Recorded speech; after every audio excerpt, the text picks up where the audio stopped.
o le vaenga o so ngase pe amana o mia. E whaatino e fo I matui pui o le whanau witi, o tui pui le ko witi Sfulu River, mo I lātou e Sfulu tausanga malunga atu. Whapea matui pui o le furu. Wala au telefoni, 255-25 mo so wanoe whaatino ai nei au nanga. O fisa whama I maangele I taftafane o le McDonald. Amanrewa I taftafane o le Whaletusi po le Public Library. Peter Drive Doctors Clinics. Taraflava o David Tua le nei, o lo e whaafonga mai pei le Radio Samoa, tasi lima I watolu a mo. Samoa I amanuia lau whaafonga ma lau whaasausaunga.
O te me whaari ai le tāleni al tama I lunga o le leitio.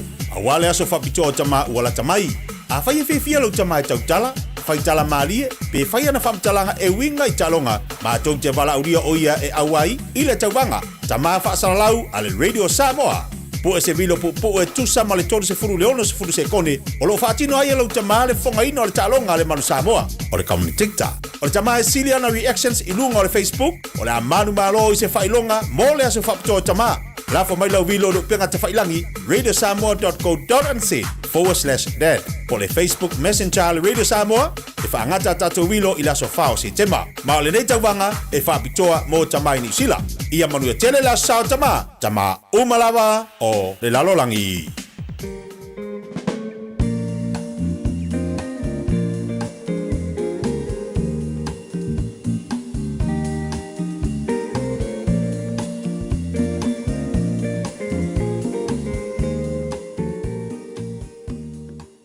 Ua na o le Radio Samoa se furulima iwa toru a mo e tautuaina o e ilaungangana fitu aso le vai aso.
o te wala watu i le tua, o le ali ilavana te whaolaina mai iau, o le afiafi ma le tahe ao, ma le tūtono le la, o ti tangi ai ma o ui o na whaafafonga mai ai le o ia i lo leo.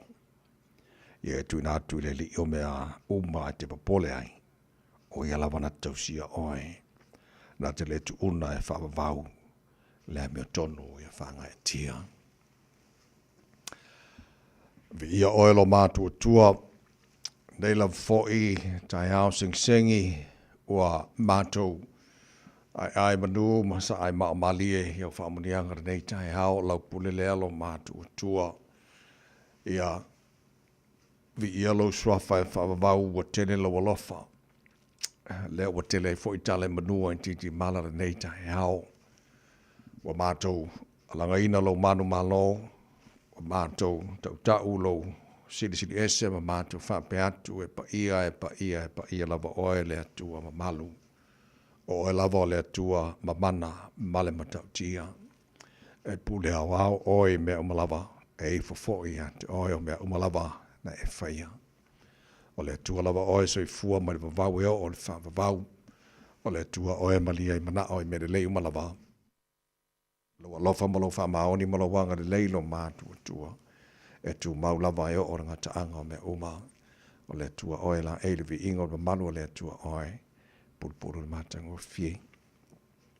Ta mawhaf te tele lava i lau me alofa. Leo la fau mātua mau ar nei tae hao. Lau le alofa o e wha popo fo nea sa fau le whai tau ina aso la sui fua la tunu mo le mātua wala. Nei mātua o li e fo nea sa lulu. Mo lua sa fitu e yaso. Masino kusor mātou whalangora nei tu sanga. Ia ol mātou malangora nei aso tu inatu o aonta mawha on mone. Tau te maile mātou whalanga o whai nei. Mo moe me umara nei tahe ao na mātou talo. Whamdia le atunu o Samoa. Waanga le atunu i lana whainga pālota nei foi tau sanga. Manuia le atunu i lana whainga filifilinga. Ia filifili malpoto.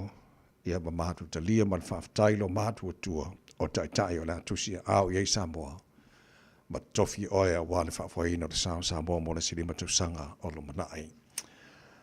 Manuia nei mātu whanau tamā. Maru tia lantou le paolo lo walofa pe atu inatu lantou i au onga. Whamadia fwoi whaiva o lo whengai ma lima tamatai whaia aonga lo ngafa ma leo a oina. Nei mātu whanau. Ia, manuia nei atunu ni usila lo mātu nofo ma mawai. Lo fangia foli nei la langi o tele vevesi taua misa o whanoi le ola o tangata lo mātu tama mātu talo o e lava o pernisha le file mo ia to fi malie ma ia file mo la langi e hala i lo fantasi mai. Manuia le tu malmul panga na ia mātu mātua tu asitsina o le tanu i maru maota malawa ni yaso bawa pera latu sui fua lau le leil tino se sili lenganga e hala i lo fantasi mai. O me umala whara mātu whaia na nia sa fōu e mailo mātu atua, mātu whaia lava ina ia fōi atu le vi inga i ante oe. Ia, le lalama le pāpā oi o na ia mātu a inga mare mātu tangata ume so stafora nei kilopeng, anga le leima whasa fua i eilu alofa mau whamanianga. Whamanianga mai tamāne tau tua rida sa mora ni aso atoa, ua mātu wole mātu walau, i ne mea malawai ala le swafa mana malo Yesu ke risolo mātu alii, mara mātu whaola. Amen.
langa ya Yehova o le viinga le tualangina la pese le kanisia fa por petonga Yesu i Samoa le fio anga o pia le tautua mo arwita Samoa for lima i patolo amo tato no le tu lion no.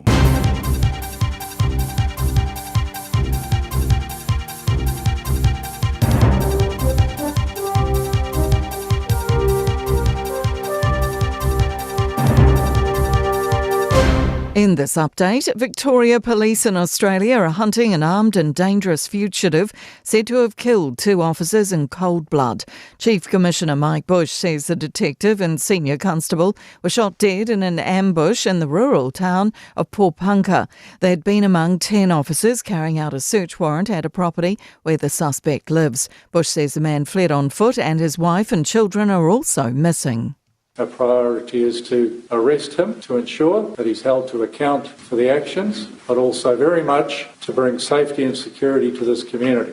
The government's introducing yet another investor visa to attract business people to our shores. A new business investor visa will give foreign business people investing $2 million into an existing Kiwi business a fast track to residency. If a business is worth $1 or $2 million, the applicant would have to buy it, and if it's worth more, they'd have to invest at least a quarter of its total value.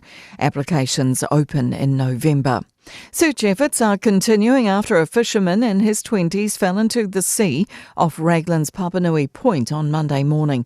Police say yesterday's drone searches were unsuccessful, but they'll continue searching during low tides in the coming days. Larger ski fields are heartbroken to hear North Canterbury's club fields are unable to open this winter. Mount Cheeseman will remain closed this season for the first time since World War II after not getting enough snow. Temple Basin Club Field made the same decision last week. Cardrona and Treble Cone's Chief Mountains Officer, Laura Headley, says this season has been a struggle. The ski industry is quite a tight community and we all want each other to be open and we want people to be enjoying these beautiful maunga that we get to play on, and our heart goes out to them. I know they work really hard. Taylor Swift and Travis Kelce are officially engaged. The 14-time Grammy winner and 3-time Super Bowl champion took to social media to share the news. They captioned the post, "Your English teacher and your gym teacher are getting married." That's news. In sport, the Warriors have named an unchanged side for Friday's NRL penultimate round match at home against the Eels. In contrast, Panthers coach Ivan Cleary has opted to rest 16 players and 1,943 games of experience for tomorrow's contest against the Bulldogs in Sydney. 4 players will make their first-grade debuts. Formula One debutants Cadillac have named Valtteri Bottas and Sergio Perez as the driver lineup for their debut season next year. Both are 35 years old. Bottas has won 10 Grand Prix and Perez has triumphed at 6. To the third day of the US Open first-round tennis action in New York, women's second seed Iga Swiatek has advanced in straight sets. That's sport. I'm Jodie Gill. Ua na ole Radio Samoa se furulima iwa toru amo e tautuaina o e ilaungangana fitu aso le vai aso. Mabone tai ora o whaatalofa ma o whaawheloa ai ma o whaatulima foi. E le avate le lava ma le whaalalo sa mono wa tino pele pa ia ma le mamalo la whaafunganga mahalo le suifua maruia. Whaamalo fo le tino e al whalau o maia se tātu awe whaatasi le vi inga ma le whaamanu lo tātu o tua le nei tai ao. Wa tele le lofo le tātu o tua o le nei o tātu o lia le nei aso. O da sona nei o whaia le tua tātu o te ori ma tātu fia iai. Pero tira nga le lei o le tātu tupu se te siri le langi. Le fo wa mole maro tu si fo ma mātu ma no se le o tātu fia whaia fo i manu e no mala. Nei tai ao, tātu patipatila ia le nga le lei o le tātu o tua. Ia ma tātu whanoro manu, ia tau tailo tātu patai le folau o le nei aso. Tātu folau le lalo na lofa o tātu ieri nei fo i aso lulu. Lua se folo ma le fitu e aso o kuso o tātu folau o le lua fe lua se folo ma le lima o se mai la whawhanga le porokana le maro le tai harabida sa mas lima. Iwa tolu amo, na whio ngalwen mana tāsa ba e lua. O lofso se le mai insini o le tātu Facebook ma le YouTube o Reda Samoa, se roa tasi pantea ma le whio ngā pesta au je lorsiu. Ma tu aula nei tawai meni, tau tuaina o e se e pai le tula hiva e le tai au nei. Ma lo se fumaria ma rolo su nei tai au, mana. Ia lange mama fo e lau sisunga la o hao tawai ma lo lava le soifua manuia le nei fo i tae au. Fatalo fati a Samoa le atu pele le nei fo i tae au. Kofi lo lal maru. Le koe umase. Ai sawa. Ia le lei le atu la mai moma la fa fo mal nei tai au. Ole lu tau ma le aso.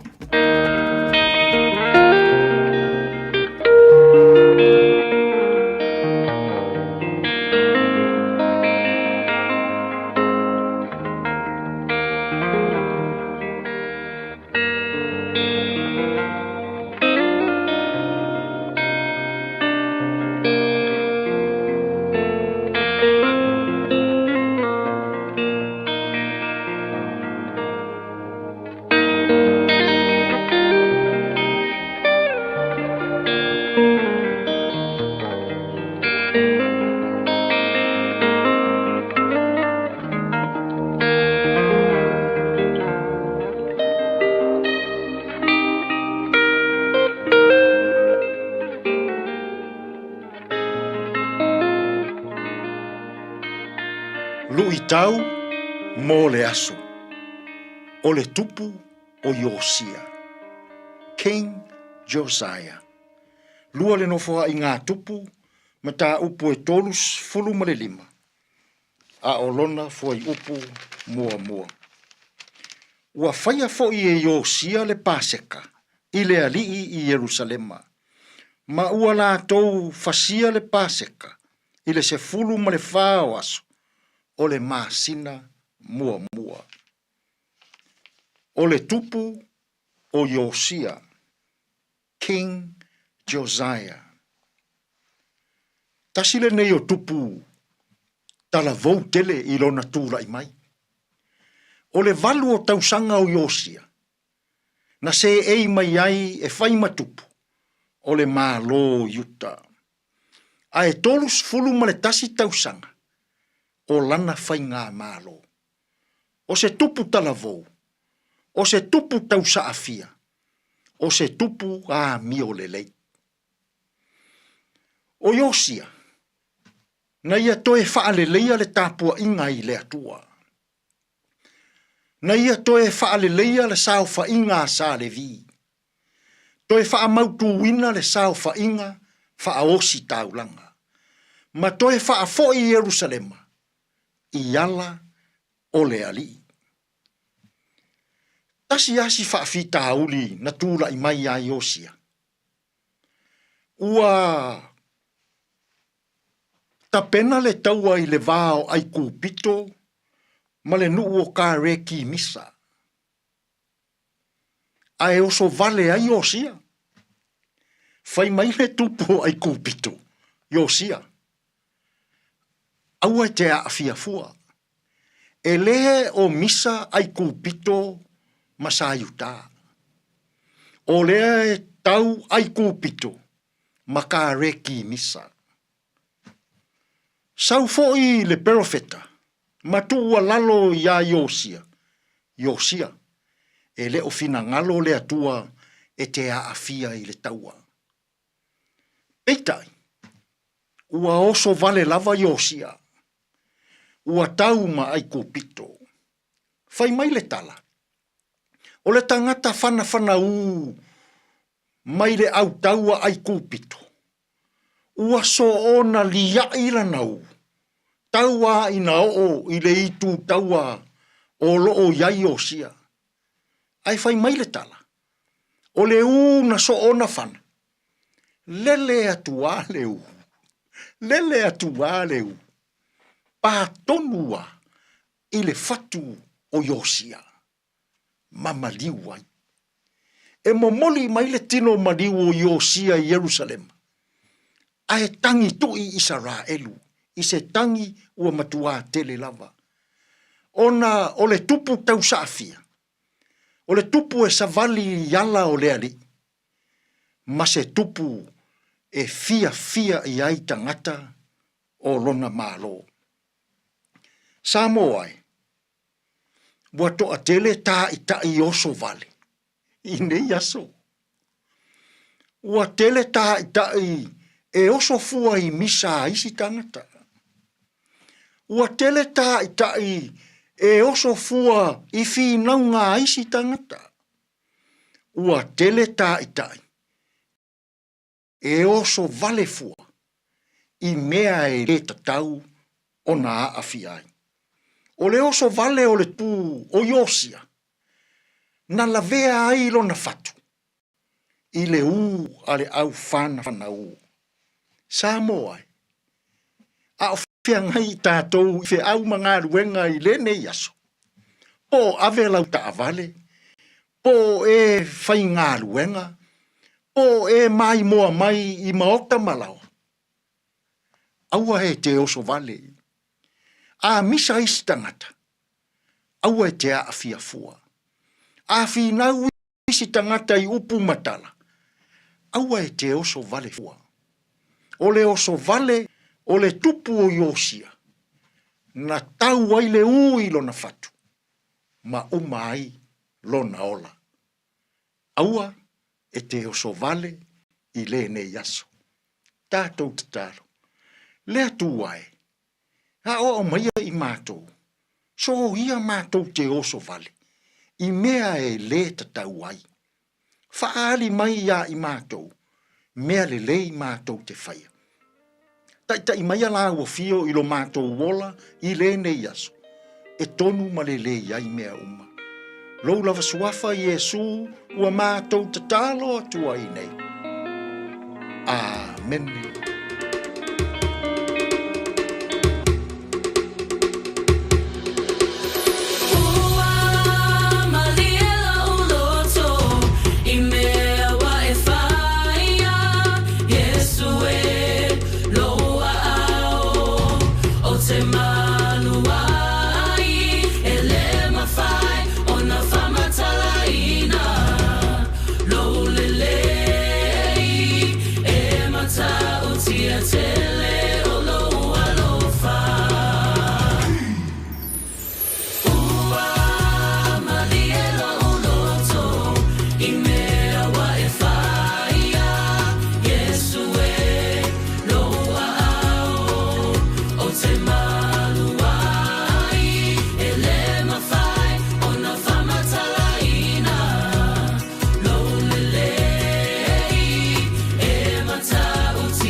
Malilo lotol pese malave pese ale anointed praise. You know was falima male follow what you need to la eono.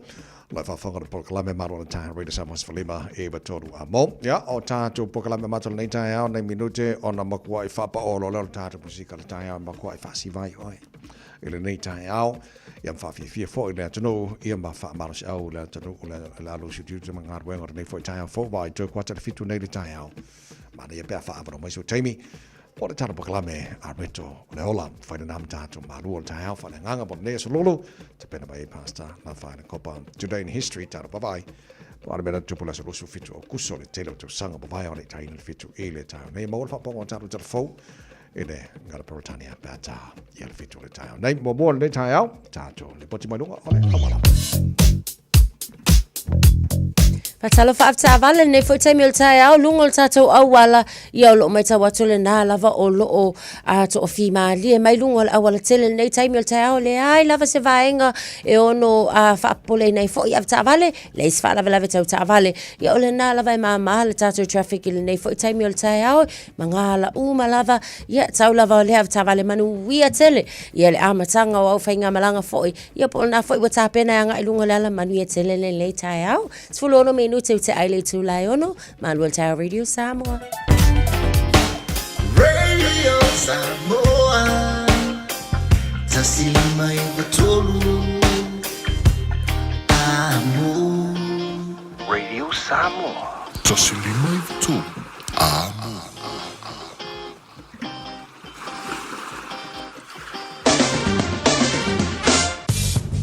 Nga mata tala tawara nei fo hei tai o fo tama ki makaura wau ki lani no whanga whasalonga Radio Samoa baba yatu e fo e sfulolo il marulu i nei vahenga o le tai au. Winga wha mawino le tau le so o la pasona na awa oalang le lei e le taime pa uai timo inisio vahenga o au ki lani e fo le taime whasoro nangi malosi marisa vili mai sauti sa sae Ea o na maua tulele fia na neile na fo isavili malosi sfulima o le maulunga nai o ele marulu mo tatu e kilani nia so baru ilona mawalalu tai au pe a ulia o la vasor foi na awa apa utimoni so vaenga o kilani langi le foi ni so taimi sfufitu maulunga le marulu fo moina mo au kilani le so tai au le vaenga yo tatu la sfo raile awa foi langi le pa utimoni so vaenga o kilani astona pe a ulia o le afasoro na awaolang de lei fo de tau ia ma le asomul muli le masina le sa fasolo fo ina awawa pa utim sfulima malunga marulu le asomul muli o kuso tar fasolo lole le maso fo amataina le masina lona ivo tar fo longa ia setema fa vai atu la pa utim le so fua lang de lei da solo na vai aso o lumana yatu O leo o tala ia te oe whamambonga la mai tau i le nei vaenga o le taihau ia ai a whasoro fo i le pokalawe maru o le taihau o la whai fo ntara papa aile tūlako i le tau te loisi vaenga o le sila whapena fo le tau i Samoa ia manisi fo i vaenga o le kelope tau tua rere Samoa spalima i watoru a mos fumo le iwa lo te anei le tūla e ono he nina tia whau sa o sa vali vali kako sa vali vali te kai hau atu nua ngai tu te mga ruenga o le taihau fo usu fia fia sa arko mumo Maria fe bonea so que se le moe.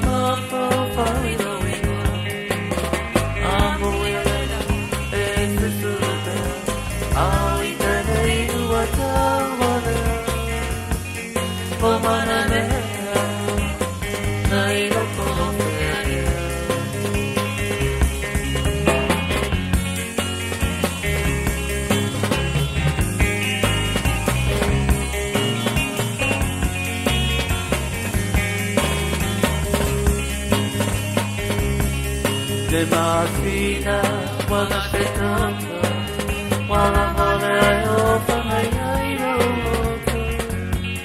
betele piamo o tafia solo tu mama sio mi tu mama ole como ni no atoyo ma fai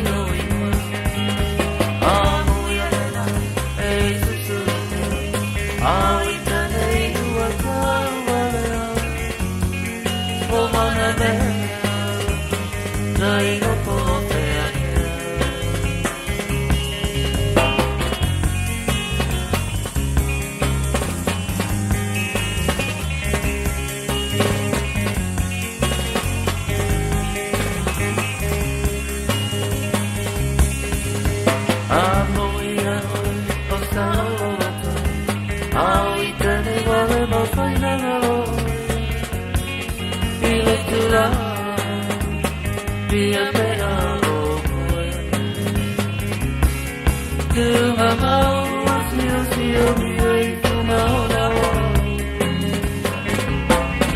Io le poa ni mo dino Tuai lo ma pa whai no ino Amo ia lena e tutu Au I tane ua tau manea Lo mana mea Dai lo pomea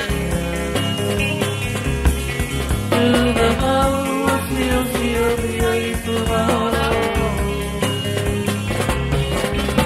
Le poa ni mo lino Tuai lo ma pa whai no ino Amo ia lena e tutu Au I tane ua tau manea Lo mana mea Dai lo pomea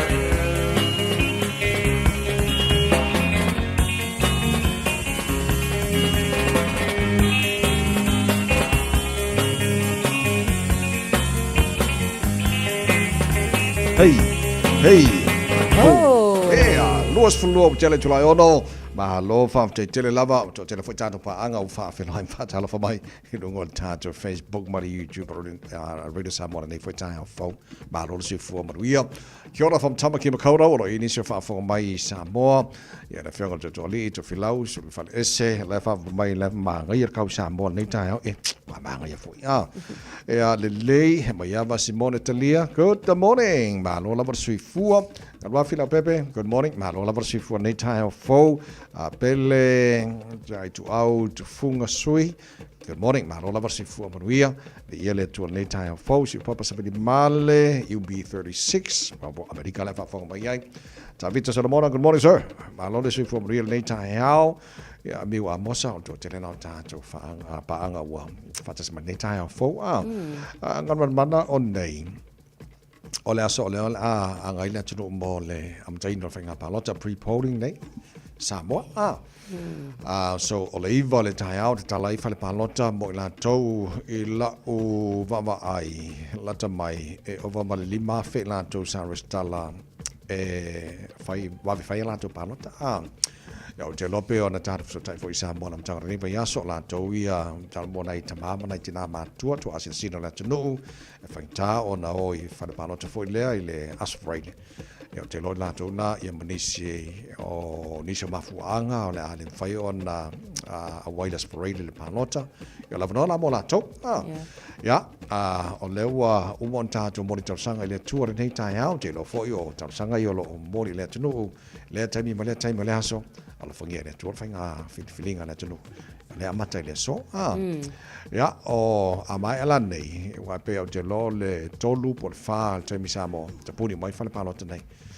ya ona sa uni lo le tunu ila whainga palota las for rele ai fa ai la nisi o le na resta le fia ye tono pre-polling le pe va ben faila te palota o le ale ma faila te palota ono nisi mafua ala la tala la no mo la tawe fatino la te palota las for rele ya ole tulanga na yai aso ta wa tele ni yaso ya malanga tu le asfraile ya ma whainga filinga na tunu tawi le ma real whainga filinga samo ya la foi tai o la tu si au yai le malo samo valu se fitu percent lola palota samo ia po tanga ta umo samo la whaila tu filinga le so ola tuna la tu si au po tai fina wina yen fo tu malo te tasi tono palmene samo tau na veni aso siaso fia celebrate fatasi ta tole le abanoa fatino ai pano te lalo whainga fatim karasi o le meme silen manai ya fa au pe ana so fo male tunu ka ko fiola mai le ka ko lalo pule ka fa ko mingisima yes ya fa taile tua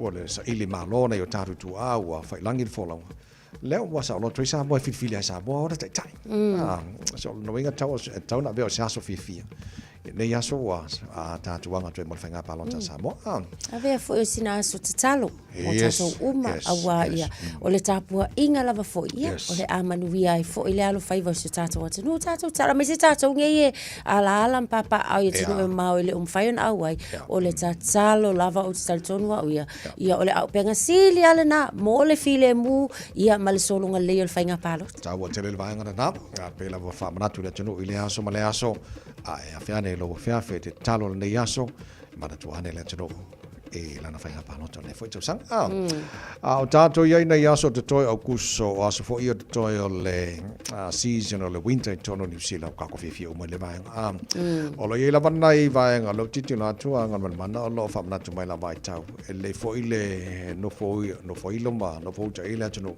na le o longa nga makua i seki marka mo ka ko e a kai mi pe ka wo so mai ngai makangi ma lo si fo ile mai ki mo man fa mo ia o makuanga ia so ia ko o kuso mambo ko mambo ko manga pa ia sa le level sa no nga tavai o ni se vai ngo le o ia ile lapta inga o ti munga mamafa po ti munga malolosi a matala na nei le warning le se ia o lia ta ia o le ta ia so o vai nga la ia o le o ilalo o le wati mo ti munga mamafa Gisborne and Tarafiti ia e fa pena fo ila ile tui matu o Gisborne City lava fo ila tau o le fo iwa ia le fa mamafa mo la tau a matatu na nei se ia lia tai au le tai au fa pena fo inisio vaenga o vai tafe i tonu o tako ia o le fo i o lo o fa mafaina ia vaenga na ina ia alofia fo i ele tunu Fiordland o le fa pena fo i mai ta watu o vaenga umalavala ia o le o lo o ilalo o le wati mo ti munga mamafa o matangi malolosi o vaenga lana o le o lo afia Great Barrier Island, Eastern, Northland, Great Barrier Island 40, Central Otago, ia o Queenstown, Lakes District, Fiordland, Southland and Stewart Island. O le ala alo ave ia le wha mamafa foi alim tanga rengal va ai tawa au ki lani. I vaenga umane ina ia mauti noa foi. Au maingi vaenga i tutonu foi o fale e mauti noa e ongo fele leil makangi. Ia ma ia wha pena o na tau le lei foi ma ufi le lei ma ia mauti noa e maluti e tutonu o fale. Ona o lea o lo o iai lapta inga le ngatai ti munga ia a o matangi malolosi ia atonu mo tatou au ki lani ia o lea o lo o solonga leila vatata tau lava o lea ia sao mauli le to e vai aso foi ia o nei masina mai se to e vai aso o aso malulu nga kongu wala so o nei vai ngata wana nai de leile tu atu yo tafa tatou ia tatou te taloa ia la famaile li e tau tail fola ngoi le aso ma le aso ai nei vai nga lapta mai ai la vai tau o la tu ia wai fo la kuku mai la tau fo le me lo famaile tu ai lo ai le wingor kau ia nga mako musu foi le ia ki oe fai lo atu ia te oe ike ia wo soang se me maro si va na ngo fo le ba nga pisa mai lungo le ki o ale se ka mai ole ai be no ta wona fo ta tu nga ngo lo fai nei ia ai nei vai nga lapta mai la vai tau ia na ma tu musu foi le ia mata watu ia te oe ai lo fale tu e tanto le ina tanto nei aso o le tala fa no na maua na po o malo le malo e le ngata New Zealand, Australia, o iswe vaenga ke lo petele o lato tute o te lo tala fa no tele stasio vaenga Australia o le na te ngata vale na ia nisi fo i o malo to lua ia famno lia fo ia se tasia Ioi. Ina ile vaenga na o Pore Puka ile North East of Victoria i Australia. Ia eto alua na i malo lea na whapena fo ia ona whanaina e se tasi o lea o lo o tau sa i lia nei e leo. Ona o le nei fo i whaalawelawe pe ona saunoa ia le Police Chief Commissioner Mike Bush o ia fo i se tasi sa avea ma former New Zealand Police Commissioner na ia whaalia. Pe amale se fulu malo sa i le vaenga tonu len tu pole whaalawelawe o lea sa ilia ma iei sa lato sa ilinga ona o le warrant of arrest mo se tasi fo i o lo o tau sa ilia leo ini soli ngā tū la fongu ai o ina tonu fo i la ia lea na whapena o na whana inai nai ali i e to alua nai malo lima suma le iwa tau sanga detective ia ai tolu se fulu lima tau sanga ia o le senior constable lea na mali liwa i lava fo i le vaenga lea na tu pole whaalawelawe o le ala o sa ilia le to alua ia o le o lo o sola nei ia ai mai se mala o foi fana wa e sola ia o le foi sa ilia ku e misil to alua mal fana o le nau tainga ia maua ina ia mautino e saunga le mu ila to uma lava foi o le nei vaenga foi o le atunu ia wa lala o tau fia a vele fa sala launga a wale fewa i le taimile nei se ia vangana o to e fa ailo ato le o maua le kaka le su a sawa ole le joa anga ngana tangata ole o langa pupu.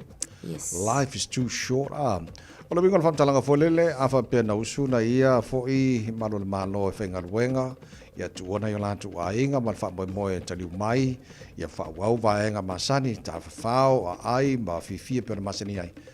But all of a sudden fala watu wa tangata valina mai yo la tu tu sa fenga ia os tu langa fa no tele le tu langa foi le no foi le foi e le tele foi ia me sona ai nga foi o la to o le afia le fa la betono na bang Australia ta sia wa tele lope ia inisi o le tu e la tau la tane le vaenga for mo se betono o le to tele tangata no foi am salvo population pe amalua fe tangata no foi le tama betono foi le rural area Yeah, so to langara na ye tarosia e vaveo na mawale leo ina ya wone to ye ni se to ya fia mai na fo tanga tana fa le fa tana wina le fa la pe ona yai e ai le so ta inga le matanga wenga fa masinonga the Ministry of Justice au te lo na ma u tanga tam salpo o fa male val wa fe tanga tana senti ai o le message se fo le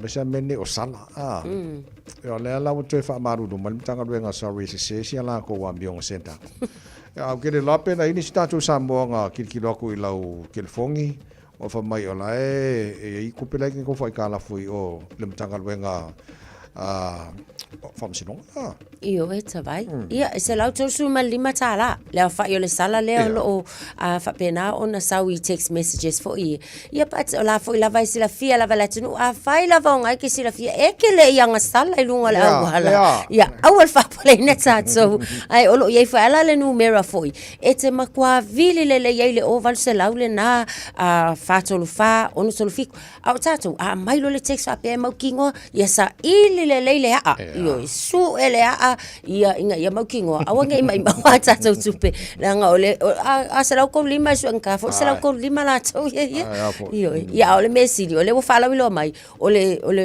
o se fo ina tu lai mai ia la tau systems ia a tonu wa kau fo inga ko siaki le fo ia la tau systems a tatu lava ia e ia lava me tu fa pe au ka ko ia mau kingo le vahenga e fai tatu ina ia saunga le mu ia ma ko se fel ka ko se lau ko lima kala sa o le ai ke le nga se lau ko se fulma le lima fenga fa ka ngala ai ko vai aso ako o ka fe ia o ke popore ala fa mai ala le ia se la ko mai nga se da kia oi e ke po o solo ko mo lu fa pe e le anga ka sala nge va nga de kusi mai fa so kai mai fua ai de o mo ma lo le Mai bato a Paulo se mai fa wa fa fi fenga radio sa mo nei tai au ina wato luas fulono bino tolo talo le tula fitu nei so lulu luas fu fitu ia so ku so tano folo ko fe luas fulo mana le ba good morning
Samoa. Tasilima i votolu amo. If it helps them feel safe, they can keep the light on all night long. Contact donates the energy to Power Women's Refuge and their safe houses nationwide to support the vital work they do in Aotearoa, New Zealand. O te me whaari ai le tāleni al tamaha I lunga o le leitio. A wale aso whapito o tamaha ua tamai. A whai e whiwhia lau tamaha tautala, whai tala maalie, pe whai ana whamtalanga e winga I talonga, ma tau te wala uria o ia e awai, I le tauwanga, tamaha whaasaralau a le Radio Samoa. Po e se vilo po e tusa ma le tolu se furu leono se furu se kone, o lo whaatino ai lau tamaha le whonga ino o le talonga le manu Samoa, o le community TikTok. O le tamaha e Siliana Reactions I lunga o le Facebook, o le amanu malo I se whailonga, mo le aso whapito o tamaha. Lafo mai lau vilo lo penga te whailangi, radiosamoa.co.nz/dad. Po le Facebook Messenger le Radio Samoa, e whaangata tato vilo I laso whao si tema. Ma o le nei tauwanga, e whapitoa mo tamai ni sila. Ia manu e tele la sao tama umalawa o le lalolangi. Beta Drive Doctors I le taulanga whaatau I maangele, whaapea manrua. Mo le vainga o so ngase pe amana o mia. E whaatino e fo I matuipui o le whana witi, o tuipui la COVID sfuluiva, mo I lātou e sfuluan tausanga malunga atu.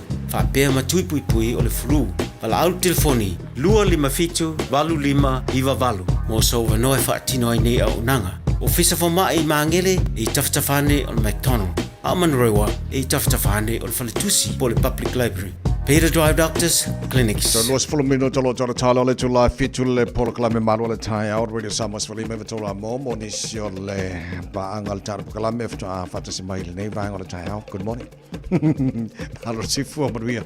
Le tai fo lo to maon tu na tu le tai to maru le tai fa le nganga. Apreto le ola mai soya pasta la fa le copa. O tele lo peto tele ni tai o e kanesi fo le Vava ia tu a mata ona tau mo watu ia le tōtelo tangata lotu. Ia po a mata fo I ona luluina ia whaavai o le kalesia. Au tele lompe tōtele niso la tau e whaapeane. Wa tātu mana o mia le fsosa ni mai o le tua e ala ilo nanganga pa ia. A wao kako fo isi kaini. A vava aku a mata tau luluina fo le whaavai o le kalesia. Ia o ngā mga le mautonu wai lea ma kau fosi le maso. Ia le koe ngā whainga whai ai. A lau titi lātu le kalesia lea mutisi tono fiti, moro tuma. Mga ia kele wha maru si aua, tai o le kalesia tono fiti. They need intervention o le, po o le afoi, o le pai mai. O le nganga pai o le tua.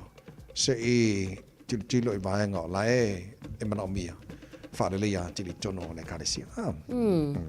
Sau noanga le na ale whaaululunga foi o le e kalesia me tutisi lea o lo suia la lato annual conference o le se lau I olona se lau I vasfulu ai lea o a lato konfelenisi ia I totonu lava foi o Rotuma I Fiji. O le maitau foi lele I ai le maitauina I le whaatuptupla ia pea po o le pa pea o le whainu mera o tangata tāpuai. A mai se lava I lato o e na fua mai totonu o le e kalesia me tutisi. A tonu o leisi tu o lo tangtanga I ai. What can the church change? Po ani si suinga e te tau ona iai I le e kalesia ina ia mawhai ona whaatupula ia pe mawhai fo I ona toe ilo. Whai ngā whaavai po ani isi o tūlanga ualai ia ona toa tele I lato e tu ua le e kalesia. Ia taula ia pe fo I ona saunua o lana saunuanga lena e saunua ia tawai mo o mia lava foi. Ia le ngā lue mai o le anganga pa ia ina ia whapena ona mauti noe tangata uma o lo o lato langona le si ufufonga o le tua I nei vaenga uma. Ai ke aula ia o le fo I o te ata. Ona o le tu sao fo I o le isi vaenga o le saunuanga le sai fai mai. E mana o mia e tangata o lo o tai I totonu e kalesia ona tuu le inu ava. Tu le kava ia tu uma le ula o le ala fa pizzoa la valalan saunoanga na ia ila to umolo ave am fai au I tonu le kalesia metisi ia tau ia mana ia tele fo ile saunoanga ia wa ke le lo ke fo fa ia ku kala e fa mas liu mai fo ka wa va nga lai ia o ke o fa ia pe kilo ia fa fa nga la ka o ma fa nga ia fo I kava ia malanga ka pa la sa le ka poi Wa on mena mana ile mulimutai. Mausta ile nganga ole tua familia nganga ole tua ku kapa. Ya male ava maisi me o mako. Ko. Ko. Well, le file le so long for my pastors and church leaders. No winga. Na sini poti malunga na wana pe mai fa fanga mal fa star so no mal tana makalame arbeto no nei ta maro se fo.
Tatu State Highway 1 North and Motorway lo mai tawatu Sunny Nook o Totara Vale, Solo atu Twin Coast Discovery Highway, Solo atu Nai Rosedale Pine Hill, o vainga umana o State Highway 1 lana o lana o lo ua pisi mai I le taimi le nei. Tātowi I le State Highway suma leo on the concourse o lo mai tawatu vainga lana ia o lana fo I ua pisi lunga o Tatu State Highway suma leo no Western Springs e whape na foi. O nisi o vainga o isi o tātou awala ia o lea lava o lo mai tawatu lana e feo lolo al taimi le nei le o pisi pe o vaenga ia na whaailoa atu nei avtabale tau tua na le saunga le muilunga o le awala ia e maise fo I lato na ua mana mga luenga malo lava le wha malo lo si nei taimi o le tau malo le tau Radio Samoa to se fulu tolu minuta tale o le tulai fitu Talofa, we're the Katinas and you're listening to Radio Samoa on 1593 AM. Bread of life sent down from glory. Many things you were on earth, a holy king, a carpenter, but you are the living word. Say it now. Come on.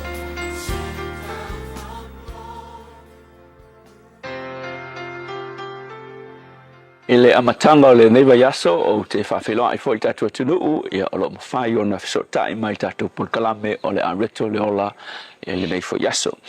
O le tani elu lon ta upe tolu o whai upe sifuru valu e ei whaupunga whapea tamai e to tolu sa taraka me sako ma aptiniko tamasai uta e whapea.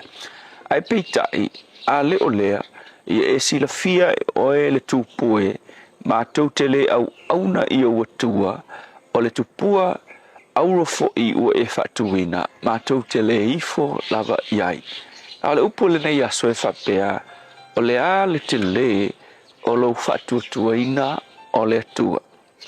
O le tusile nei o le talia tama nei to tolu mai sauta tama talavou e o la tu ingoa a sauta ai o ingoa nei na wha ingoa i le tupu o Nebuchadnezzar sa taraka o me sako ma aptiniko. Ai ina ua le ifo le wali i le tupua auro na whaia Nebuchadnezzar. O na ita te lele o Nebuchadnezzar ma whaila na whatonunga. Koe wha asa wha fitu le o ngāum. Kongi e le wali i. A wha asa la le o ngāum. Ai whai mai ua whai mai tala le wali ia Nebuchadnezzar le tupu. Ma ke manga o lawa ia i loa le mele nei. E ma whai e lo mātou tua. O ngā lawea i mātou mai le o ngāum asa. Peitai, lela ye le upu fai mai, ai peitai, a le o lea, ia e silafia o e le tupu, ma tau te le au na lava i o watua, pe maku ke le ifo fo i le tupua. A koe kui sesi upu tala lauri i whapea, Nebuchadnezzar, maku ke i loa e saule tua, lave a i mātou. Ai, o maku i loa, tusa pe le saule tua, pe le tali mai fo ilo mātou tua, e le suia lo mātou whatuatua ina o le tua le mātou te au na iai. Le langa e vai, ia ngā lafo tono le afi, ai tupu le wawenga whai mai, ua afi o mai le tua, la vea i tamana i to tono. So le sona foi la le mo o e le nei aso e whapea fea pe a le tali mai le tua, i le mea le nā e te tangi atuai, pa e te talo atuai. Whamata e tu mau lo whatuatua ina o le atua. Lo mauti noa o le sili ma le tu langa sila fia o le atua e sili lo nei loa i le mea le nai te mana o iai. Ia wau isi e tangi a i le atua ma te talo i le atua. Ai le tali mai lo le atua le mele mana o ai. Oflo ma le o langa. Te le tangata whapena. Kasi ale me mana o ai. O le ngā ioi mai o le atua i me mana na o ai. Ai an le tani mai lo le atua i la tau mana onga. Ia onga koe whaia lava leo me mana na o iai i la tau. Whapena fo ila le nei ai tau ma le nei taimi o tatou. Alo atu le whai ngā pālota. O te iloa e le ai se sui e le o tatalo i kei miningi. Ke roa fo ilwa yaso le ngai ilwa yaso sili o ngā makuaka kalo matangi le tangata le alu pālota i le atua e lofa mai whaia lona whina ngalo ia makura i mai. Awe sili la, ai whawhewhea la pe a umal pālota ai ke le ku. A waha ole mea, e se lau montu ko kiki a lua se lau sui e tau wā, ai ngā ole lima se fultasi tangata, e mawhai o na filfilia, e no fo ia no fo o le palemene. Nela ole fesiti, a whai o sui tau wā o e alu, ai ngā e kangi i le tua e lofa mai, whai alona whina ngalo i e kulai mai au ngai le tunu. Ai te iwa umal palo kai ke le ku, ole fesiti mo oe. Whamata ole atu maupea, lo whatuatua ina o le tua e sili lona sila fia na ilo le mea ngai ki mga o iai. O le upu whamalo si mo oe. A whai umal paloka a ele tu ma le manuia lau palota. Ke lo le me kaungai whai ia e loa e sili le sila fia e le tua o le me tala whea ngai ma oe. Ngai lo le mea ngai te mana o iai. A tonu e lo le whina ngalo ngao le kua. O lo tu lai mai avea o e masui whai pule. Ai ai a le mea. E sili aku. E sila fia e le tua. Ngai lo walu. Ia e te avea o e mawhai pule. Ia ma avea o e se tasio sui e no fo ia le no fo le atunu. So le upula mo o e wha malosi ke ua e le kuil palota. A ua lewa ngai kakalo mai kangi. aua na isuia lo tūlanga whatuatuaina o le tua e siri lo silafia i mea mātou teiloa le o le alawa le tūlanga e tupu le whainga palota o mātou talia ma le loto maualalo a wae sili lo hiloa ma lo silafia o le mea te tau mo i mātou. Whaafitai Yesu. Amen.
mai na fapese ala kolisia malua fau ina o te tolu mino jolo jolo tale o le July fitu ala solo su fitu o kusapo ani mena tupure nei ya so tau sanga wa vai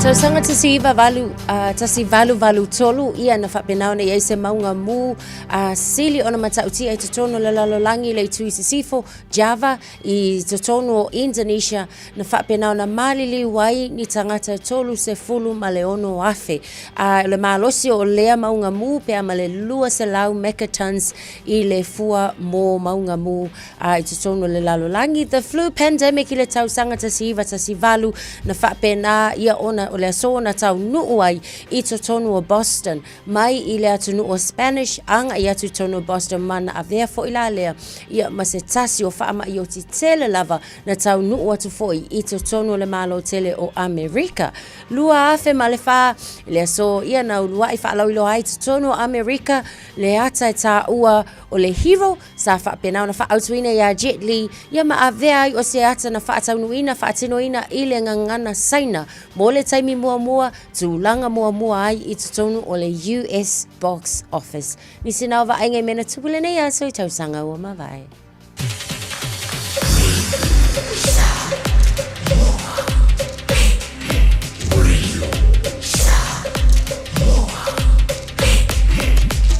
Tasilimo tu amo. O le teime whaari ai le tāleni al tamaha I lunga o le leitio. A wale aso whapitoa o tamaha ua la tamai. A whai e whiwhia lau tamaha e tautala, whai tala maalie, pe whai ana whamtalanga e winga I talonga, ma tau te wala uria o ia e awai, I le taubanga, tamaha whaasaralau a le Radio Samoa. Po e se vilo po e tusa ma le tolu se furu leono se furu se kone, o lo whaatino ai e lau tamaha le whonga ino o le talonga le manu Samoa, o le kamuni TikTok. O le tamaha e sili ana reactions I lunga o le Facebook, o le amanu malo I se whailonga, mo le aso whapitoa o tamaha. Lafo mai lau vilo lo penga te whailangi, radiosamoa.co.nz/dad. Po le Facebook Messenger le Radio Samoa, e whaangata tato vilo I laso whao se tema. Ma o le nei tauwanga, e whapitoa mo tamai ni sila. Ia manu e tele la sao tama umalawa o le lalolangi. O le fitua o lele ma le fituta I ala o ngā amata e mawalunga la na au nanga tau Early Childhood Education po o ngā amata Samoa ma le Pasifika I Mangele e iai whaia o ngā le stala ma whaia o ngā lango wa lava tā pena mo le awa o ina o le whanau. E uti avanoa o lo o tutoe awa lai te whaatuai ai lesi tala nei loa lo walo wala au mai I le olua tasi tolu lima fitu valu iwa fitu olua tasi tolu lima fitu valu Iwa fitu, e whaatulanga ai se taimi e te asi mai ai. O le manulula wa iei tātou I New Zealand, o le maua vo le lua se lau tala I le sei a le Digicel, e vave eina mawhanawhana I o e Samoa. E se fulu whailonga ta I lua se lau tala, e anga waa ai tātou I New Zealand ma Australia, pe halafo se top up luas fulu lima tala pe siliatu, e whaunga ai le ClickX. E te anga waa fo I le sei pe a whaunga le ClickX, e lafo ai lau seleni I le MyCash a le Digicel I Samoa. O le a whaiela sei I Australia te tasi, ma o le ni whaapitoa e amanta I le aso whao o kuso, ai mai e le aso luas ma le ono se tema e ia inga o le nei whaapitoa seki a Digicel. Hey, hey!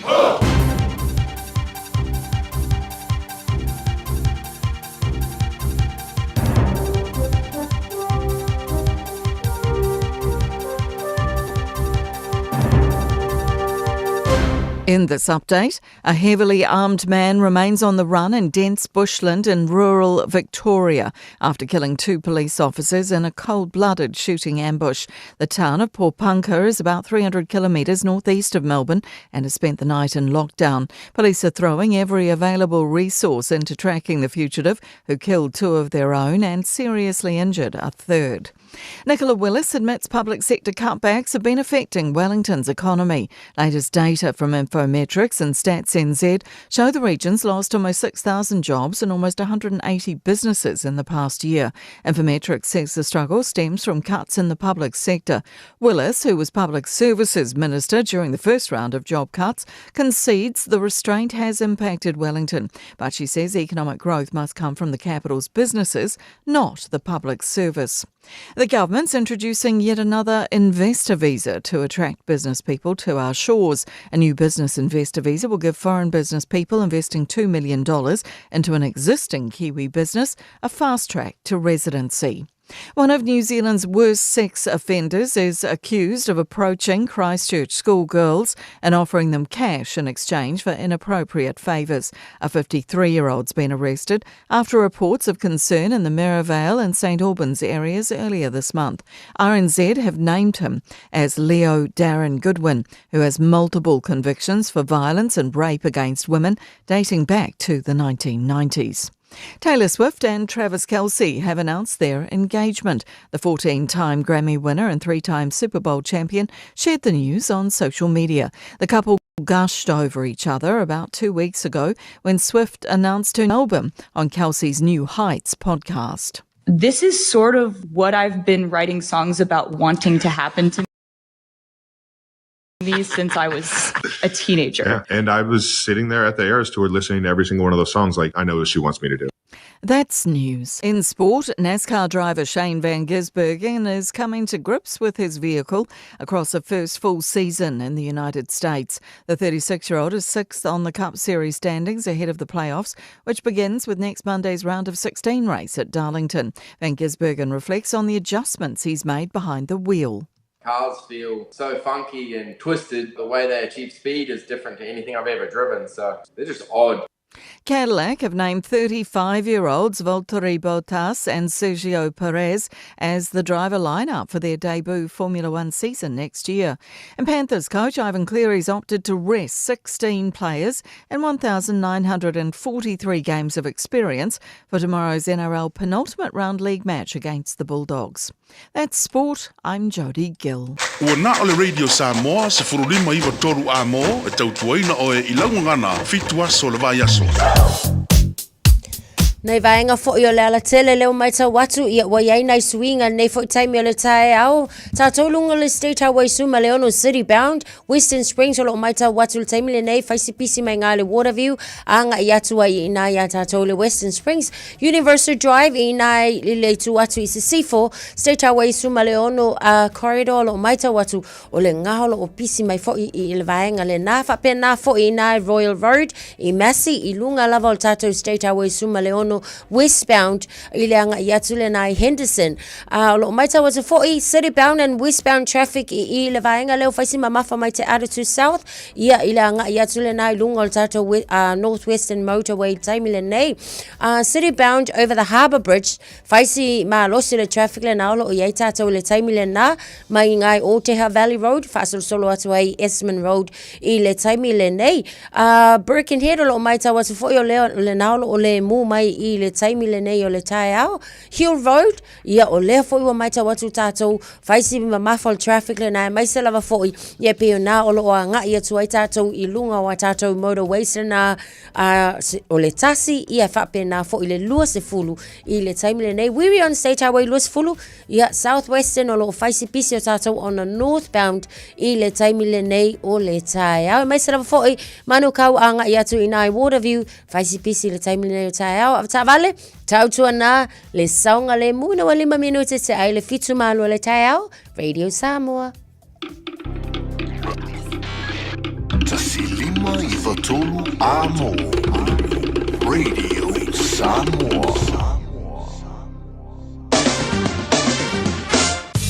Malo whaftaila tino lau mai bō malo whaafonga le nei taimi o le tae au, o le wa inga lata mai le nei I le tala o le tau.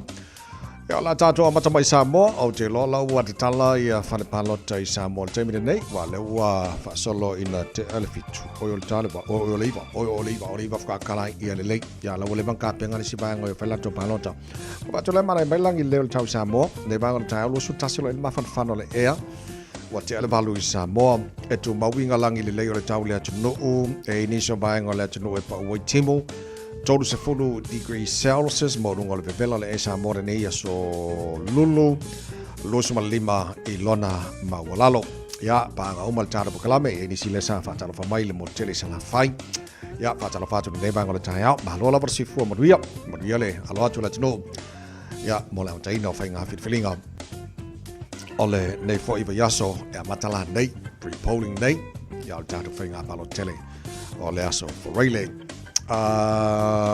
so ti lo atu le poilo te mount out of so taile Samoa ya ma su el tatu Radio Samoa I pia tele nei ba ngolo tupu le tino ya ma mai first tala na tamai la ba tau a o fa monga ia o lo tu mai online nei te mal tau foi mal talo tau tono New Zealand nei e le va atu tele motu o ba ngolo motu Saute Alexandra la mana ia langi le o tau pe ma ai al pu o tai au sfu tolo mo ngolo ma lu lang le foi Blenheim the need and lang the lady tau ne yaso in the kanko la lang the lady for the tau kai Cora lang the lady Nelson lang the lady Queenstown pasoron awa pa timu la wa uli timaru lang the lady tau pa mai tu Christchurch good morning Christchurch ma lor sui fu lang the lady tau mo to awa ni so tiny sfuli ma malunga ma lu fa ma wina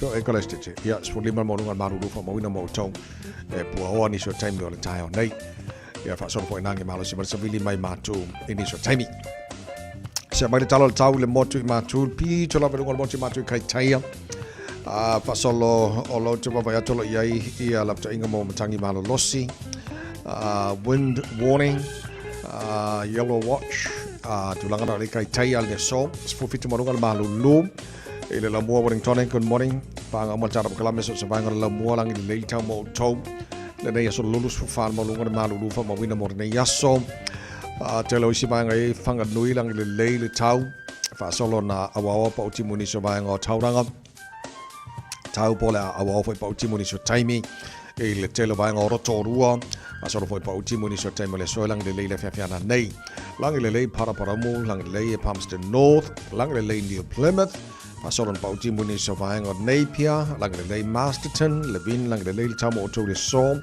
Hastings, la pasoron pauti muni so timer Neyasom, Gisborne, Lesibaanga lo yam, Lapta Inga, rain warning, yellow watch, pe on a yale night house, for farmer lunga marulu mo Gisborne, makiri do, pasoron pauti muni Neyasom, Sfuluana mo lunga marulu fa mo wina mo kiri do, ele so. Do fanga fasala mo radio sambot. Tama kino karo au ki lani se fudo lo ile manu du de nei vanga le tai hao baba ya to lo o awa mai tau le tai hao ya winga na tau fa mawina mo nei yaso awa e te me langi le e fol te me pa o timu sfuli mal bolunga manu du fa mawina mo au ki lani nei yaso ai au pe au lia ma so na awa fo pa o timu langi le ni so timing pa so fo na awa pa o timu las for raile pa so na awa langi le las to nai e malaso mo mo o kuso la sa la paso po in awa to timu amatanga o September le season o le spring la so fuori na via so pe a rielo tu se fumo manto malo se la paso no po timu lang de leila so luo al via so o lo na yat po bongo banau tu no mai la vai tau nei taimi o le taiao male tel tunga ma lo le tunu o lo ala papa au ni so vai ngor kelope o lo maria male tau mo tau ele nei so fo wa tato o dia se fulu lau tele tola fitu to mo re sa mas vali mai toru amo ya mas ka ko ibti mana yol nei ta foi mal onga tona vai so tato ya ya ma singa suwa fai fo le nge kai au seki wa ma ngai ya seki seki man to for so fai fa nga fai fo ia o matua e pula ve ave o le taule tatou kama fo io makua pula mangai o fesiri pola la le po fai ngol pula vea ko amang ko amanga ya te ya ngale wa vea a pe pese mai vea o le ko fa ya ko e ale le a sa le ya wa le taule tatou fo le kama fo ia ka va pe kong yuli mai le king ol fai fo le fa mai a ko inga malo mako ai pula ve ave a ka ko fa okanga e wa fa okanga o benga fa sa mo e kangu la lo pala ia fa pulang ya mai lo o mako ai pula ve ave al kama ia misal pol pula ko ai pula ai ngaka ai pula ia e mako ai ngata wa le pula Pula and Polarist. Ja, na mane foi ai man jo foi lao le so fai. Ilo le tal tonunga male masani wa fifi foi fa so fai. Paling ile ya le fai pula ma le vai foi. Ele mana misuka. Kalau wingol telefon le wala bakele ya le so modi le fai. E so modi le ai le so fai. Yeah. Ja, to tele tanto o isi fa nga le psycho, o isi fa nga le masoa. Yo mai ngo ban hai pule al ka man lo mo ko ye palal me man hil so fa ya ma fa pena foi fa nga la moli ya ma le pepe ai pepe se fia ngo pepe se fia ngo ka ya ya na fa ska ko ki man yo ne foi tai fo Ora man yo foi ale ave le confessi ke ta so le o se fa nga lo solo fangalo solo me le fasa kamanga awone ngalo o le o toi tu la na anga solo lo le tino e fatino la tu palota ya pole pre-polling le matai al ta tu ya so fanga palota la tino ya o le na o ma o taru tananga male fanga ngalo mana lam tangan bayaso palota o mai e fai nei e le se singa ke lo pe fia la e lango le pa ki mele pati e fa ko ai lo uma pa lo tai I o le so for really tu ja la so na to fa lo mai ia pa lo to mai e fai nei ia ai manuia le ano to la no la na fainga pa lo to nei aso manga ia yo la fa no longo ile fe au le na mo mai nei le a reto le ona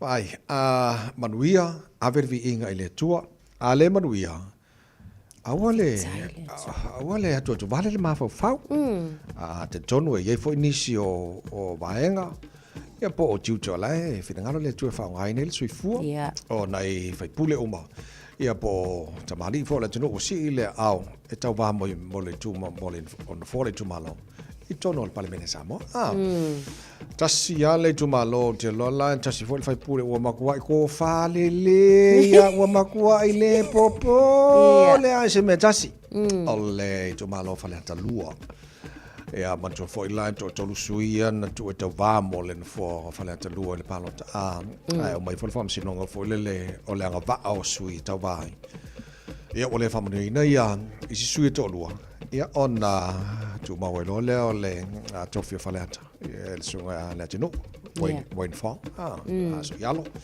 ia ole na e paulanga le fai pule la o makua I fi ko ale le ma fo kai bini ia ma o mautino I fo fo tasi o le vaenga sa mo pot ia wale ole spenga pa no tafala ta fai ia ma lo ia o isi tu malo uma ia manuia le hano atu la tu uma lavo tamali ole tuno si le au fina wina le fo tu malo limas fudu le la fai filinga la tuno nei malas fraile ia manuia lo to to bango la ia ia o lava la pale mai o le suina lo tu malo o tusia au ia sa mo ma o ni ngalo e tato o pule uma matai e mai lunga umar case ale ale vaku ale kofia ko vaenga ile pisa mai ile pisa ka ko ngai ia pule uma tai uma ia to mai ile tua o melana mana ile afo ile le message le mai ngai ile reto le ma le loto I la to la tusi au isa mo wa lo fa tino ta to ngar wenga ila lo fa democracy o fai o le palota filifilia I tai ia o tai o la tu lai mai o tai na wa filifili mai kala tatu tu tai ia sa mo le sili macam sang o le mana ia ia wala vanga va ngar fenga palo ka kalo fo mo le fenga palo yes palo no ga le tala le na mai nei le ngar pertani ia ngar man mana e le ka le le sa felo lo solo ma a foku pe ka mai kiao me sel ba ngo tai na te lo te tau le ia ia le ba nga le wo tu ia le na fa sala nga fo le langa le mana o le fa to sino te nei ti itupe o se mea le te le o te lo fo se fa fangu ma se wake up call ia mo tatou fo le ina yo to wala tai ne ia o tala no fa manatu ia awa lava ne fa se ina la to e mea la au le infa ia vane fa fo mai la tu le fai ni o le mele le ai pe na esa no la wa maua na maua tono I le vaenga le Maryvale and St Albans I te tono Christchurch lenga vili ele wila vili vai ska se linga yo e lima su tolo na tausanga ai o pe o le tulanga o lana soli tu la fono le sa faia yo le kokongi kupe o ngai tamaiti ia mana tuala o le tangata le anga na mafau fa pe e tongi fa tasi lava o teine matama ele fa ilonga so pe amale se fulu tasi onga intermediate sono Christchurch leana o lato vala au fo leo matali ile vala au leo ina o tau sa ile le tangata le nei pat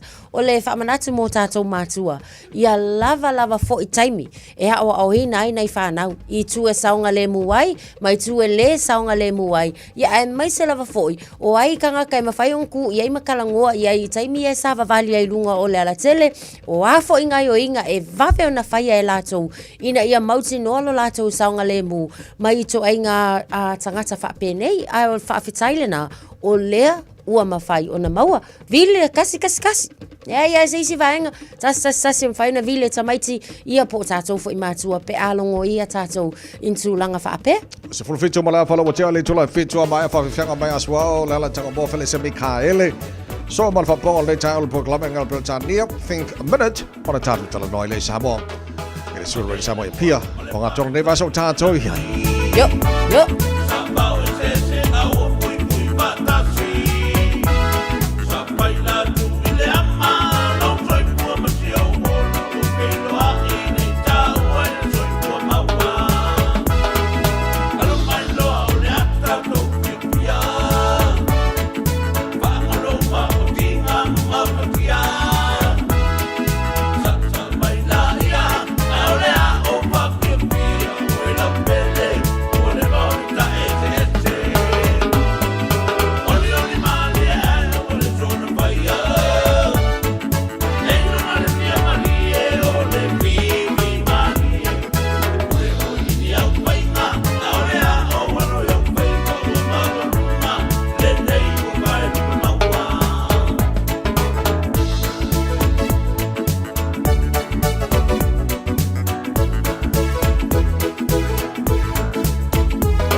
Talofalava, I'm Annie Pulitiwatua, and you're with Radio Samoa 1593 AM. Just think a minute.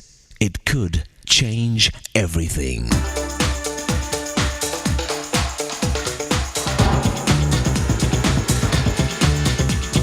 Think a minute.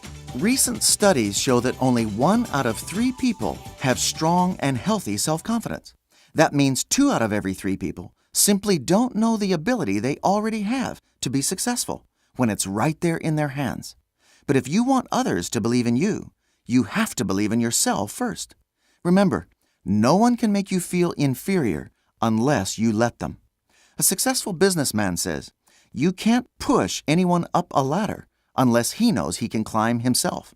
Many of us have an image problem, the image we have of ourselves. As one guy put it, you can't win a horse race if you think you look funny on a horse. To succeed, the first person you have to beat is yourself. So stop believing your own lies about yourself. Just change your mind and you'll change your life. One of the most lethal weapons that can kill your success in life are the 2 little words, I can't. You know that people used to think that if human beings traveled faster than 30 miles an hour, it would stop our circulation of blood and kill us?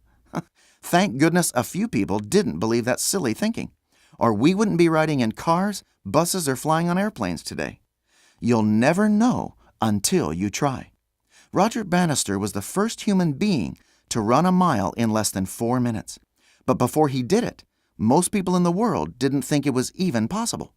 Yet only weeks after Bannister did it, suddenly runners all over the world began running a mile in less than 4 minutes. If we believe something can be done, we'll usually do it.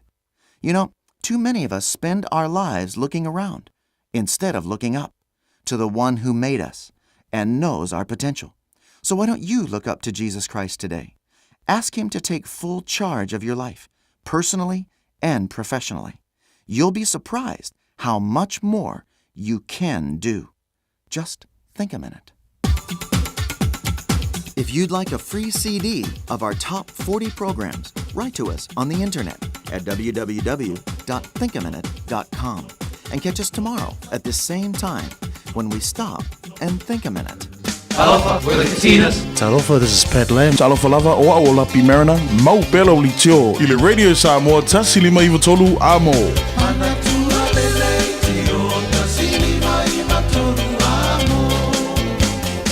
Taida tunu lo mai mama la fa fonga nei vai ngol tayo ngan mana le fo fa just mai le fe ngale alo le yor su el tanto Radio Samoa pio tanto tata no ngalo ngato nei vai yaso Fatalo fatu la o fionga la lo li nei tayo ma lo le soifua manuia vi ele to tato le nei so fo Ya tatu tau fai fa malo fo soifua manuia le tayo ya tu tu sala vai le suafa ya me se fo ile sunga ya te vai malo le usu mo tala nga wa makanga pi o fio lolo sa udalo le malo lo ioi wa ma ko fie fo ile va henga wa ya ngala wa kele masinga o ma ko ma fa kia le marulo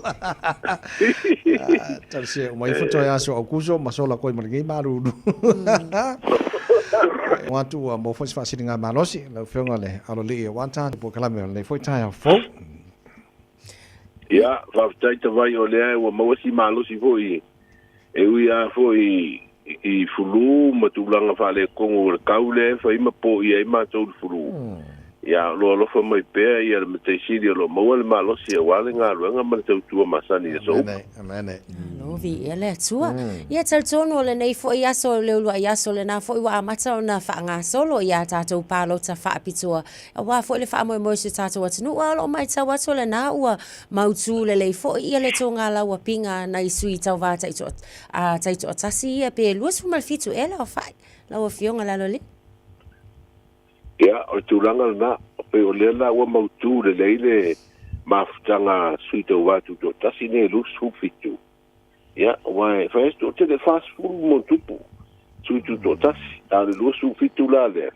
ya le pe o le e loto tasi ala to e no fa tasi mata pena fa tasi po le ala to no un paloto le au ia ide so ya ma le so overrated ya na to la le la fa ya nga yo inga de papa pe ele mo e se parti fa se no mele foxi ma no fo ta tu no su je jo tasia ngan man fo le ole ai e tau mate ya wai pe ole to lo pingal va ngale o pe o se pa ki fo le ina nei ave fainga filfilinga le tonu a te ua manu ia mai nisio lato po la la fa numero e fo nga mai o tasi nei va ngole fa long lang ia nisi parti a mesha parti tolu fo ia fa tu tole tu sa mo tasi o le sa mo poto ma le JPP pe a te o mai fainga pa no tele e mana bi la to ni fo numero fo ia fa toile majority fa an fo si mano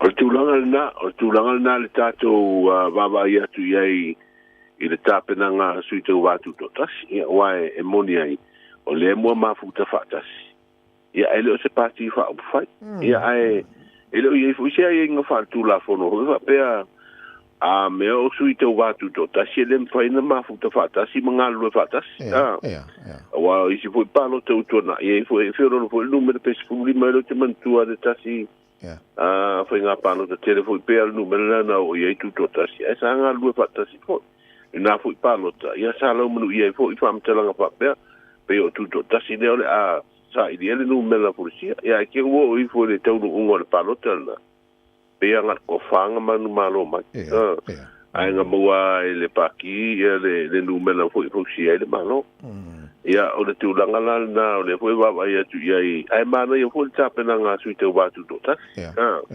wa au mai pati e tolu wa au mai pati e tolu e le mo se numela foi si ele malo ia la tula le fa mo ia ai paula le tulanga le mo tino ele o foi le se pati mo lo ave mo suite wa pati na e atu ala tu tasi e wa tala inga na le fai nei e atu ala tu tasi ele fia ave ma suite wa patilna e fai la tu fenga inga mo fai la tu tala ho pe fa feona pa nga solo la tu ma tanga fa maloso fa tasi pe fa pe o tu langa na to lu e fa un wal palot so ese maila na lo le lusu fitu le nga malmana along the wingol to chele ala o isi sui tu tas o la o manino ia pati la tu te lang ina ia pe malo mai la tu malo o le tulangal na o pela fa tu ile tu sa mo otasi e ia isu i tau va o le va ia tu te mini fa nga solo ia fa la wiloa i tu malo fo i manu mafio anga o lai wai ai lena o mai nei le lisi muri version te nei o sui tau va o lai lisi mai o sui tau va tu tasi ia pe o le lai mo tino tu tasi na la o ia le pati fa fai e fo i si pati fa fai o le te lo o le ia o la tu sui tau va o le tu tasi ai a manu ia mai ia e urfa le atu le vanga fa fai na ma lo fa tai manule tau te il vanga le o nei masala pe le wa to afai tula ia na matolo na ngai le tunu o le sa restala more people fai la to palota ia tulangal na ile palota mo al me mari ai to tele ia le na ave ele stala li ma fe mon tu ia ai aba nga le fe mon kupula kalia e fa nga le aso le palota mo o le si to tele ele kalia o nga ele fa pe mai de komisina o nga palota o ko kele o va nga causa nga ko o le palota mo ele tar fe nga e ska wi ala ko le so le so vale awa pe o palota mo yo na itanga ta po ie mo langa tu ai le mo le so palota yo na itanga ta fe nga ruenga i au nga masani ho ine i te mi o le so le palota ia mo na itanga ta ma tu tanga te ho ine i fa si ngata ia mo na i tanga te ho i mana o tu mau e mo mi ho ile le yo te mi ho le a ben fa palota e a uno winga o mai ama le si vai nga fo ile e un kai o le sfore de palo asa le a tanto i le fanga palonta le amata nei pre-polling o le sao fo e la usale vi e lo la to fo i moli o fionga le tua ia te pena ia le ngata o si fai pule ala tu fo i fai malata mai le te lo bang le sa no fo ile aki e piko po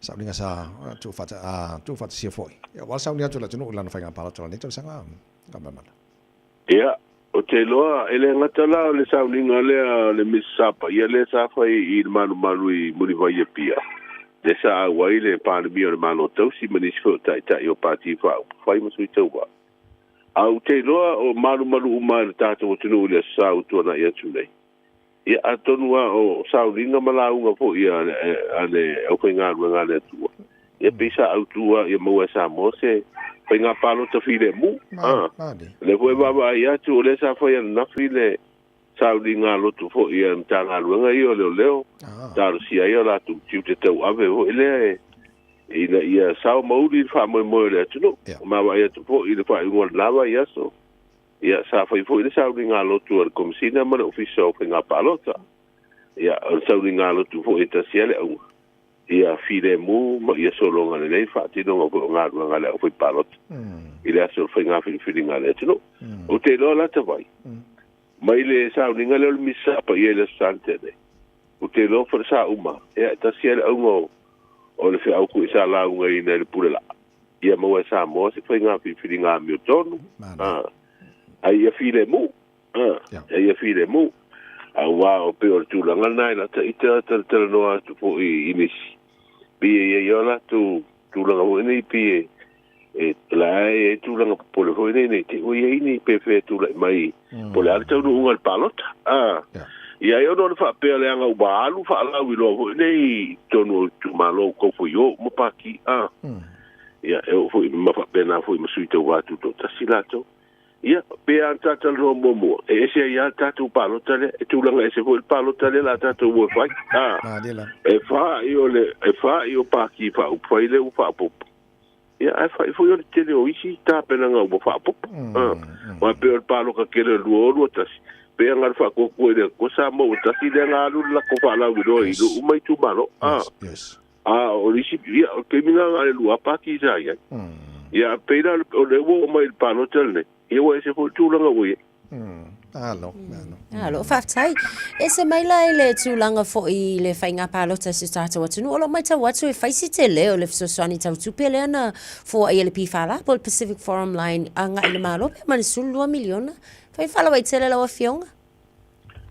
Ia, o le vaso nei le sa u mori mawina I tūlanga le I sao nei o whala tonga ma unanga tu mo te le malo. Le tu ina tu I le mai o tau sanga wha tupe. Nei la tu sao tau tupe ala I le dividend. E so sani le malo I na ngalu nga whai. Ta sida le company tu mo te le malo le wha ngai o le Pacific Forum Line. Le la tu tupe wha sinida le dividend. Le uma wes fulu milion.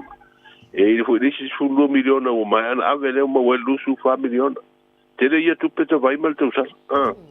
Te longa o le si tu le leile I le whanga i o nanga tuma o tine I le malo e whanga i o ka business.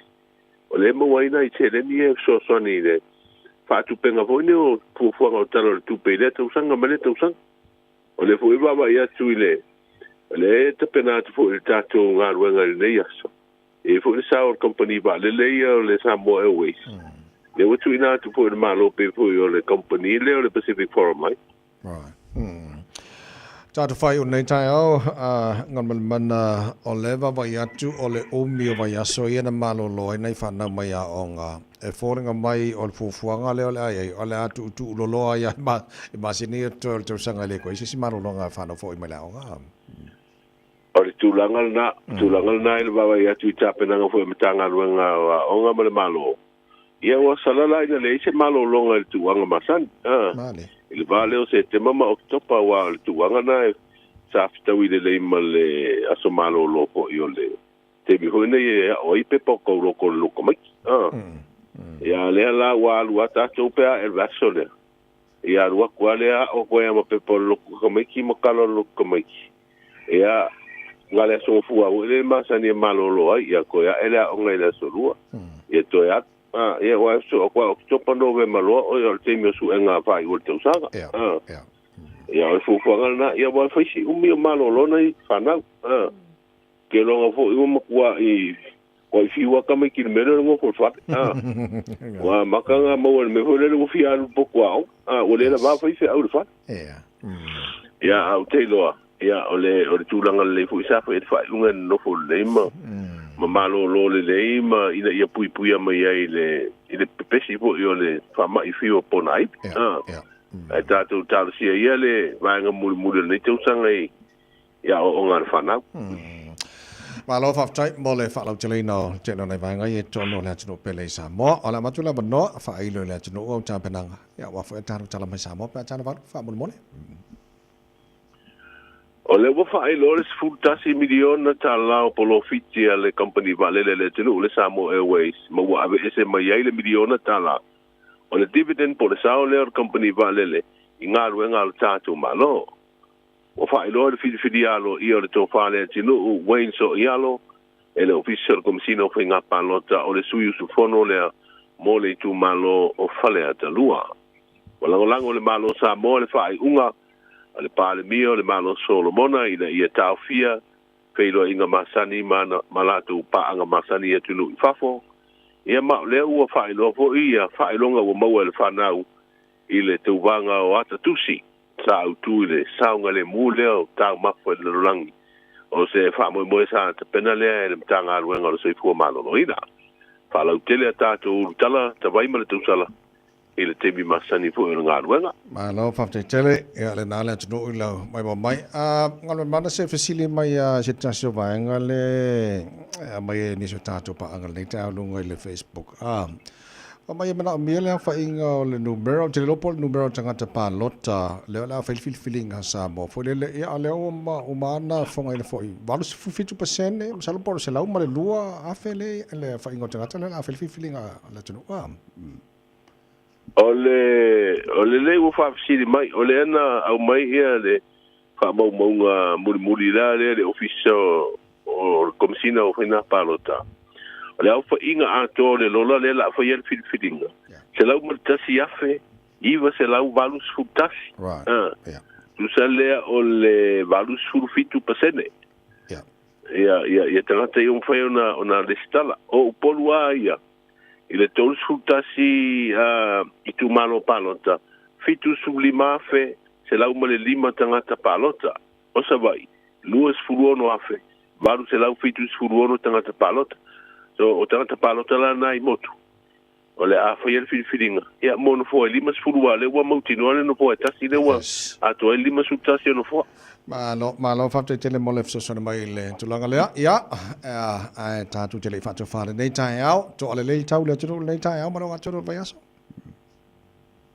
ole fa ia ma po unga kim ale mai le tau de so o lo fa baru sia fa tu nga fo o sa vidi malo lo si i vai nga ma o lungo sa mo fa pe fo no fa malo sia fa tu nga mo nga sambi o wingo le tau o sa vidi fa solo de malo lo si le mata polu Ola ofiti ai pea Samoa, mai au mai au mana i timu ea fiaida tunu inisio taimi.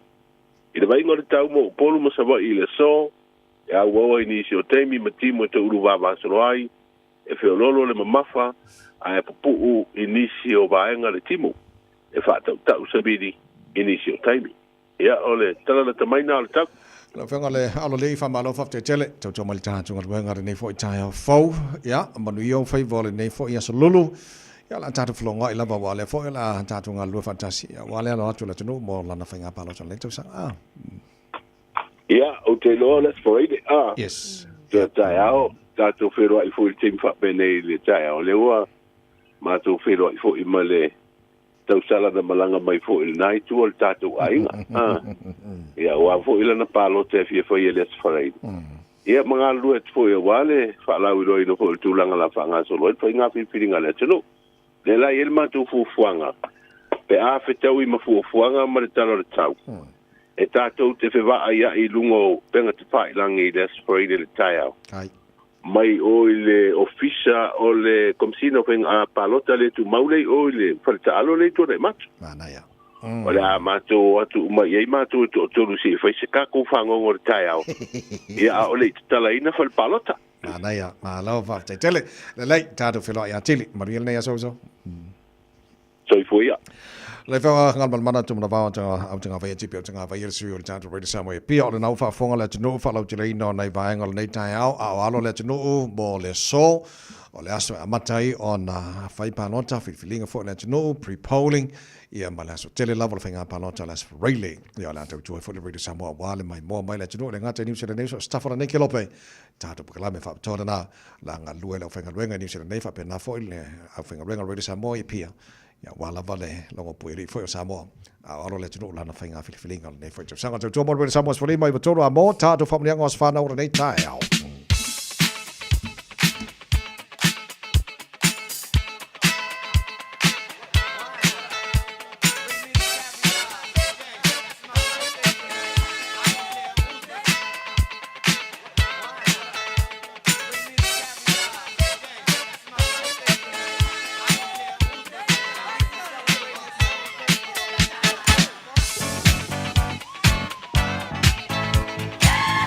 Nanga swana ola so lulu nei luas fufitu ku so matala jet foni mo o tolu fitu tasi lima iva tolu ole tato I meli on air at radiosamoa.co.nz avano fo ilungo al Facebook ma di YouTube ro Samoa mo family ngos fana nei tai au tato telefoni ma lo si fu E malolo sa fo sama o se patalo fo la fana o sa tina fo le yopu e fa manovia to fa po to sa na tina ma famui la fana na tina falole yo puro fa so nei na o valu e famui ma famui te ma fa so sanga na tina if ta na me no famui le tu tai lava mo ni fo de nei tai au le sia ta to la ta lo fa ta lo fa vai ma lo sai pu lo vai fu ai tino ngan mal mana ia wo video fa ko pengai kai me ele amakanga ben ia fa tai mo le ava no o le asol nei wa ato e se tamale o Stephen papa va puri matangi lo na so fa na ia san ia ko sanga oi or vi ingole tu ele fight ti fa ma volunga vi ingole tu no ne tau sanga o ia po ai mo oi fa malom fa tai ila le tu mau yo winga tau sa fia malo wanga malu a wore suia fu winga na mele tu e te ole nei o langa a e fe ngai mga luenga lo e fe ngai yesan e le fai ngofi ta talo ile tua ma Fesili le tua me uma lava e te mana yai ma fata nu wa pu puanga happy birthday son we'll see you tonight ya lo fatuma o nei o lo tama ya malo uso le o kire mo mon mai fo elo fa nga lo uso o kengi mai o Australia ya ma Marianne matukitawa ya malo grandma le apseka mo o Stephen happy birthday we'll see you tonight son birthday le lava vai mana Kasha mole ava no manu le luaso tai lava vai tino mo ni fo de nei tai au Paulo malo si fo le tai au birthday tele lava lo sunga le o ta mai e foi le Jongan faltua ya tasa por fiona ngan malmana ya ole ason le ya solu fitu o kuso ato ai le la so fa na ol tina le ainga na fa na ya sa o malai ya sa o ya matu ke bolia tu fa munyanga ma u a o mal fa na o tatu ainga o mai lo waso fa na o fa tai le tu o ya dia mai lo waso fa na o le ya so ato ai lo lima sumalua ia na te lai titi te lai taitai ai whaafitai le tua whaafitai mele le uma o e whai e tono tātou ainga o lau whautua o lau ki mai o le papua i ta whanau ia lea ia i le tua whaafitai mo mele le uma lawa sao ia whaamanuia le tua i lo waso whanau te whaapopoma tului le tua ni se tele ia whaawa o pele tātou mawhitanga ta ua masi a ta whanau ia meisona i o tātou ainga uma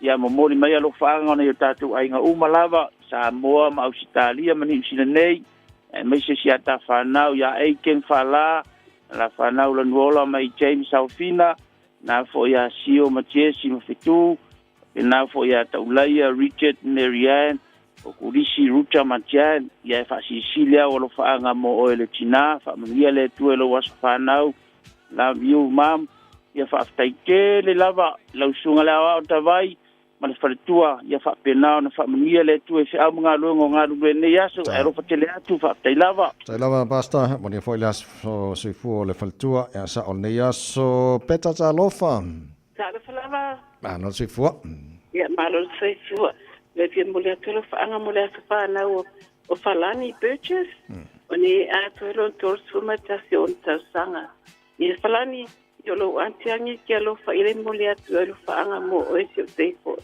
e ma mi fo le ni ya so lo fa tele le tu mo o to fa so fu man mi lo was fa na aftai tana peta mo fo nei tai au e ta fa mo ngale lu ngol ta Facebook ya lu ngol ta to Facebook fa man yanga mai Maria T Mawingoa Whaamaniatu la sa soifua si o mātou tamā whaleanganga Pastor Whamanu la lotoa piniata i lea so vi ia le toa ilana whaamalolonga ia te oe le tamā peleina wau lia mai le nei aso ua whaopopo i lau soifua tu maula na whaauunga i le upu fola a wanga bole malo le tua lo fangia le tua ni siaso matausanga o lo soifua ma tau te ala lo fatele mo o etama o lo faanga ia mai lau e kalesia Samoa AOG Glen Eden ai mai se tiu malu male ainga mo o etama love and blessings Leisi le nei o whaamanianga mai a Maria T Mawingoa lava whaamani atu le aso whanau o se o grandson o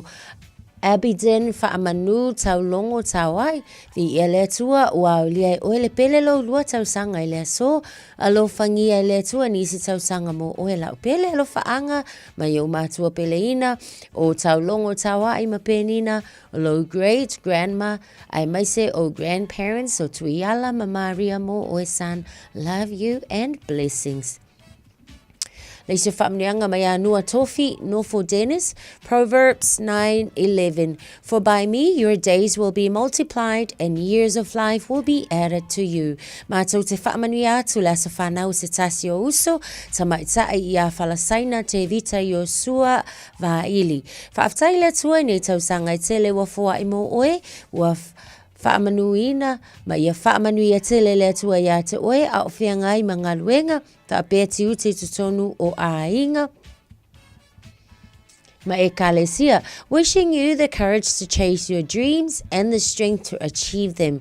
May you embrace the journey ahead with hope and determination, knowing that greatness is within you. We wish you all the best on your birthday and in the year ahead. Believe in yourself and all that you are because you are capable of amazing things. Sending you warm birthday wishes on your special day. O lo whaanga mai lo ainga malava whapea o mātua ia anawatasi ma aimiti vaili. Ai whaasilisili ai lo whaanga mo oe lo best friend baby Sapi Anita. Happy birthday. Lungal tatou I meli o lo ia le whaamanuanga mai a tapua I laveti ngā paito maleifi. E mua na o tutoa le niu le tua oi a walo ma vata puai tapu ia male atua. Whaafetai I lona alofa ma lona anga lelei. Au lana puipuinga fo I mawhai ai e si o ma whawhine pele to atasi o loina ema paito maleifi o na aulia mai le nei tai au fau o ato iai le isi sausanga whaau popo I lona ola. Ta salo I alo whangia pea o e le atua masanga whaau popo pea nisi sausanga se te leilo wola a whawhine. So anga lea onga, ta pea o ta alonga, ia e mana tua e wha mua lea tua I o wala uma. Alo whaanga mo oe mai o tua ngane, ia lalopua, Emmanuel and Dallas, mau ainga uma, ai silisili ai alo whaanga o ma ua o ma tua, tuitonga matoe malu, ma tapua I laveiti ngā paito maleifi. Manu ia tele lo aso whanau. Lei e le staff am ni anga left tanto no mai po a tonu atu ale la ka ngoi kopea ku a ngal man. Ia. Okay. Whamanianga mai a Sarah Patea, vi ia la lofa ma le anga le leo le tua, ona ua mawhai le tama o le ainga ia Robert Manuele, ona aulia mai lona wha se fulu whātau sanga I lea so, whaaftai ate oe han mō mea malava lo e whai ape ai tonu o le tā ua ainga, ia alofa le tua, fo hai nisi tau sanga se tele mō oe a ua le tātou mawhatanga le nei o langa le tu mau, alofa anga mai si whanau pele, si o uso ia maa, ai whaasilisili ai alofa anga mai si o to olua ia Maima Manuele. Tātou whapianga manaore nei fwoi tai au fo a episodi la suru fiko o kusori a le lei o le pesele wha a mani a trele pulenga mana whenga whenga radio Samoa mala jana pakalame manu le tai a manu a tele lava o te wasa whanau whaise barbecue. Yeah, so soifua nea so. Asa ole nei a. So iwa, ina balu.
Eva mali pese. Malo fa fonga Samoa. Malo fo ile va ile musika. Radio Samoa #1 New Zealand akoa. Sipso. Mafala traffic ile time ile nei nisi vaenga o tata wala tele Green Lane East lo maita watu faisima mafa city bound ang ayatula na ile tata intersection with Southern Motorway ile nei for time Onera Road lo maita watu on the southbound ang ayatu ile Northern Motorway ole na olo hotel na poloka le vaenga le na ile nei for time ile tayao State Highway Sumaleono Northwestern Motorway city bound lo maita watu mata na faima poloka maita so ina Western Springs ia male Waterview corridor ile nei on the westbound, Matamaina le Central Motorway Junction, Fasol Solatu Anga I Henderson, Lungol Tato Northern Motorway City bound, Olomaita Watu, Failava Sitelo Polokaina, Victoria Park, Viaduct and Central Motorway Junction, Ilene Fortami on the southbound, Ia Olivangalanal Tato Ramplana intersection line Esmond Road and Onera Road, Ia Olomaita Watu Nalo, Tele Lava Fortina Poloka le Taimi Lene, State Highway 1 northbound towards the city o maita watu ia o faisi pisi fo ile nei taimi fa pena fo ile tato southbound ile tato Rambler na Mount Wellington on Green Lane East faisi telo poloka o ia State Highway Lewis Fulu northbound city bound o maita watu tato mai I manukau anga ia tulvangla na Waterview Tunnel faisi pisi o tato ia mal tato interchange le na mai State Highway Sumaleono anga ia tu ile State Highway Lewis Fulu southbound o maita watu langa ia tu ile maleva alele ia o lea fo yo faisi pisi mai o tato le lua se fulu a fa pena fo ile lua se fulu pi o le tulanga le na o leo lo o ia tato traffic in time a veta avale tau anale saunga le mu Malotau Radio Samoa Radio Samoa Taslima Ivatolu Amo Talofa Samoa I mawhaina whasoasoani atu Dr. Chen pe a whaia te a fiele mai suka Tota mawalunga le maua se whanau Ma I sela whatungao ti ngā le ua po tuli Whaalusile tino puta ka nesa ma le tino mangeso Maua fo'i le kulini fulunifo mo ni fo ti ngā Ma toi whaafilesi ai lau manawa Tele nisi o loa e whasoasoani I lo soifua maloloina A fio ane loa e ai Dr. Chen I le tuatusi lua ono Great South Road Orahuhu Telefoni lua fitu ono tolu tolu fitu fitu extension numero lua. Aua nei misi a whasala laua tu sa o lau Radio Samoa. O tawalu manga o lau whainga palota I Samoa I le aso whareile. Lua sifurmalivo o kuso mai le I tu lai lua I le auli. O le a whaafofonga I le au ili li natu. O I unga o I tu malo palota. Masui tau vātai tasi. O mawhaio nau I natu le nei au au nanga. O na o le lango mai le Enterprise Motor Group I Manukau. Ato ai ma le fesoso ani ale Arrow Memorials. Manuia lau whainga Filifilinga Samoa. Talofa lava, you are tuned into Radio Samoa coverage of 2025 Samoa General Election. Proudly brought to you by Enterprise Motor Group Manukau. Right now, our Enterprise Prize Smash Sale means up to 3,000 cashback or discount on your next vehicle. Save big, drive happy, and find your perfect car today.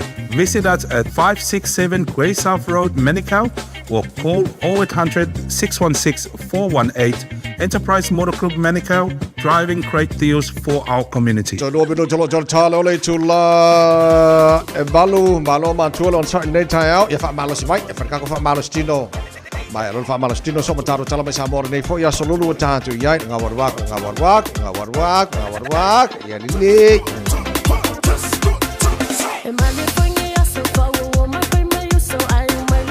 Yo Nunca Iya Uma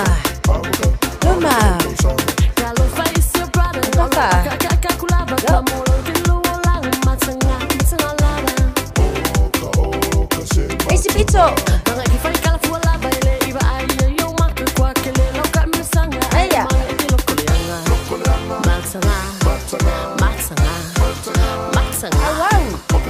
Tuma Anu Iya Iya mapai ku iya Iya Iya Asa yai Iya Iya Luga.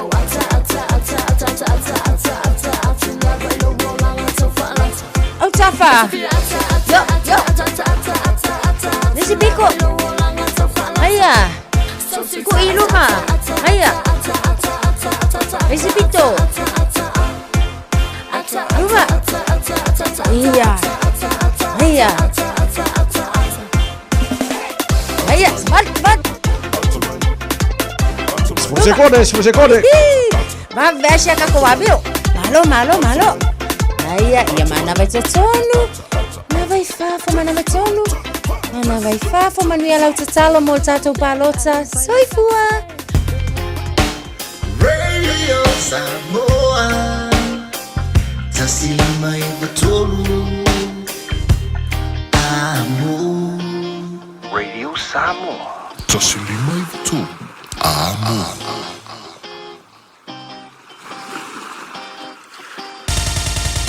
Usimaya lau whaafofonga o le whaapoponga fo ele nei o talafau mai Samoa. Awina sa mai mo oe e lau leiti o whalongalongo le Radio Samoa. Tasilima iwa tolu amo. O te whaatalofa no tātou utunu o tātou wheroa I fo I le dei asofou.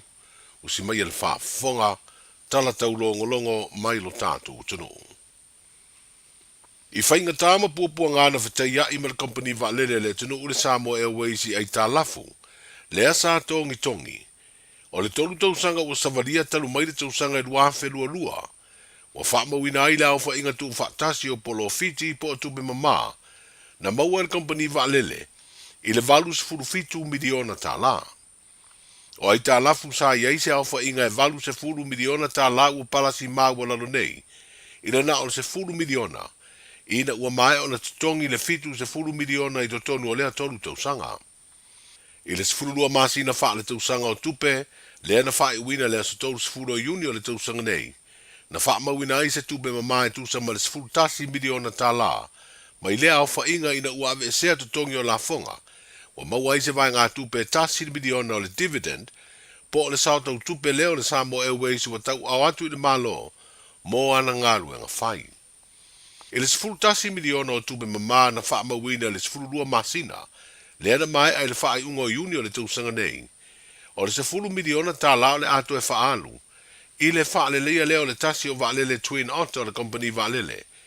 Lea o le a ave I se company kanata e wha tino ai ngā luenga ma le wha moe moe. E toe au mai a Februari o le tausanga fau. O mamoni e le wha malo ma le wha tai le office sili. O le Samoa Airways le fio ngā whaua o tau wā fatu tielu. I le lango malosi e le atunuu.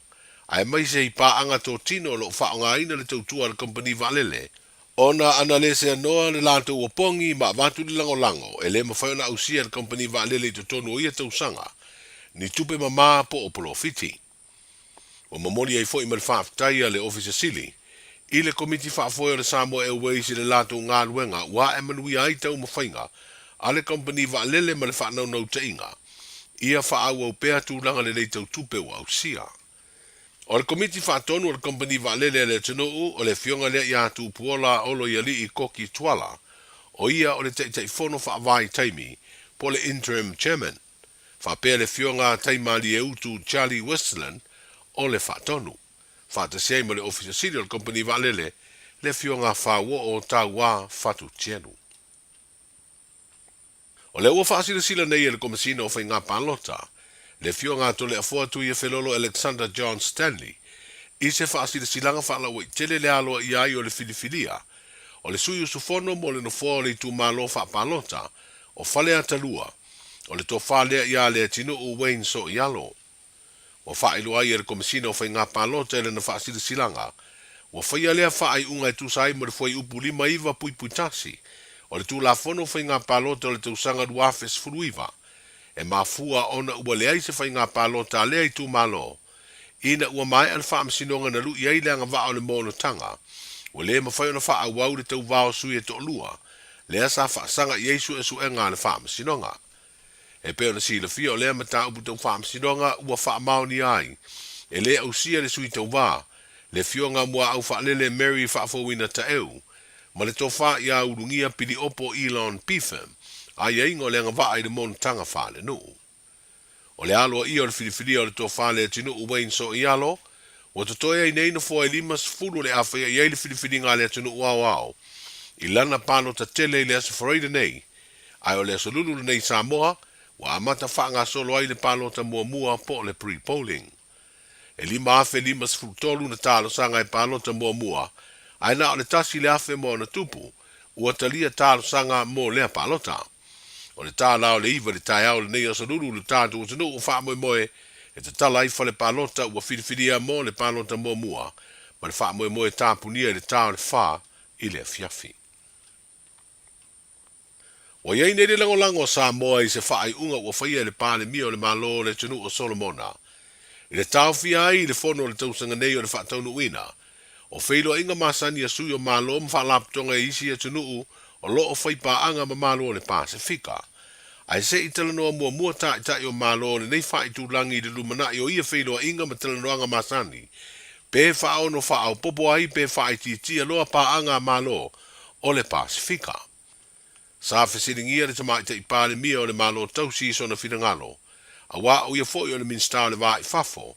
A o loma le whono wha le tūsanga tai o le Pasifika le masi na fōu September. E tali malo ai le atunuu o Solomona. E lau vai atu rai ai, o le autu o le whautuanga Solomona. Ona i aili poti e talia pe mātou o taitai. I mata upu tau loto i whale ai o le whono o taitai. O le sila vaenga o lae o lo iai. O le toe ilo, o tātou paanga. O ai e tauna iai, o ai e le iai, e po ai, foi le la sanga ese, foi le i le membership. O le lai le i whaia iai se ilo ngā taitai. Ma o le lai e pei e tara whenga iai ia le whautuanga le wa mai e le ngata lai le ilo ngā paanga. Au isi ame tau loto i whale, foi le o le Pasifika. Ma e le nātia foi. O whaia sina foi le mamafa o whinaunga a tātou paanga te tele. E o lātou foi mana onga foi lea. Mai o pe o le a foi lea tūlei mai anga e le tātou tūlang. Ma sa ili au ai foi lea, ma whātupo ai foi se inga pea i tutonu lava o le tūlang. O i tūlana, o te manatu, e se le tāua o le mea lewa mai, se i maua ia se taimi. E nā o le Pasifika ia se i whaia la tūtala.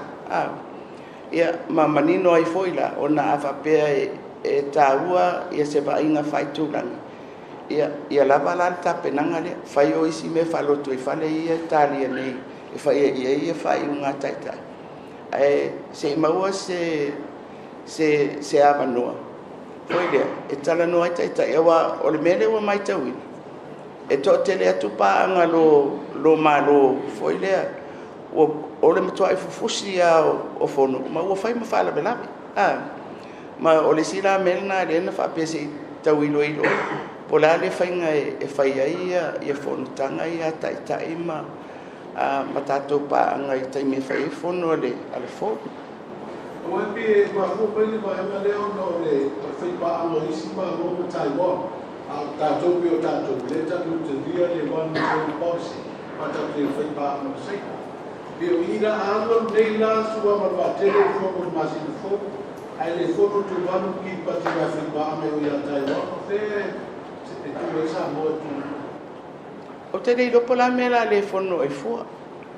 Awa o le matou whono le na whai i tonga li tausanga le la. Na langa i le whawhisili ai. Foi lea, ona o le tūlanga le wāo seina ma Taiwan. Pe o lae e anga i mai se ma tā upu. Foi lea whapea. Ua te taulola na tātia le awanoa le tu umo malo i e whaipaanga ma Taiwan. Awa o le whainga le na whai mai lava foi le forum. E whai lava le dialogue a le tōtele, ma pāanga. Ai o loa, ai e tāpena lava le awanua, e dialogue ai, ia malo i e whai pāanga ma Taiwan. E wala lātou, whaila lātou whono. Ai tāpena lava le malo le e tari.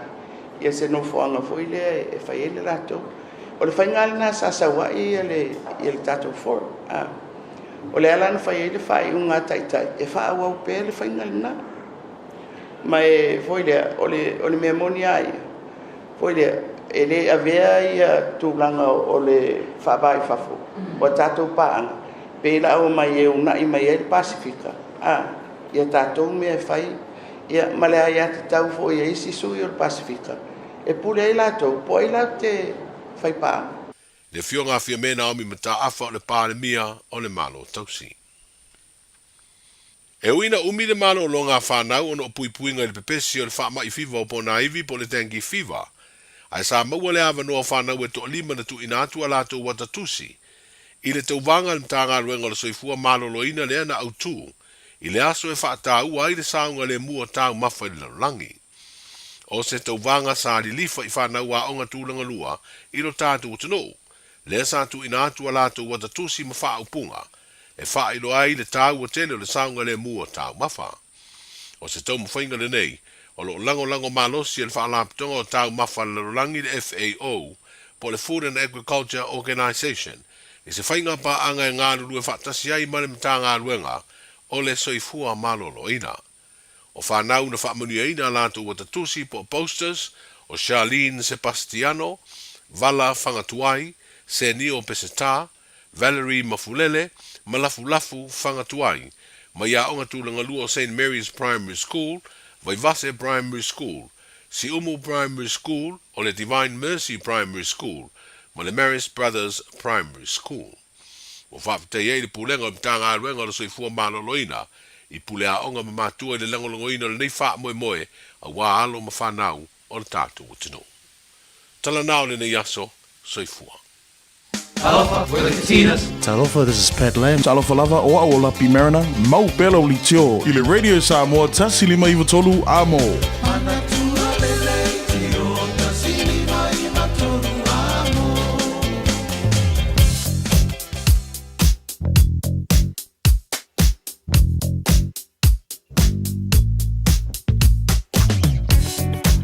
Pai ngala tamai lunga la wala nei taimi o le tai au pisi o lunga la wala nei vai ngala tai au e se mai lunga tātou highways o lau te tilo atu Mount Wellington Highway around Silver Park mai lava Pamua a ngai i le on-ramp State Highway 1 southbound whapena State Highway 1 citybound po loka i nei vai ngala tai au te ara to south lesi vaenga pisi lava anga e le on-ramp o le northbound State Highway Sfuruono, bena vo citybound o le Sfuruono, po loka tele nei vaenga o le Taihao.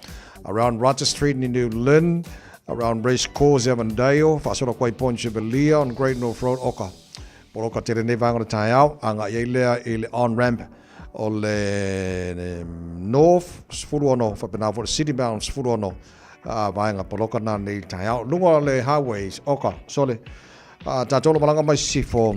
Poloka i o lunga la wala nei vanga Taihao. Lai okay, le link maur sifuru valu anga i Westgate. Pasi mai lo Westgate anga i Royal Road, i Lincoln Road. Poloka tele vaenga na. Pasi mai Lincoln Road, anga i Te Ara 2. Whaasoro mai Rosebank, Ponche Velia. Western Springs vaenga poloka tele na. I langa taulanga o kilani mo tātolo malanga mai sifo. Afe mai le highway luasi fulu, le off mai or Sfuruono, around le Tano. Afe lolo mai le Tano anga i Mayora Road, o le vao Dominion Road on-ramp, ma Hillsborough Road on-ramp, vanga po loka arana, ne vanga le Taihao. Pasi malo na, lunga la wala papa seki kako, pena fo o kili malanga le malava lele.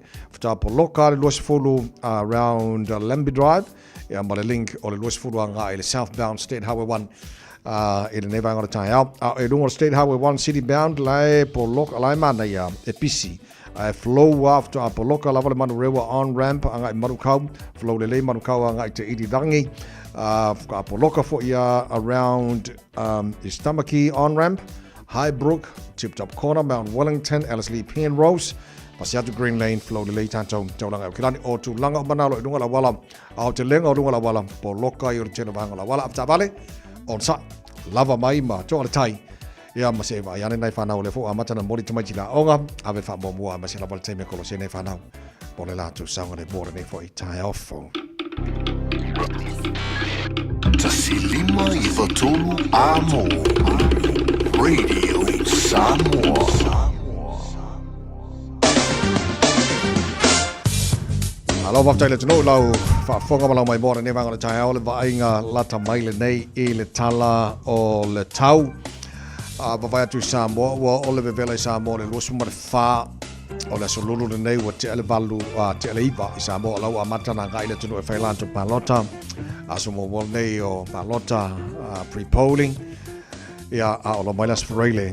Ona so tele ia mo fenga fiti felinga le tino ai bo me atu lai tu mawinga langi le le tau o le sam so tai fo isa mo nei le te al fitu si o tata really some pia le fionga hanga mana ia lai le le tau isa mo ele so winga no le tau langi le le se mangana ni se vai ngola tino e pa o timu me fo e ma ni se pa anga tata po kala me lo fa fo mai ia lai mana ia tau isa mo e fo o le tulangana iai tolu se fulu degrees Celsius morunga o le bebela o le ea I Samoa ni yaso lusa malima I lona mawalalo fatalo fatwai le nei vango le tai au pa anga u malapa le tara pokalame lo fa fonga mai Samoa malo se fo manuia songa isa ako tau fasia ala eva mai o ya le sa ala va mai mania ia le clear le lei alangi le Samoa le nei vango le tai au malo lava fa tai fa fonga mai le tai mo le tai au le malo le tino I Samoa se atu talo le tau I Australia fa talo fa panga u malava le tara pokalame so samainga Australia malo lava se fo manuia le mo Canberra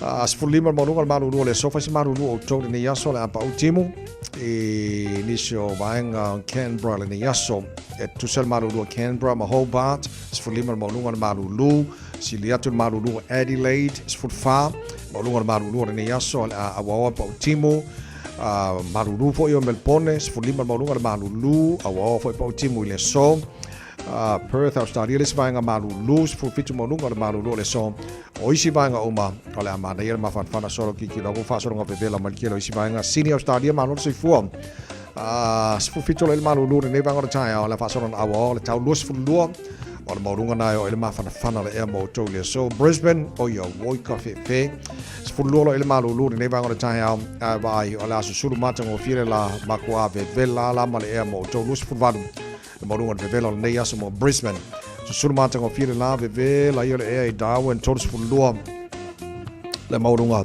o le vela fa mo wina o bainga o mana Australia mal tulanga ele tau ya mo ne foi so lulu ta to via se male talo tau no fanga fa salanga radio sa mo se fulolo ele malulu ne vanga le tai va ti fafo e manaya awa ma langi le me fo tau ne vanga le tai au e baba ati fafo mtu ai file mu le ia niu mala au li ai se me ngase to a fi ma le me u ma nei tai au o tu langa na e to ma winga le tau le soi awa o lang le pa o timu ni se vainga o kilani nei fo yasus fulima o lunga na maru lu tai au pe au lia aso na awa o fo I pa o timu lang le ni so taimi fa pena fo I le as fo raile awa o fo lang le pa o timu ni se vainga o kilani le asus asto nai ya mana semua muda aku soal susah na fasoran awal foi pa timu matanga o September pe ata tu dia tu la so fuor va so forward pa timu lang de leila so lua ole na va solo mana ya to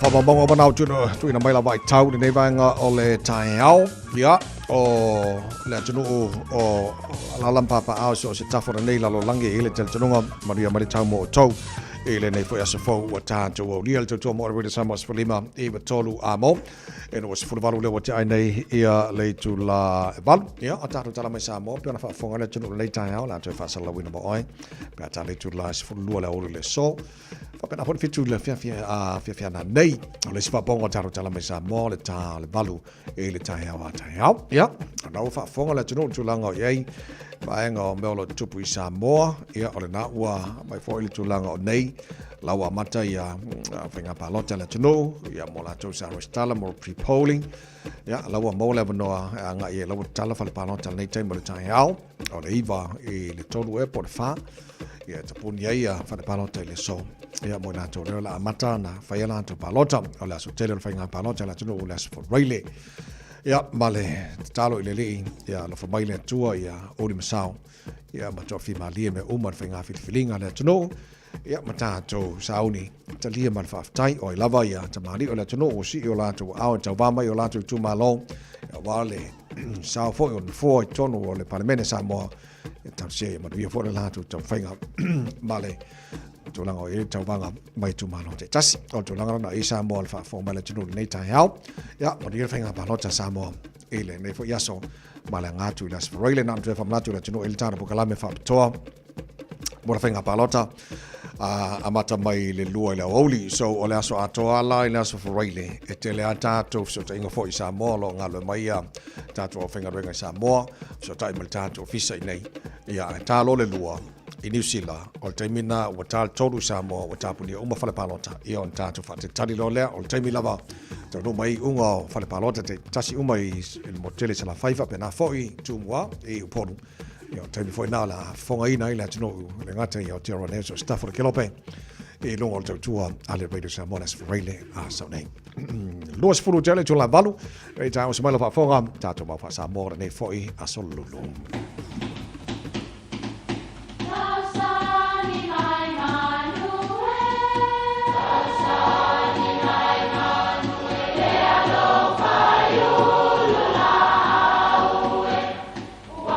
E o whanga manu i ululu o la au, awa e whawhanga i funga o la au. A o le tangata, e whawhanga i upu matala. O le mawhileo o alanga upu mamuanga ngana Samoa maona whaapongai, e a fua i lona si o mianga. O lona lea sao i le whaatufunganga o le iloa whaale aso, mai le tautua se ia o ina pule. O alanga upu mamuanga ngana, ua lanto mamanuina le tō whamanino a Samoa, mana tua fo'i, e tāo fitau muli le atunu. Ua vā i lupe maua. O le upu le nei e maua mai le seu ngā lupe. E vapele tala o le taimi lea, ua le toe asa le seu. Ua na o le tali lava o lupe maua. Ua vā le isi lupe maua i le isi lupe maua. Ua mau lupe le seunga. O upo e whaailoa ai le fia. O na o se tau mawhainga ua whetalia i malo ai le o tō i lalo. Ua whamalo atu i le tātou au i loutou lotonu. Mai tau atu lea ua se fulu talonga, se fulu vo i manu malo. Ua tau nuu ai le muanga ngana le atu nuu ua vā i lupe maua loutou tau mwhai. So se wha moe e i umanuia o na wha pelea. Ua vā i lupe maua le so. Manuia lau wha saunga i le nei aso.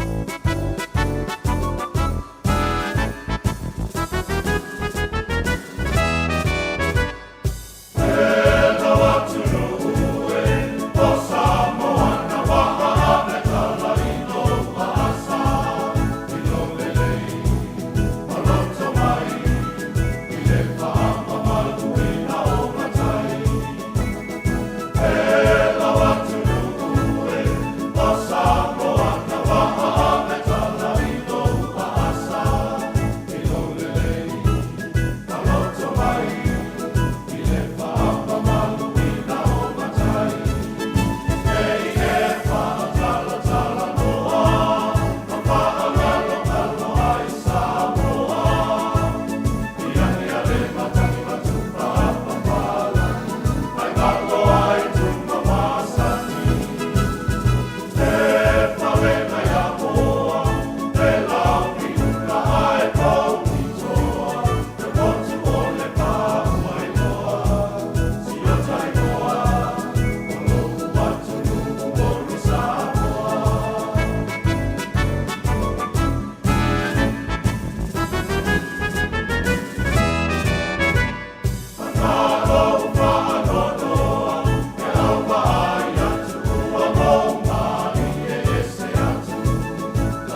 tu amo. Fai mea alofa I a inga maua I Samoa, e ala ili whaatawina o se hotel ta alofa voucher. E mawhai ona whaongaina mo aso ta ua whailongaina. E pei o aso whanau, whaipoiponga, pe whai malolonga mo ta whawhawai whaiungo vai aso. Whaatau e oe New Zealand nei, ai piki e lau a inga I Samoa. Tanga I ane ili pacific40.com/hotel. Ma whaatau nei loa. Pe vala au ili o lua tasi, o valu tolu tolu, lua lua lua tolu. O lua tasi, o valu tolu tolu, lua lua lua tolu. Aua nei misi a whasala laua tu sa o lau Radio Samoa. O tawalu manga o lau whaiga palota I Samoa I le aso whareile. Lua sifurmaliva o kuso mai le I tu lai lua I le auli. O le a whaafofonga I le au ili na atu. O I unga o I tu malo palota. Masui tau vāte tasi. O mawhai o nau I na atu le nei au nanga. O na o le lango mai le Enterprise Motor Group I Manukau. Ato ai ma le fesoso adi le Ara Memorials. Manuia lau whainga whiriwhilinga Samoa.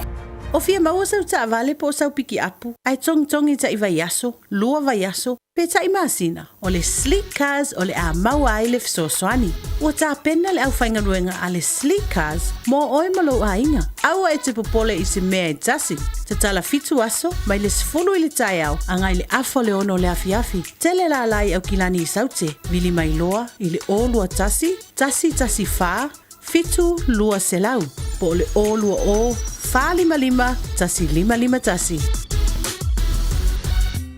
Mo tupe wha moli Samoa mana tua lo le Pacific Easy. O lo wha wau pea le tātu wha mitoa e nao le 5 tala anta tongi pea e wha ngaina le Pacific Easy app. E wha tino ai au tupe wha moli mai lau telefoni wha mehai. O lo awanoa fo le tātu direct transfer. Tiposi mai ai au tupe le tātu account. Ma wha mali eina fasili lungo le telefoni. Ma wha tino la foino lau tupe ai ga wha mitoa. Mo le tongi no pili o le vai. Mo li te ngā tupe so se whale tupe Samoa. Pe le tongi nino no ngā tupe le nupi wha. Samoa House Corporation po le Samoa Land. Ma so se au nanga Samoa. O lo mawhai ona whaatino uma e le tātu au nanga le Easy Pay. Maratua e lata le fitu se fulua tātu la wa wha sopoli ai New Zealand. Wha peo tātu o fise tolu I o Tara o Tāhuhu Mamangele. Pe wha ngā le Pacific Easy app po le direct transfer. E wha sawa ilo teimi. Ai sili atona wha sawa I nau tupe wa taunga tāle penisini. Mo nise whamtalanga pala au le o varselau o tasi ono. Po numera masani au kilani. O le lua fitu ono fitu iwa fitu wha. Ma le lua fitu ono fitu iwa varu wha. Pacific Easy. O lau pa anga mo tupe wha mo moli Samoa.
Te kia mai le mata apa ulai na wato lua se fulu ma le 5 minuto lo tōra tāle o le itu la eiva. Te pauna minuto lo tō o le malu o le tae au rui Samoa mora nea so lulu o lua su fitu e aso au kuso. Tāra wholo kona lua fe lua se fulu ma le 5 tātou lava na morina tamatila au matua ma lole on sai. Te pena nei whanau nei tae au pese waino mo oe. Ma lola whaftai whai al whaiwa. Titi whai tama foi e te pena nei whanau nei tae au.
you wanna have fun, then we party real hard. If you wanna take shot, then you better take stock. Cause 1, 2, 3 into the 4. Man's feet as a daddy like Yankee. Never angry like Sid but Andy. Better please me like Cardi B. Yeah, summer sunset, shawty fine, what a stunner. Looking good on the beach, fire than Moana. Princess like Diana, crazy for you like Madonna. Girl, I want the true love, Johnny and Mahana. Step in the ring now, let me swing. Late night talks, that's small line bling. Bring that phone, I'm on my way.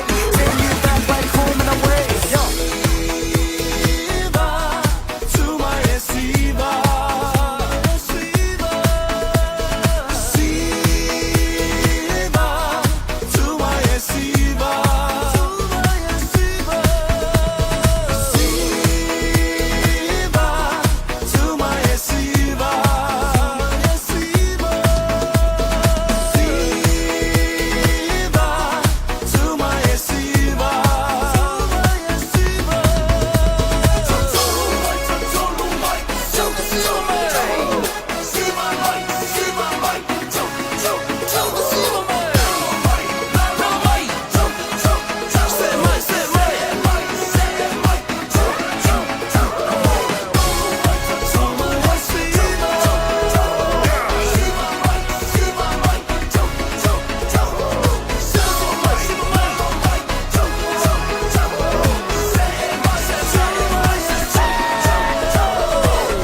Semon le tufunga tu mai siva choice full fit tu ileiva lenga arwa kwar pese we siva tu nai batia tu na vai loa fa fi fianga le taya ma lo si fomo nia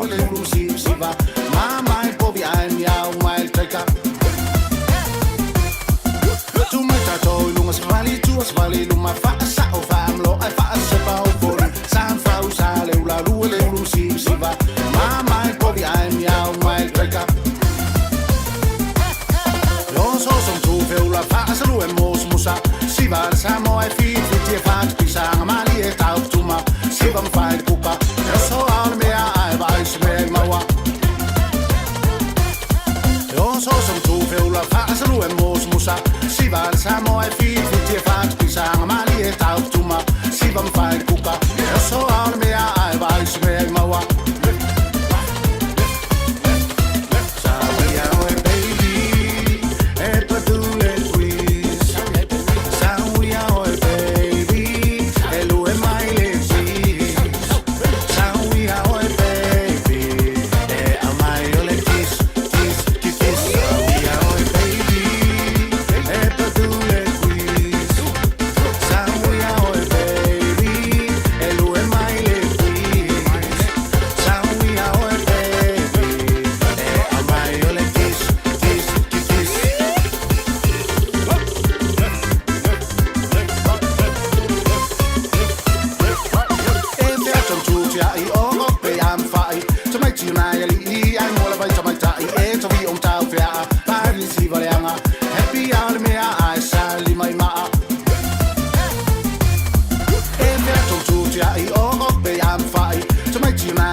Lei pai fo sau I pupai o le tai au pe fa pe nganga sifa mai tanto pe o le tai au fo e a fo I a on sa mai sa wo ya Victor o le tau ta World Auto Limited ona o lo malanga le fe ngor konsula I Samoa mo le tulanga I fenga palota o le istanto tana longa nei tai au ai o lo o manolo no ofisa ini so baenga fia a marmala mai le no faina bala wana il tolu tasi lua tasi lua bala mai fa foto au kilani ona fa ngale ro code number o iva tolu tasi lua ai afa pe ona ile full service lo sa e pona fo fare con for the warrant of fitness o ke pole nga e afia ne o ya Victor mala fenga luenga ta Warren Auto Limited ai fai uma la uso na banga na mo oi so ga Victor lo fantas mai mo tanto di pote nei ta Victor malo nga lu good morning so ya se fo mo la ni mara so ta vai ma lo sa ma lo so pa lo ko se mo no sa mo na so me sa mo sa malo lo sa malo se so malo afanga ko vai so con le mere che mi abbiamo pure vai a sotto ciao le sol se aso rulu ya ok uma vai vai a ciao le agora por mais singa ya de mi ko ya o alguém mais singa se mai ya que sofa yo mo vai causar malo o sol tawa ta nei tai hao ya malta di poti Falta vai ya por maton no ya masa se le tato compensini e basta se do sala todo pa cotito de sala no vamos pues sucede le que se perpetuo tava de matou vai pro FKT e depois se não está para lo moro po perpetuo tava le que se fala ainda o perpetuo sa basta por essa com que se LPT e vai ser para mais solução de na de gosto vale sala e de basene Only ngalo ko sa to sei ta ke ko kesi ta ba ai la ba le masina nei no ko nei masina ya o fa do do le ta se man ma do o ta to radio ya mata so sei se man ma ko si da ta ta te ko ta ba le le ngomro no ba no ta to ti ko ta man sa ni da nga nga wala so no ta ba ta se da se ta si o le ta to parisilia ile mato ka si o le ta si ma ko ni sta ma ki zo le a le ro sa I piace la ngorita vale pena fare solo tato full service basta foleo la wa transmission service di fina se masuta vale le maudunga lo emisi to le emisi maudunga fatina ma tele poli lift basta fole le lowing o snow pu passe se ti sai no posse se ti afu to mai ana to pu passe tenne per filinga aka pesa ne ka abesa pu passe ka moi ka to funga to town ya mano tau masani ya te pare wo fe go suta la ya pu ne malo le tato parisilia so mo ko ta tabari fa tawa tabari ko tabari wai ile ta ko ta vale ta ko ta vale mo se I ko pari fa ta ko ka pari se in ya no le di masuta la singa le termina ma sai le asen mo ta tabari umma la na fa ta na sinne nei no mo le ta ko SUV mo ta ko ai ta o ta ko ya ko ta ko yu for all the for Ranger Hilux Nissan o ta vale man se o no modify mo na disi uma ku wa snoko male bakta di tato piapu ye fai mero filinga ale semestre por eso fa ta o tulo uma se ia matou ya fa pe ke wa mara que se apala y no más o faina con ya probablemente su mismo hoy ya ora la sende ya ngasa foi da solo más dinero que experimento apala so sa ya matou e molo wa que express y el hoy ole numero le telefoni o iva tu fa so lua lu o iva tu fa so lua lu ya pa mai mo so sani o ta so far pa ta si grup petro o ta pa o wai si na rio se sai lava se sta vale mo ya ma so a se lango foi ya e mer si ringa fa se mo si no a singa malo ka ba con ya ta no fo nei to samo que non singa venga ma so yo lo lao po to mai me fo sa wa pa o sta vale ta no va pa ma venga bo so sa penso si mai so sa a fa que o sa foi do la para se den ta no fo to no ta to fisa mo se so sali ka tu po fa ro sa vale si la wala ni Ula o la se no ai fa no wala ni ya ma so nga sa fo da so pa ma sa a ma sa so sa si para sa sta to fitu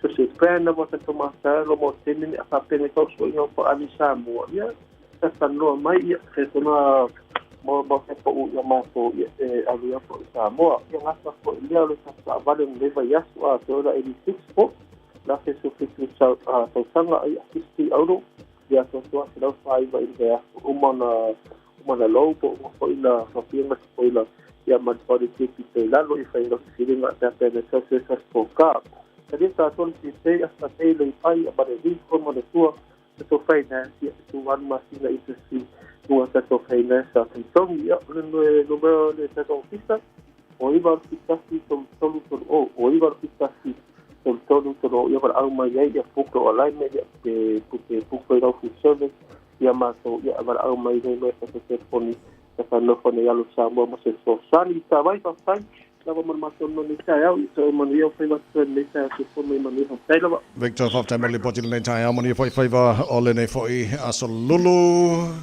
ala fatu te o fela mo fa fonga mai nei tai mo ta le peselea tono lo mo ta tono lo ta vale tono fa finga wenga le mai mo mai le tono lungo al Facebook mari YouTube per Samoa malo fa te te level te mai on tour so se paenga lo mai mo mai nei foi tai fo mai alo le yang ka ko fa lo le bai awani ngalo ya to la so tamano ko la ka mai ko kiki aka kalal ta no sa moi ol tasidi mai ba one hanga mo suange oi vai poli mala fa ngar o ka fe se au le o ka ma fa ka so ngalo fo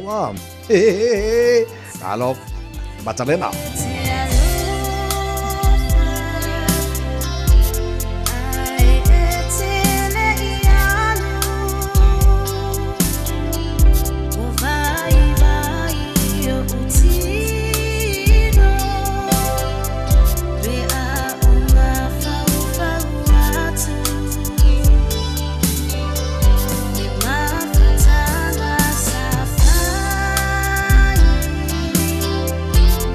Yeah.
tino pele mai la yelo au batolo lima ta wa fato fa o le ta malu o le tai au le na mo le nei fo ia so lulu fa tai tele la vai lau te talo mo lau ta po inga nei tai au tala fo pe tala iva al bakala me fifia mai so nga tia fa la tusti tia mo nei tai mo to ona nei ta vai meni so fua mai manu ia lava nei aso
From Aotearoa, New Zealand, this is news in Samoa. Taia Maria.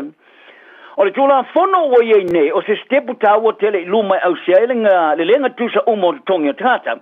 Au tau whai maari ria e whai pula le pāremena ni sila. O lo iai elu I tau wha awau e fō iai le wha tinongo le vala o te tongi o iai. E beona wha iai la to o whina umo whainga tusa. E mawalunga le wha moe moe ngā tangata whaingarunga Pasifika, winga le tūla whana whau. Wa wha ta o toe le wha mutalia. O le wha lilo e si o miai e tutongi. Le ua mawhai iai lātou o na lui tau ina whainga whaelonga tangata ma tā paina le wheo lātou tongi maua. O le atu la whono toi teu the Employment Relations, Remunerations, Disclosure Amendment Bill, sa pāsiaro na whai taunga no na tolu pāre mene le vaso mawai. I le lango a pāti o le Labour, National Greens, ma le te pāti Māori. O le fionga ia po le tamatai professor, sa no mali Dr. Karenina Sumel. Le sa ave telu I nei ma komisina mo whainga tutuso awa no whainga ruenga le former Equal Employment Opportunities Commissioner, o I whalia, o le suinga, o le a tele se le leitanga te Pasifika. E be ona masani ai, ona maua lalo I o latu tongi, pe a whaatusa sa tu iso tangata e latu te whainga ruenga whaatasi. O sa no mali sa fi nau mana stele mo le suinga a ave ma komisina. Sa ia whaari ai, ia whalahaulangi o le PMN Tuvalu, o niso tātou kona galati e iei vaenga I le whaatangai nai oe, e te tala noa iso se isia winga I lo tutongi. Ma a whai e te iloa mulimuliane e tutusa ngā ruenga o e whai a malistangat whai ngā ruenga, a ela I titi atu lo tutongi, e le eise mea e te mwhai o na toi whai e iai. ai o le tula fono wo ye nei o le ave se ai le fali lo lilo lo winga o le am foi neona e sa lotto na te no i se uso a finga ruenga e winga i lo tongi fali e sa no mari o le afa pito ai ona so soni tang te pa finga ruenga pasifika e masa ni ona musu va e la ngani atungolunga e winga i tausinga tusa e yaim o le suenga i le valo tu tongi tanga te pasifika sa taula mo i sa no mari i le vai taimi a o ia le komisio ai ar tau tangata ma avei maki au tu i le mafuanga o le tula fanfou o ia nei o se toma tai so e fapito o ia fali o le au ma tua o li taia no no foi fale mau tongi ni sila a pori tu pautina toma tai o siliato na taia le tonga tar so i fanga a o fa peona fisuisu ia i mai le masina i le tonga tar power tu per tongi fon fa tono taulanga po rates ma ini sure o se wha amatalanga ua mawhaia ina ua mahea se sa ili linga o la ngona po le survey sa whaatino le Lake Johnny Sile le tawar soi fuanga i fale te tonu le tunu to sa lava pe ua mahea o na te tongi i a moke si o fale sa whailoa i le sa ili linga i niso mata aupu e a wai tangata o na tongi le la tele vangsa lau tala al masina o stasio tama li taia i le ayo Grey Line o kilani sa i a longo le Johnny Sile e na te whaonga ina le kesi ma le pao ilo na fale ma pile fsusu ya ilava sa ia tawai sa mawatu na pile limas futala ya ulai a te watu le pile e valu se la to sulfa mo akuso mai le ai ma se awala e lo ai le tulanga se vanga na lava o fai esa ilinga ya stetasi o ngare kezi o le tomata so e fa bito ile University of Kilani ma te fono foel fa la butonga tanta matua ai aging well sa i taua o lo i lolelei o te ngata maru tu e wha mautu i whare mautu tongi o lo mantua e whitoi ile te minein. O whato ese ile matanga ruanga o whamasnonga ni sila ono se whiau awea i omi telefoni po text e winga se la tupe sa wafo inatu ile whaita wafe mafe o te ngata. Sa la tua i aile se seo le awalo whatinonga ile system ile awinatu lea o nei awea ile tusamale valu wafe o te ngata. O le fe au avea isa awina tu le au le son fua al fiai ma se fa opunga ile alfa ingo le tupe e se lauto suli matala fa amtalanga le numero le teunga tupe le matanga wenga numero fa sino i pole reference number o le sale tupe ma le fa ai o le tengata fa ali ele tama tai pulo le kulupo le matanga wenga Tracy Bagley e yai te melato te awina tu ia fe au avea i tenga tolo ai tala fuisa le tupe ai fa fitau li tu lai mai o le se o le walo fatinonga sa ma foi ona awinatu nei ave ile latte le varua fe tanga toni so taimi e o tu lava fa valu ona mau atu nei ave ile tanga te to tasi fa ria pekori o fa matalanga patino tanga te to tasi o fa soina tu isi ma le fa fitau li o fo ia nei o le taufa plasino le mamafa ma ona puputo tanga pasika o se fa fitau li o fa ona tatu fte ya wo mafuai ona manatunis e fa ini ta otonga fa fo mai e so soni ai ai o le tapula o le sa fio tanga te tuare malo ma le tonga ta tele o tapa e niso tanga te pasika ini ta otonga e fa ye tunu fa fo ai o le rifo mai Dr. Grant Biben e fa ai te tele ia ini ta otonga e fa ye tunu mamam ini tulanga le anga ni tu singa e muri mai ai pe a mai ona fa ye ta otonga ai mai tele la matia e a fiai o lo fa ali fina e pe ona lipo tia ia vai ngotala le Pacific le Pacific Islands Media PMN ta wai o fo mai fa pito wala tu falia e ulava na tu lo ina matalia ia ta otonga e faia mo fa uina le puta mare mamafa o fa solo ina lei ai ole to tele nga singa se Pacific qualify mo tonga fitinga e tu tonga le malo ni sila nei o faia fai unga e le fa tinoala tu ta tonga e to i titi lava le to lua mari to tolo tanga Pacific no fo ni sila o fa tulanga ina e overtele le puputa por el bis ma se tulanga maonu ngat foi o le fa tulanga na ia ila to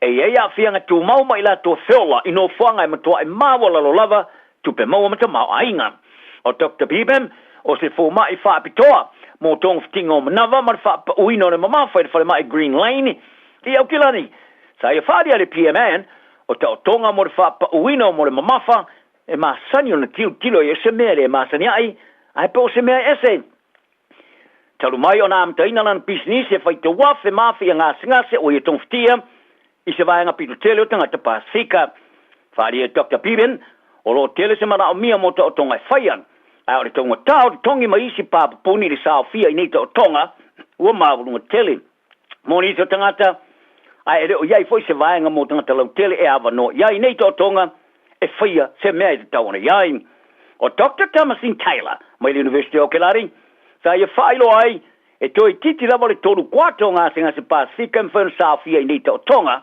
e whatupina le malo sa whaua lava na whaia latu to tonga mai ta wai lana fatal tanoanga mo moatu o le tu paoli e tu sama de vals for 50% o to lopo i lalo le numero i la to e le faia ni tau tonga taro talonga o maua e le champagne lo langi le kapia tamatai le black ferns lea e se tala le lei o la tu sui to tolu sa manu no i talonga mo mo ma se pania le amtanga le vaso o le ano no foi pele au yok i engelani o le Lucy Foweti a Kaipa Olsen Baker, o le wingi a Aisha Leti Inga mani numero sutolu Amy Dubliziz, sa tu ua le malai ono ni manu o le taalonga le songo fua sa manu maloi i a Sepania, lima sulfa le valu. Olsen Baker sa avi fafo mani malai le fata isi tūlanga sa iari manatu o ngaulun tapu vai pe tai. O kilia mai nei se tae o le pona iwi, o lona vaa tapu vai lea, mai o le anufo i pele au. O le ti Inga ma Dubliziz, sa a fiel tui vai ma le tō au, mai o le a whao e foi ona no foi pele au a ele o loa le terminate po a fair to ta aloai wa nga ia tunele Black Ferns i Exeter mo le la tu ta longa lo lua o le la tu pulu si mai a pane i la son fo o le vai a fo o fai to ida stasio wingi longo longa mo mo le Black Israel Dak ia le ta alo wingolo ia nei patino le ia rie koyoane i talonga e lua o Blacks ma Argentina le tamarasanga le Rugby Championship o mawai tunei o telefasili wali li mai ai nai loni tali e si o miai le taalo ma se taalo pulea fuafuanga o taalo safai ma se tūlanga tū mau e ei whiwhiringa o tama o le uitolu i au tafa matua le nei tua le o Blacks yu e ko Ioane Sevu Rizma Will Jordan sa le tūlanga le leise la tu taalo le taalonga le Sosai Puernasaurus ai patino lea i le sapoino polo e kikilunga i le whaawaule le Pumas na kikil polo i a Ioane Rees ma Jordan i le teimio le ta'alonga. O Dak, o Stasio wingi matau tia le All Blacks a ta'alo. Wa ia whai tio ina tu sa'oe i le ta'alo Ioane le ta'alonga ma Argentina. Ai patino le turino le polo e kikilunga. O Dak e ona suma le ona ta'alonga whaitaulia sa ta'alo i mori peuli sa i ta'wai. O le turino le polo e kikilunga e leo se tūlanga le na elele i Ioane. Ma ia tua i ai e le fioso lunga. E tu a sapo le polo pe ai tulia. Whare e dagi le polo kalame le Sport Nations Breakfast. E le o maua Ioane ni polo e kikilunga. E le iso na loto toa, le iso loto tele. E le oso fo ilunga e sapo le polo ai paulo na mea whai. O le tamu fo ile tu olon tuli vai le tamu orisi au e oso ilunga. O le manu malo le Pumas i le All Blacks i le South State mo le tala anga le rakapia Argentina. O manu malo yani usila iona lava ele i ta alonga whaitaulia. O le Britania whalau terena whaipelenga Eddie Hearn, e masa ni lava ona i eiloina le mea mwhanwhaia. Ai a o mai lo le tamafusu Mexico Gilberto Cerro Ramirez, e na tele o mautinoina.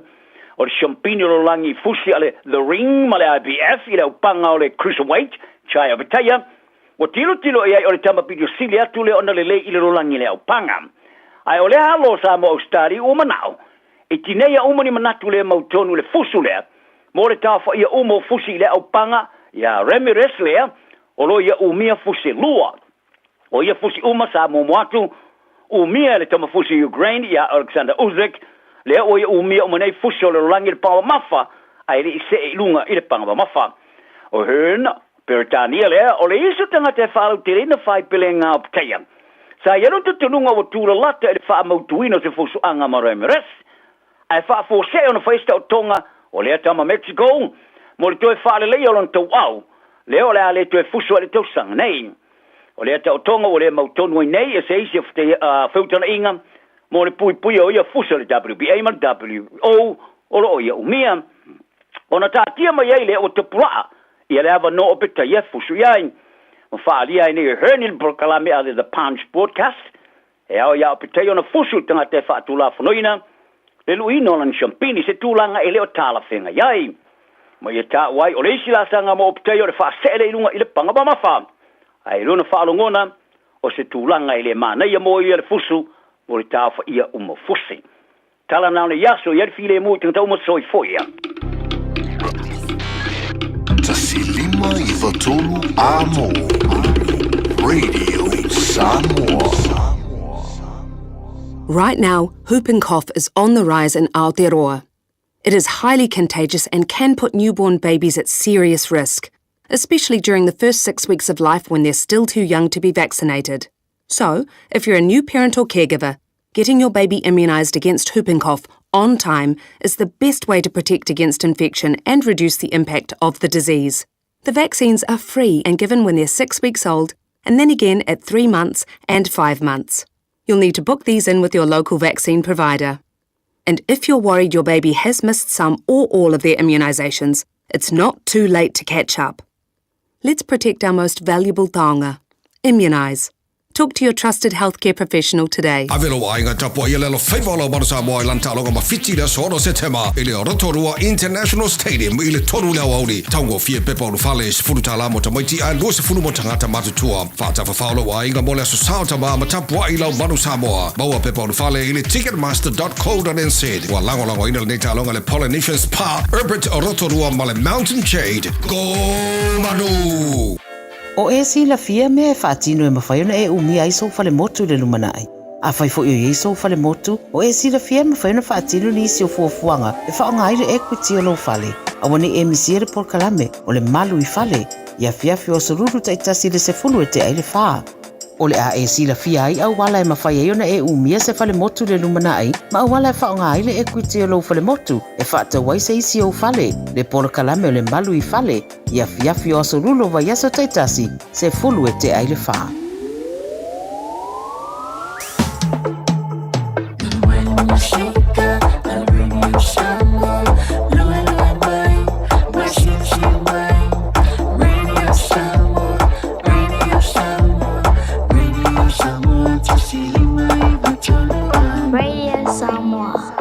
Faitawina le upo le poto no le tautua matavela linga Fusi and Sons Funeral Services i Mangele ma Samoa. I taimi o mawhatianga ma whaanoanoanga ona o le maliu. Manatua linga Fusi and Sons malana au nanga o le a whaamama avenga atu mo oe ma le ainga. Wala au i le telefoni lua fitu lima tolu o fitu.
Fionga pa ia lo tātou ali.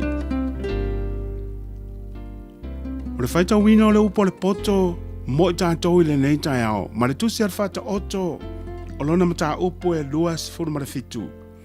O le winga, o le alofa, o le au ngā luenga. A wai te mita I le aso tai ao. A wai te le iloa se mea e tupu a tai ao. Ia vi ia oe le tangata ese. Ai le o lou lava ngutu. Ia vi ia e se tasi, ai le o lava la ngutu. E ma mafa le maa, e ma mafa fo I le one, a o le ita o le vale, e sili o na ma mafa lea ia mea e lua. O le lotoa, o le sa wanga lea, o le ita o le tāwhenga lea. A o ai se tui luma o le fua, e sili o na lelei o le o inga waliali mai, I le alofa ua lilo, e wha maoni manua mai le wō, a e tele le feasongi o le ua ino. O le tangata ua maona e te atu e ia i le meli, a o le tangata ua laina e sua malie ia te ia mea o ona uma, e pei o le manu ua lele ese i lona o fanga, e whaapea le tangata ua taase ai lona lava nuu, o le sua uu, ma le nongi, e whaafia ina ai le loto, e whaapea fo i le alofa o le woa le tangata, ona o le whaatonu, e fua mai le loto. Aua e te tu la fo ina la wo, ma le wo lo ta ma. Aua fo i te ulu atu i le fale o lo uso, i le aso e te tinga ai.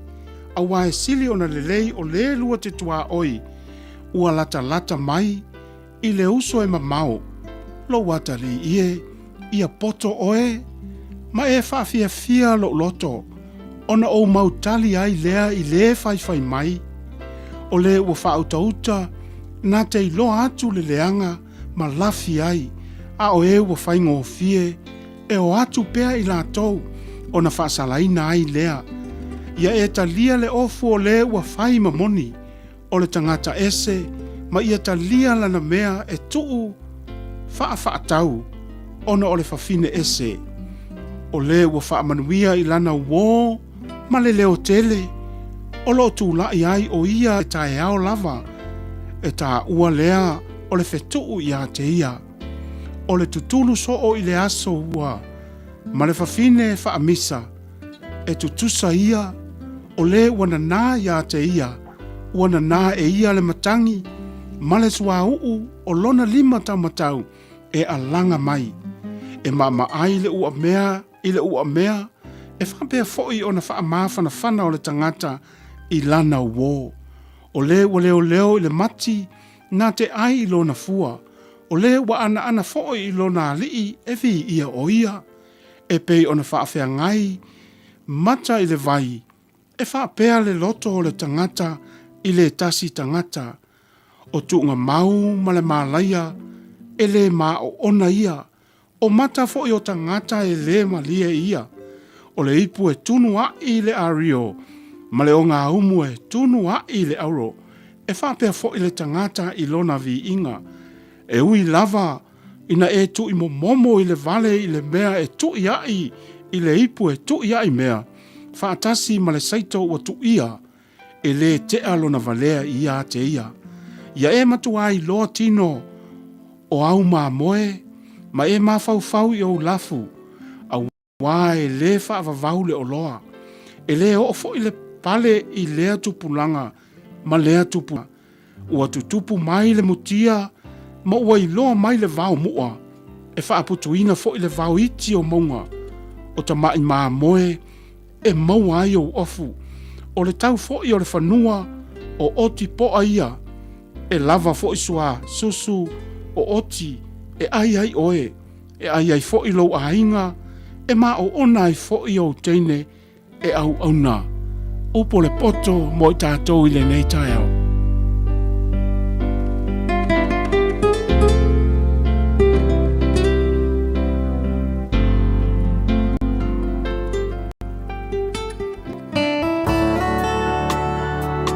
Ua awina atu le upo le poto i le nei aso o no le langolango mai a linga Fusi and Sons Funeral Services. Ua mawhai o na tu whātasia o au nanga tāla whea ngai i ni tau ngofia tele. E fsosoni atu ai, a o whea ngai oe ma le popole ma le whememea. E mori whātasia atu ai ma wha mai senga, ma wha mawhana whananga mai a linga Fusi and Sons mo a inga uma o Samoa ua whea le maliu ma le oti. Malau mai loa ia linga Philip Fusi linga. To ia whaapō linga, to ngia si ulavea, pesusu mai i le luas fulvalu Canning Crescent i Mangele.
Luas fulwado mende tele wate nei le tu lai val fa fonga le tatu wa tunu le tai ao ia tatu proklame po tatu wa unanga matatu tu masani pe ona yai le aso ma le aso le fu tatu se melonga tono va yaso lo naso lulu nei le wa fai fo na toi fa wina tu wadi tu unanga le tatu proklame le fifia mai ia mo le tu fa upea le rida samo se malima tolo amo le le tai ao le aso lulu ia malo la valu su malo fo lo sai tu bangalu nga pe ona fenga ye le tatu wa tunu fa maloma fa talo fa tuai le tapo inga maua ne tatu tamam tira ma tu mo ta malawa fa talo fa tu la finga luenga tofi le tu po sunga fa fenga inga le tai ao lo le tatu wa tu le fo maua mal proklame le fifia mai fa talo fa tu malenga nga fifia proklame tatu lo nga tono va yaso le o se mai le unanga mal tu al sunga ya ku sofia le enterprise molo ku mo tato ia la fai fon fa ilo la tu unanga mo tato le nei tai ao fa talo fa tu le nei tai ao kuso malo lo su malo fa malo si nga luenga ni va yaso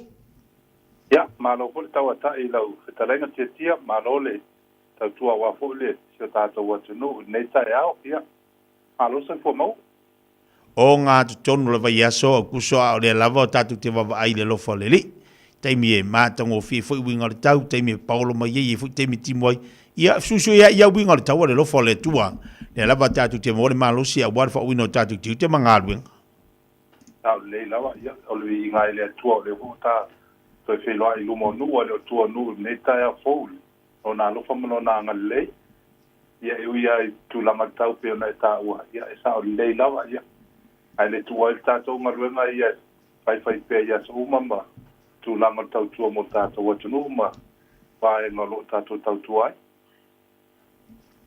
ko zola ta se ba tu langa una nga tu mo tato langa tu no va yaso la tu langa lo ia tato ta vale tele tato ta vale fo na tu lo tato lo to ai fa il filinga tanga te pela tu sai di sa ia o tu langa tonu na lo ia le tu langa tato wa o nanga ia lo tele mano no e tato ta vale o lo ma fai fo io na tau nu mai i le aso ma le aso ia fai e lau filinga ia e pe o le tu langa ta wa fo le ia o le vai aso mo fo le o nei masina ia o lo tele mano no e tato ta vale pa u ia tau fa pitoa ia le ngata i le fa ingol masina ia ai tau lunga i fo i le fai nga filinga se tato wa tunu i sambo ia pe o le tu langa na lo tele mano no e tato fa pitoa le nei vai aso ia le ngata i le ia ma se fo tapo inga fai nga filinga se tato wa tunu uzola se tu langa mo na tato ai nga fo i fa fo o gilani en fai so sani tanto ia me se la to le malanga mai kala stete ia Wellington sa ile la tu tavale ia lo fai fo no o tu tu ale tatu enterprise tu langa ia pe o le tele la bona i ai nga ia fa fo o kilani ia lo fa ma mai la to le tatu website ia pe o tu langa na ia me fo ne ia so afa pe fo ne ia so le lo la tu langa ia lo ava no tatu website na fai ona mau mai tatu ta vale o la tu tau ma tu langa pe meni ia ma tu langa fa pena ia lo fai fo ona fa nga yo mai ia lau finance i longa le link o lo ia tatu website ina ia va ve fo ona fa nga yo tu langa uma o la tau sama ina ia va fo ona ba ona mo lo sa le la fa tu lo sunga po ani si vai nga ton fa ina mo fa fonga tatu wa tunu ia tu langa ma sani la va i le tu langa fu le lo ia la va tatu promotion fa to le mai le afa mai to wa fa ta vale o lo ngo tatu lo toa ia o tu langa le lo fa ye pela o filinga pe te mana o fa cashback ia pe fa pa o fu ta vale tu langa discount ia lo ia tatu promotion na ia mo le si ia fo se tatu wa tunu me te fo ia fa pe lo ia se sa wa na mi ne upgrade ia pe to sui fo sa ne vai ta ia me fa ona fai po ia tulanga ia trade se ta va tuai o lo ina ia fai ai ona fa ma ho i tulanga o tu pe tong o le finance pe fa pe o lo te le finance ia se ta vale ia o tulanga ma sani lava a fa pe o lo ilunga al marketing nei foi masina ia mo fai mo fo nei masina ia fai ona mo tato website now enterprisecast.co.nz ia fai foi ona e suma tato address nei le lima ono fitu le lima fitu tonu Grace South Road nei Manukau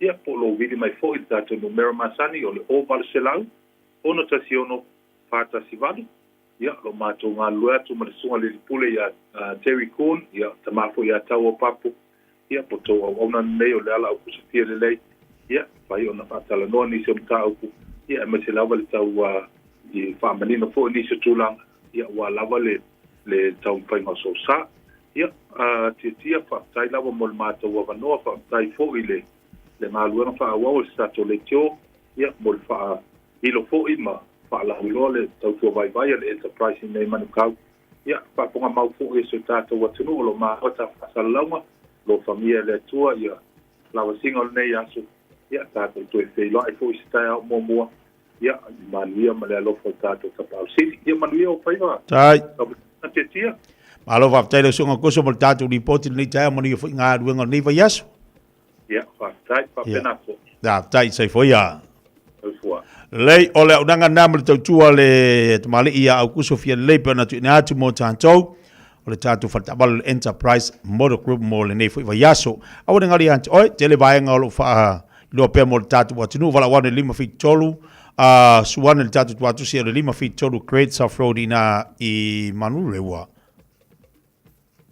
Manurewa ia Manukau o ka ko ia man brewa i o telefoni fili fua o le over sela unta si ono fata si valu over sela unta si ono fata si valu al 5 feet tolu Great South Road ina i Manukau telefoni la sunga ia ku Sofia le lei o le olu o fa o iva fitu o lu on fa olu o fa o iva fitu o lu on fa ina ua sa vale atu vale wati le reader Samuel ni tai au le o te luas fitu minuta talo le tulas folu ta telefoni ta proklame o le talanga mal le sunga ili fa onga Dr. Ta yao mta vai tunu a wal tatu proklame so le fa ponga ni tai au Experience the Crewcare difference.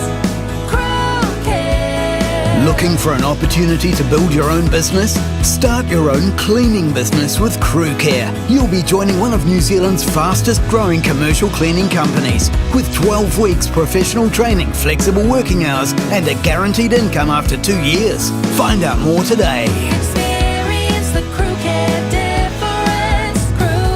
Crewcare.co.nz Fai mea alofa I a inga maua I Samoa, e ala ili whaatawina o se hotel ta alofa voucher. E mawhai ona whaongaina mo aso ta ua whailongaina. E pei o aso whanau, whaipoiponga, pe fai malolonga mo ta whawhawai whaiungo vai aso. Whaatau e oe New Zealand nei, ai piki e lau a inga I Samoa. Tanga I ane ili pacific40.com/hotel. Ma whaatau nei loa. Pe vala au ili o lua tasi, o valu tolu tolu, lua lua lua tolu.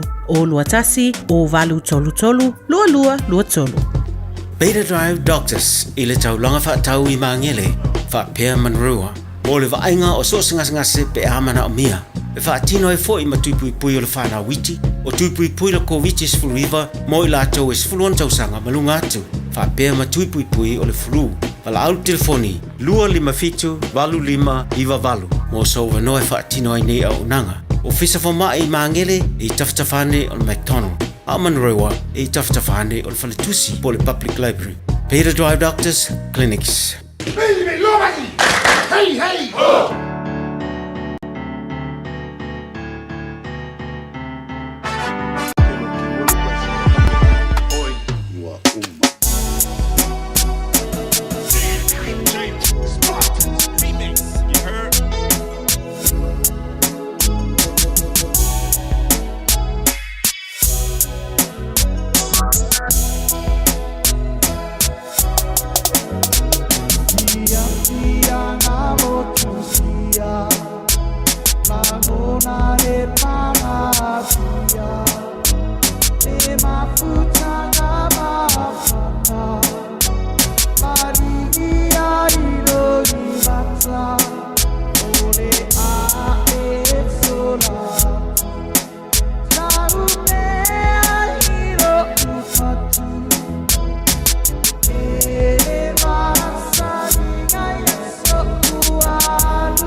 Apa foi que o se faca do moço lá. mau e ma.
Yanga sui fe filoi.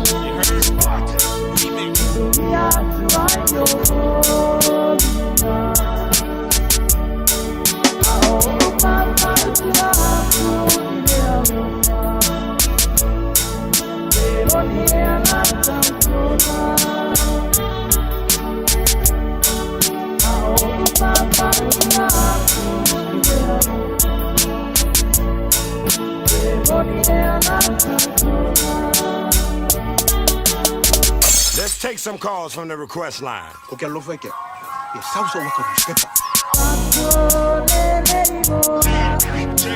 Spartans remix. You heard?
Apa yang kamu le baru pak baru mama.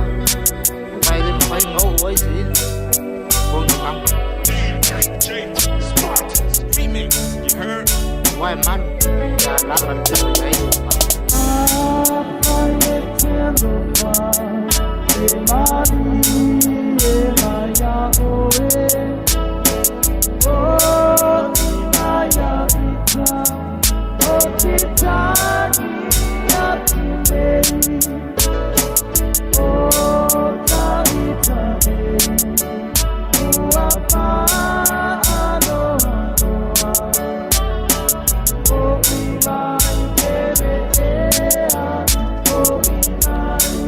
Leo se bali bante bela wati to se football le fitu minuto de talo le tula se follow terminal Radio Samoa ile nei tai ao e au te le lo ni short tatu wati no lo mafuta mai ni si vaenga la langi po ni si fo atu le terminal wo ye o to al terminal matu ni usila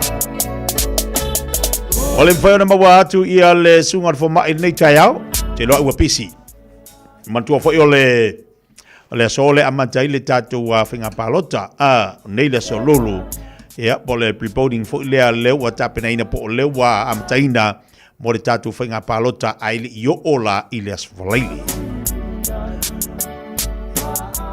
atonu mo tatu finga palota la to mo le vanu al tatu fa ya onga mo tatu le lava yaso pa maru dua to tatu wa tu le mo tatu wa no mo le so te lona lai pisit fo ma ila to ia po le sunga fa ya onga ta penanga al finga palota ilona tu malo ia o le wa amatalia le finga palota wa le wa amata ngala utala fu ile o nei le wa fa ngasolo le finga palota mo le tatu wa tunu ia na malo lo le aso atayao fai lo tatu finga palota tele ile aso falele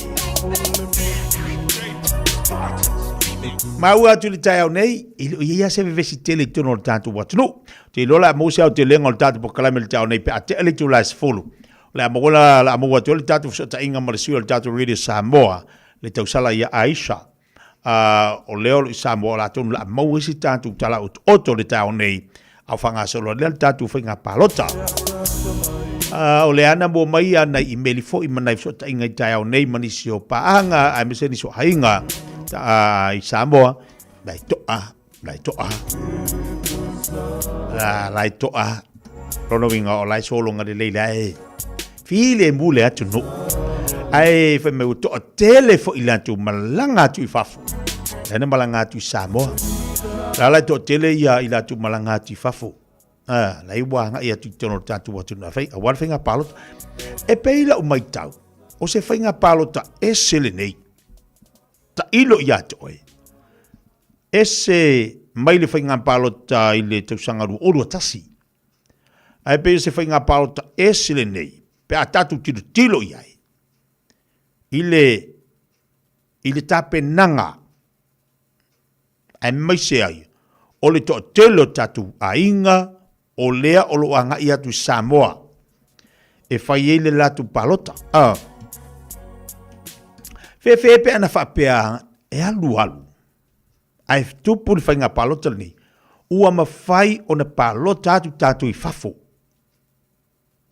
pe ana fa pe fai le finga palota nei ai ua palota tatu i fafo mo fai en tatu palota tu lunga online e makaukia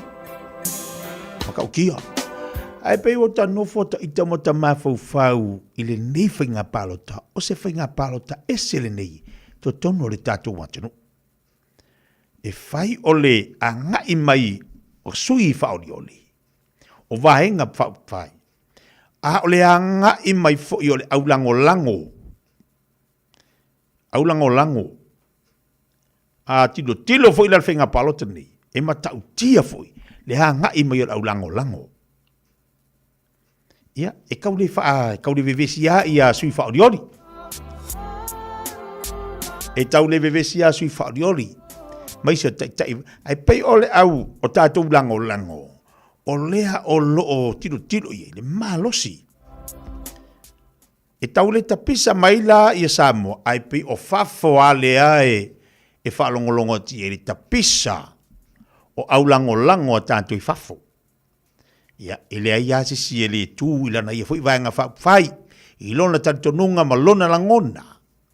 Pe ona iai ia le Samoa poto, iai ia le whatuatua i le atua Samoa tasi, iai ia le HRPP, ia o vaenga nai tonu.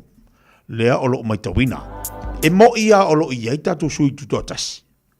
Lea fo ua ngā rue whaatasi latu, e pei vaenga i e tolu o lea o lo tapisa. Lea o lo malo siri tapisa, o le au lango, le temi nei. Maua atu la nei le tai au, na o le tai au na, maua nei so ta inga foi. Sili ati ainga, oa mai le tatu watu. A oa mai le tatu wa tu malo. O le hasi tilo, ta penanga o le whinga palo tele so. Ya se vevesi. Lea ya se vevesi. Me masani. Pau le vaenga o leva va iei wa tumu atu ilantu malangati fafu. Tumu atu ilantu malangati fafu. Pero vingana la utala foi lea mwata tilo ne. Pio se whinga palo ta esel nei. Ese maisi ta penanga o whinga palo ta. Ia, ai pe se fo ile pe fa tusa le lu olu tasi. Ma le tau sanga le nei. Pe io se whainga palota esi nei tono tātou watinu. Tau sanga nei lu olu lima. E whai o leo mai o sui whaolioli. O vaenga whai. A o leo mai fo ila ulangolango. E pe ia e lifa ila ulangolango. Pe ia ila ulangolango. Ia, e anga ia le tangata lantu le pati. Wa iai lona taritonunga, wa iai fo ilona ia iloa, la fu wa avi eila na ia whaatua tuanga. O le, vaengana, le whaatua tala. Ia ole ia ta taule nā tangata. Ole ia ta taule nā tangata. Al me whaafta i mavi ia lili. Lai toa. To tele nei tātou paanga, leo lo whaatasi mai tono tātou watunu o Samoa. O leisi wha manatu mo tātou wā lea to tele tātou wō mapaanga le whatasi mai tono tātou atino. Wha manatu o le whiwhia mai mo tātou. Tau tua nāsau marua le tai au. Tau tua nāsau i puti e whari tai au tele i anga i ave ia e whailau palota. E mai se whaila tātou ia lea e ngafa ma le manai a tātou mātua i mauta malawa i a inga. Fai de putia lo matua matoina ai tele ia lue avi o fela na palota. O le so tele ola e fai si tumu apia. Ia le anga ia tu fo ile fai le palota mo le nei asolulu. Ai fa manatu fai le puti. Ai tele ia. Ia awane ia itanga te alu makapongi ai ofa pe la lu makapongia. E makapongia lo tanga te me tumu fa pelo no winga tasi ale mate e le fai ale puti.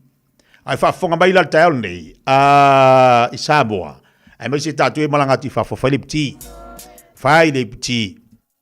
Ai te le i alua te whailau palota.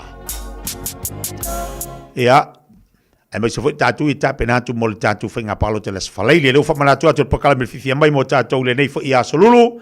Ai le i ole asa taema les whaleile. Whai e te palota e lau tū malo, te palota i a pia po whelava. E te ale whai eila palota, e manatua, e mi ala inga, e ke whiu e ke kū.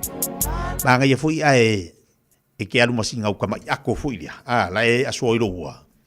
Tua i tonu sau whangu vai, tua i te tonu masau masinga au sangwisi, ia po sau pangi keke, vai, o mea ngā lefa manatu atu.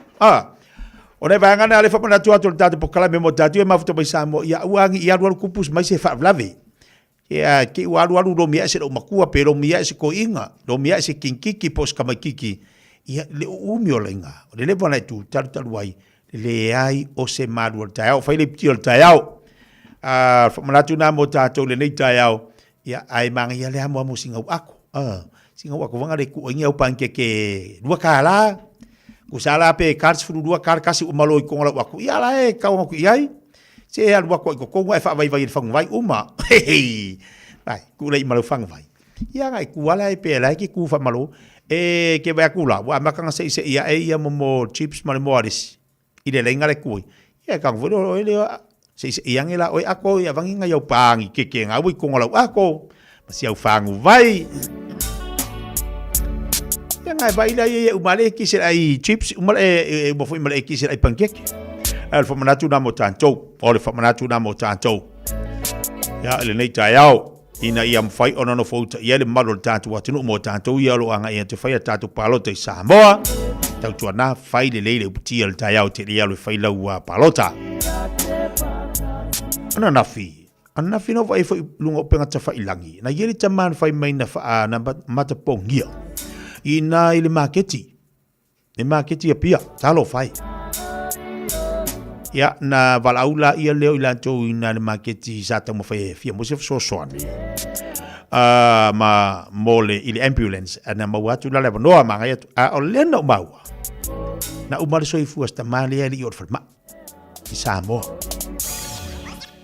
a olai tau mate fa pia e mole manaval to ina e mole manaval tama talo fai o vai ngala i fa mana te foi mo tanto ia matato umalava au te nau iau me te ale fai ai te tau ona fai mo mua sau maru o te ao sau puti o te ao tali ele manawa e lea o ngā fuina e alu e fai di ngei mara ngā waki o ala mu mai ai laenga o ngā o ilo manawa si tu lor whaafonga le tunu ia ole tangi lava ale pumate i o tafa ina ia mawhai ona e langona mai ia se tau alanga po kalame molo se fua maruina ia tuana faile puti o tai au te ia le fai ngā luenga masari ai mai se bafto bene tatu ai ngai Samoa faile puti a te ialu e faila palota e ke usur kai au falai o pangia ke mafola ma kwa ifa anga oi kongola wako tu ia malau fang vai pe a fuar ki polo a mar ki polo faila vai ki polo ai vai dei po dar ko nga umi ke kuai o ala ma kwai ma lo si o vai de finga vai ki polo ole a fo de umi na tu wai o nga lo kan kwa ai ma kwai ila mai ia lipstick ali si vai nga lang mumu ai ila ku mo ia le nga o au pancake ia nga fai alo ka vanga ila i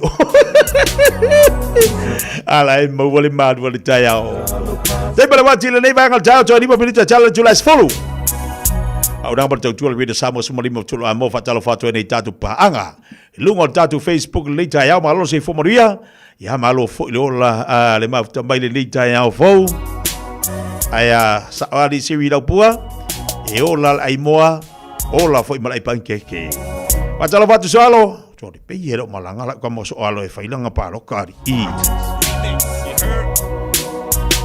Well, si fatalo fatu pokala me leite au fa pena fo ia te pro muditalo Josefo Yuelu fatalo fatu leite au fo palo si fo manuia ia liu fatalo fatu pokala me mano Paulo Fano fatalo fatu fo le leite au Naomi Jacopo fa muniatu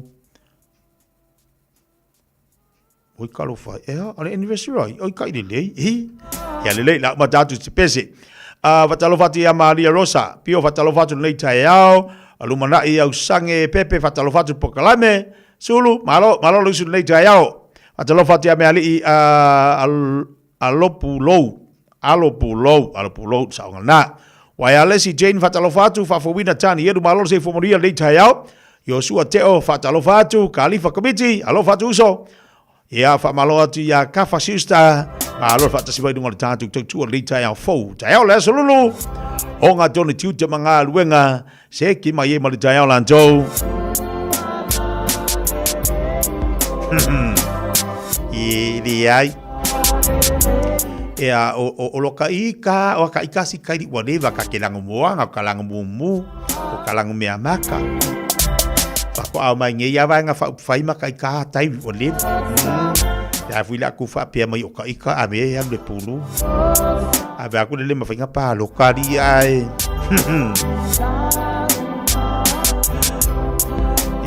Ia maloa, si o kako le o la fia ma le eva. Whai maria le tae au. Whaari mai o mawhau ngai wha su I whilau I Radio Samoa. Tai au ulanu mu mai. Ai aso wharai le lo ulanu pae. Vai le whainga o kongi ngai whaia. Ke lang moanga ngei o mu kaya o pae le as wharai le. E ale ngā?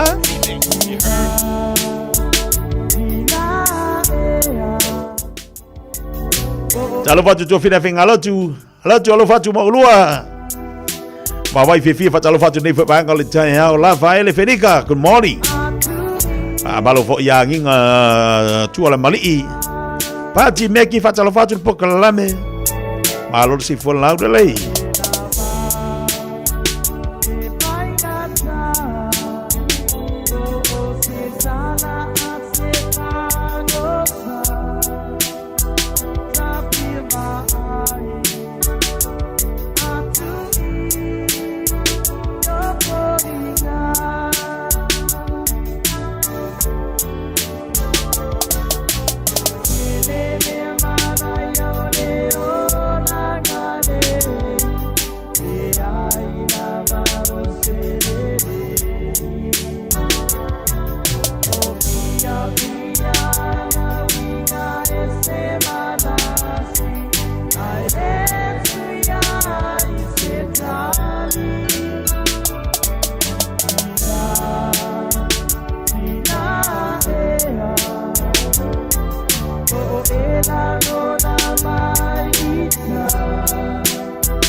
Malo soy fua, ol si fufonga Samoa, Radio Samoa, tasilima ivatolu amo, se kia Radio Samoa.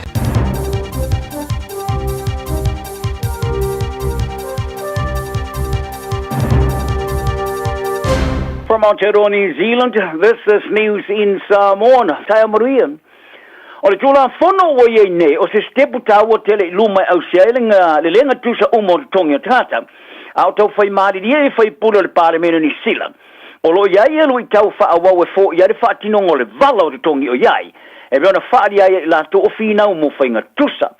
E ma wolunga le fa moe nga tangata fai nga Pasifika winga le tula fana fo. Wa fa ta o to e fa mutalia. O le fa lilo si o miai e tongi. Le ua mawhai iai lato o na lui tau ina whainga whae longa tangata ma tā paina le wheo lato tongi maua. O le atu la whono toi teu, the Employment Relations Remunerations Disclosure Amendment Bill, sa pasiaro na whai taunga no na tolu parlemene le vaso mawai. I le lango a pati o le Labour, National Greens, ma le te pati Māori. O le whionga ia po le tamata Professor, sa no mali Dr. Karanina Sumel, le sa ave telu I nei ma komisina mo whainga tu tuso awa no whainga ruenga le former Equal Employment Opportunities Commissioner o I whalia o le suinga o le a tele se le leitanga te Pasifika e be ona masani ai ona mawa lalo I o latu tongi pe a wha tusa sa tu iso tangata e latu tu whainga ruenga wha tasi o sa uno mali sa fi nau mana stele mo le suinga a ave ma komisina sa ia whalia ai ia whala haulangi o le PMN Tuvalu o niso tātou kono galati e iei vaenga I le whātangai nai oe e te tala noa I so seisia winga I lo tongi. Ma a whai e te iloa mulimuliane e tutusa ngā ruenga o e whaia malistangat whai ngā ruenga a ela I titi atu lo tongi e le eise mea e te mwhai o na toi whaia iai. Ai o le tūla whono o iei nei o le ave se ai le whaari lo lilo no winga o le am whai neona e sa loto na te no iso uso a whai ngā ruenga e winga I lo tongi. Whaari e sao no mari, o le a whapito ai ona fisosani tang te pā whaingarunga Pasifika. E masa ni ona musu vā, e la ngāni atu ngolunga e winga I tausinga tusa e iai.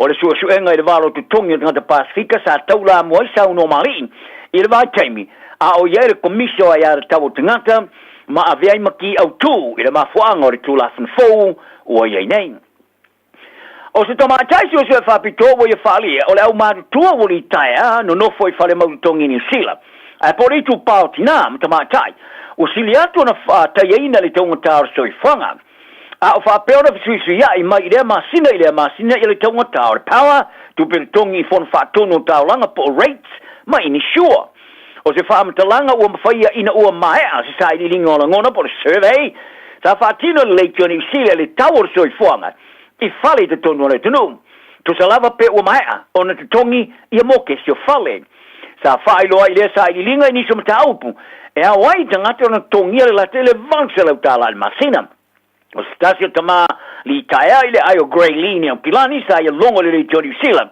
e na te whaonga ina le kesi ma le pao ilo no fale ma pile fsusu ia i lava sa ia tā wai sa mawatu na pile limis futala ia i ulai a te watu ia le pile e valu se la tosu wha mo au kuso ma ile aima se awala e loa ai le tulanga se vanga na lava o whai isa i linga ia stetasi o ngare Kersey o le tamata i su e whaapitoa i le University of Kilani marita te fono foil fala butonga tang tamata tua ai aging well sa i ta oa o lo o lolele o tangata maru tua e wha mautu i whare mautu tongi o lo matua e whitoi i le teiminain o whātu ese i le matanga ruanga o whamasnonga ni sila ono se whiau awea i omi telefoni po text e winga se la tupe sa wafo inatu i le whaita wafe mafe o tangata la to tua ia ele se seo le walo fatinonga ile system ile awina tu lea o nei avea ile tu samale valu wafe o tangata o le fe avea isa awina tu le o le son fo e afiai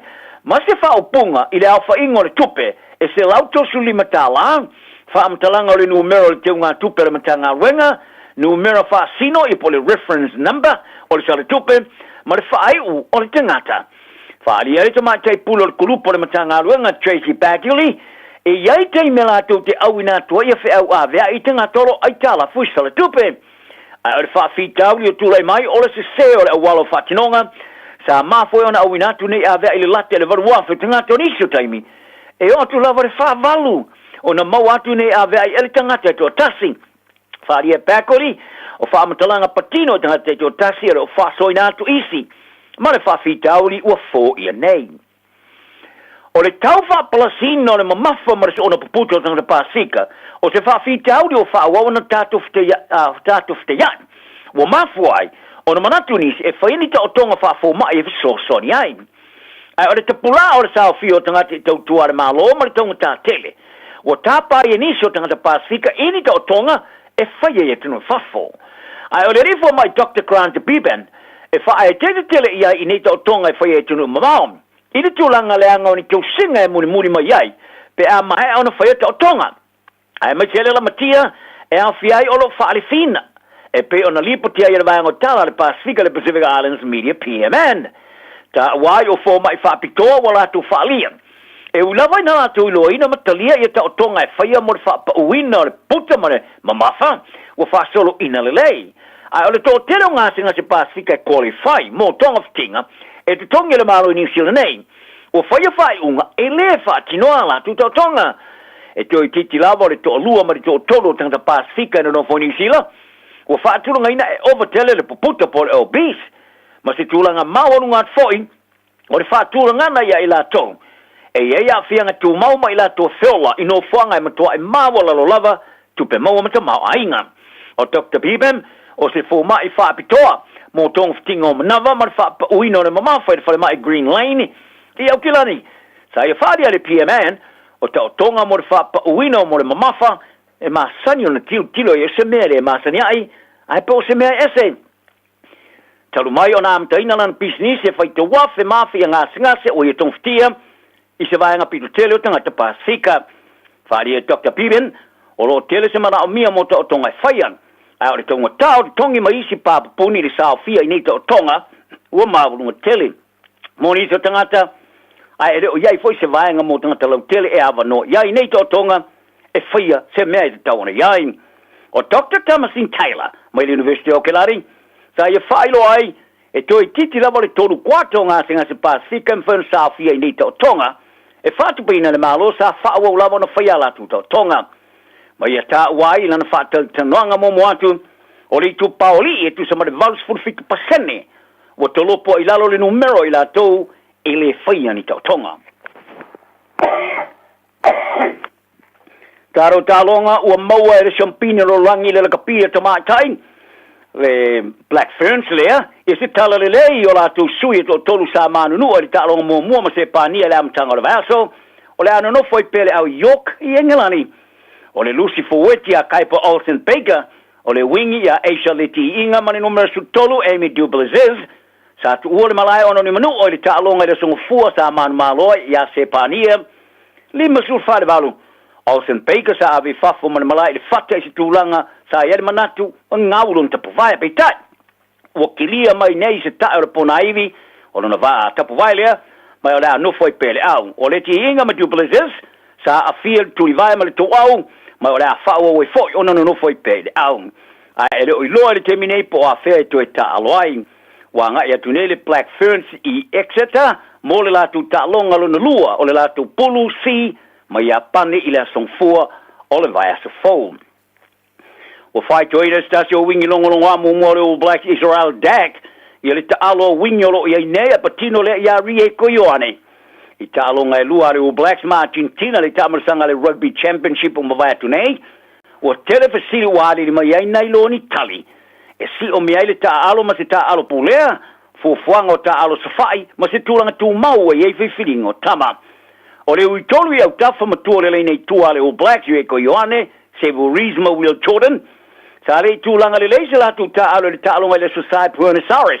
Ai patino lea, i le sapoino polo e kikilunga, i le whaawau le Pumas o na kikil polo i a Ioane, Reesma Jordan, i le teimo le ta alonga. O Dak, o Stasio wingi matau tia le o Blacks a ta alo. Wa ia whai tioina tu sa oe i le ta alo Ioane le ta alonga ma Argentina. Ai patino le turino le polo e kikilunga. O Dak e ona suma le ona ta alonga whaitaulia sa ta alo ai mo le peuli sa i ta wai. O le turino le polo e kikilunga e leo se tūlanga le na elele e Ioane. Ma ia tua i ai e le fioso lunga e tu a sapo le polo pe ai tulia. Whari e Dak e le polo kalame le Sport Nations Breakfast e leo maua Ioane ni polo e kikilunga e le iso na lo tutoa le iso lo tutele. E le oso fo ilunga e sapo le polo ai paulo na mea whai o le tamu fo i le tu olon tuli vai le tamorisi au e oso ilunga. O le manu malo le Pumas i le Blacks i le South State mo mole le tala anga le rakapia Argentina. O manu malo yani usila iona lava ele i ta alonga whaitoria. O le Libertania whalau terena whaipelenga Eddie Hearn. E masa ni lava ona ielo ina le mea mwhan whaia. Ai a o mai lo le tamafusu in Mexico del Beto Cerro Ramirez. E na tele o mautino ina. O le champino lo langi fusi ale The Ring ma le IBF i le upanga o le Cruiserweight. Chai Avataya, o tilo e ai o le tamapidio sili atu le ona lele i le rolangi le upanga. Ai o le halo sa mo Australi o manao. E tineia umani manatu le mautonu le fusu lea. Mo le tafa ia umo fusi le upanga, ia Ramirez lea, o lo ia umia fusi lua. O ia fusi uma sa mo moatu, umia le tamafusi Ukraine, ia Alexander Usyk, lea o ia umia umanei fusi o le rolangi le pawa mafa, ai le ise e lunga i le panga mafa. O Hearn, Peritania lea, o le iso tanga te whalau te reina whai pele ngā pteia. Sa iaro te tununga o tūra lata e le wha mautuino se fusu anga ma Ramirez.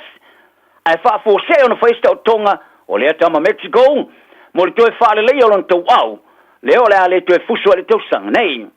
O lea tau tonga o lea mautonu nei e se isi whiutana inga, mo le pui o ia fusu a le WBA ma WO o lo o ia umia. O na tātia mai ei lea o te pulaa, ia le ava no opeta ia fusu iai. Ma whaalia ai nei Hernil Brokalame ale The Punch Broadcast. E au ia opeta ia na fusu tanga te whaatula whanoina. Le luino lan champini se tūlanga e leo tāla whenga iai. Ma ia tā wai o leisi la sanga mo opeta ia o le whaasele ilunga i le pangaba mawha. Ai runa whaalongona o se tūlanga i le mana ia mo ia fusu mo le tāwha ia uma fusi. Tala nauna yaso ia file mo tanga uma soi foia. Radio Samoa. Taslima iwatolu amo. No, it's different this time. Now listen to me.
Fonga bali le songa ya misi luki so fa fi fianga mo tato le nei tayao le ua tali mo table watis foot mal 5 minuto te enele July se follow. Te ulunga te ole te tua bala ranga na le fianga se uli malamo tatu tale vai fanua. La molis fo pongo tatu tala oto ile aso tayao. Tale July vale tayao la foi fonu te fatsi mai le fianga ya se uli malau. Tatu tale vai fanua tatu tale melo tupu le ya tunu. Tala mai mo la langi wa tasima tatu tale talonga. Papalo te la tolo fenga tu bangal wenga rita ya jono la tu fenga wenga malo fa malo losi malo sa ya te uto o nga tono va yaso yo fai valo filima pe na uswa ile ta ya mo le ta ya ya le fa malo ai el pokalame momolia ya oi tono company mal fa fenga wenga na te ya yo pisinisi au unanga masani lo e uswa ile ta ya mo le ta ya fa malo atu pokalame ya oi malo la vole on sai ya mafama lo te foi ate la to malava o lo mafuta mai tono mo te malawa lo fe ngai foi pe nga fa mal fato ainga tausi I te tonu ainga fa talo fatu mafama lo te pokalame ya to to ya aile tu ua lava fa malo ni ya tatu tamam tida ma tua fa malo atu pokalame la auto foi nga wenga lo fa ile aso mole aso o le tapu tapo io fai valo filimo le tenu o Patalo vatu ma fa malo atu la finga luanga tofio le tu isunga fa finga inga. Malo fola manuia malo no sai yo to fo itute. Wala wina ile ngaluenga le tu so se to vine ya le fa malo ai il pokalame momolia ya o le yaso. Pata se mana fa fianga fa no fo file mu ai le vevesi o lo ma fa fa. Wa ngi ke wa vivisi le whainga pāloka maalu lo mawhau lo ku malo malau pāloka. Oi malau a whaipule. Ai ngau le a ole a sao ka male lo mangei. E lo le a sare la sa wala sa alva so fou. Ioi aso kwa nga ia limang samo ai sa ia le kalo nga ngai kama. Oi le a sao kama. Mai ke wa lu lo mawhau oi. Ile kapua ingala lea ore oi. Whainga pālota. Ia ai ngau le a ole a sao kama. Aku mai lo ma fau ko la sa ka mari. Ta mole a ka ku mai lo nga la sa ka ma. Yo e ka ko kinga. E le umalo la sa kinga ka ma ko ma fau ma la sa ka ma. Si ka ku mai au ka fa mole la ma. Manga ku ai ngai ofo ngai ka ma ngai la ku se vai. A mo ngai la ku se vai muri umi wa manga ya keli. Ia mangila ko ula i masila ko ipukiri kaiao ia wa i ho la saki nga kapisa kai minge wa leva nga pisa pe o mele saki nga a wa leva nga pisa mai ia foi ia yang wadi e o angi yamak e o le saki nga a wa makwali la baki nga ile lo mingala le ma fa manga ku ila saki nga a ora la sokama ele so ka falo ngoko opisa ia le wama ko pisa ba ko ngi kamalai ia a lo fa mai o ko kinga le sa kamale ololo mangi ile ka nga ka ikire ya ku le ku penga ber ku sanga ilo le fa ainga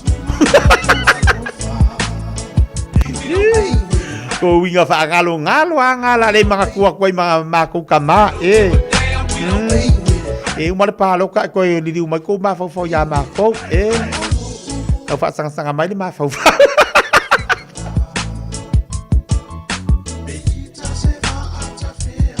ai ke lo le malo fasidi ale mama nga ya pe nga fa pe ka wi fu se ma fo o le avion ngai kama o sa mo ka fa ko sa pe le palo ka a o la wo sa mo ka fa ma umale le vevesida ko le fa pe e ke le ko pisa wi le sa ka ma wala fo isa mo si u ko inga ka o ave fa ka fa la sa ka ma ba le mangi yang ale ale se vevesio ma fo forkinga la ko mar fa nga u pe fa si me alo fo pe ai pe fa ri ki pe ai la sa ka ma o le ai fa fo la wa sa mo ka fa ai ya wala ngi ave lo ka ai ave lo ai fa ka fa lo ai nga wa wa le ko manga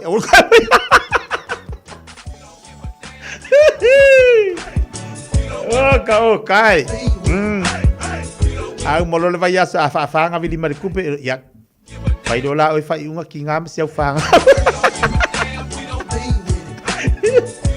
ule lo oi pola le ka nga fai pe ko ya mai pere ya ya wa fu ya ku mai le aku mai hi chao pipi ya la ile pe nga male kola mo sia nga ya se leng ya aku la imale sap bola wa fu isi anga va ka wo sap e wa ngalo fe kai ya aku mai le fa ku ya la ile milio nga va ko mo wai sanga suo kipi masanga ya masanga pa wa ya do ya nga i o ya le fa sanga pa po vim fa sanga manga yo la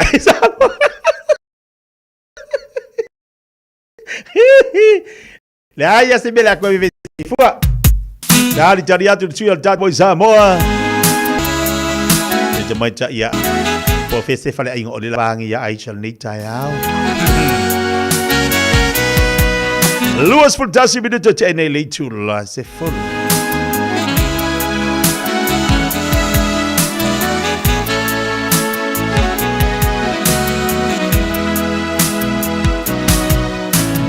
ai oa so lo wa o so fo ina a o ita wale bawa to my fai ngata lo fai de para atua sele motu mafuta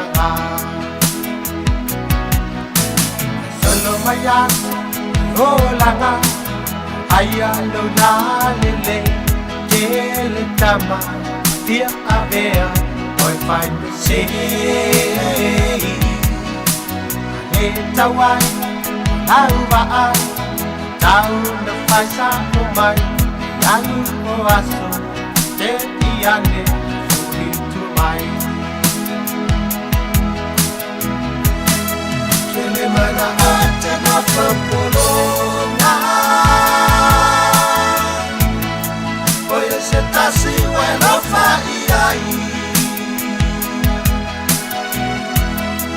Aua le fefe fai mai sa manatu Ua e fuli tua mai au Te tui natu ai e alu Te tamu kunga o mana o nga Ule pea oi lo sao le tonga Wa e yo alu nei mafatia I se ua fai o e matia O le leto fa Italia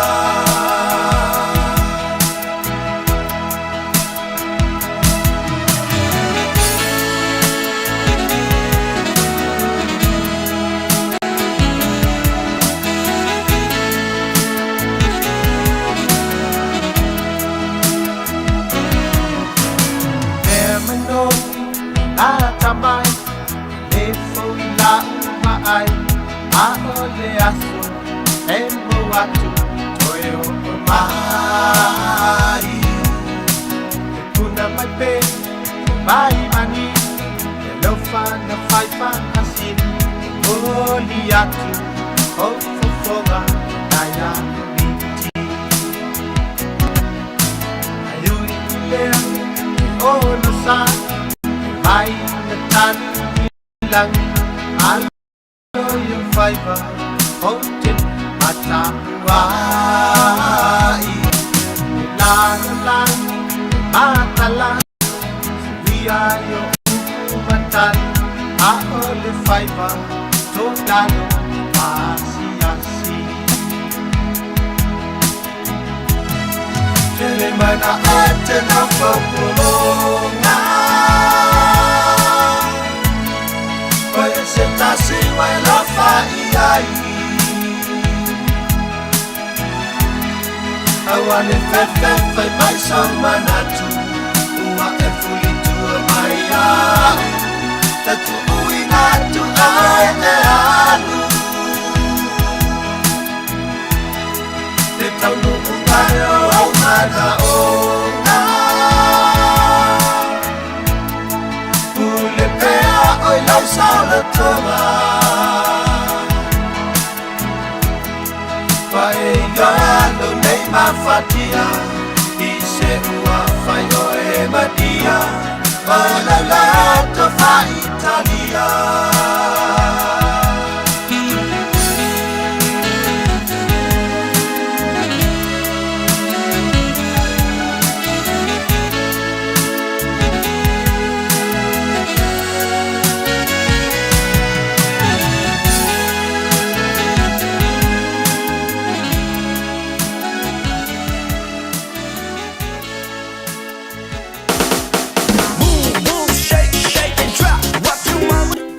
Alova Samoa, waule nei o kasputi alu, awal suia ngila waule kio.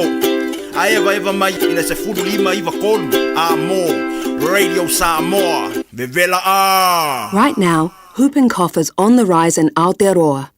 It is highly contagious and can put newborn babies at serious risk, especially during the first 6 weeks of life when they're still too young to be vaccinated.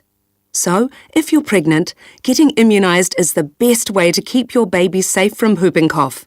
You'll be passing on your immunity to them. The vaccine is free and safe for mums from 13 weeks of every pregnancy. And for all you dads and partners out there, make sure you and any other kids at home are up to date with your immunisations well before your little one arrives.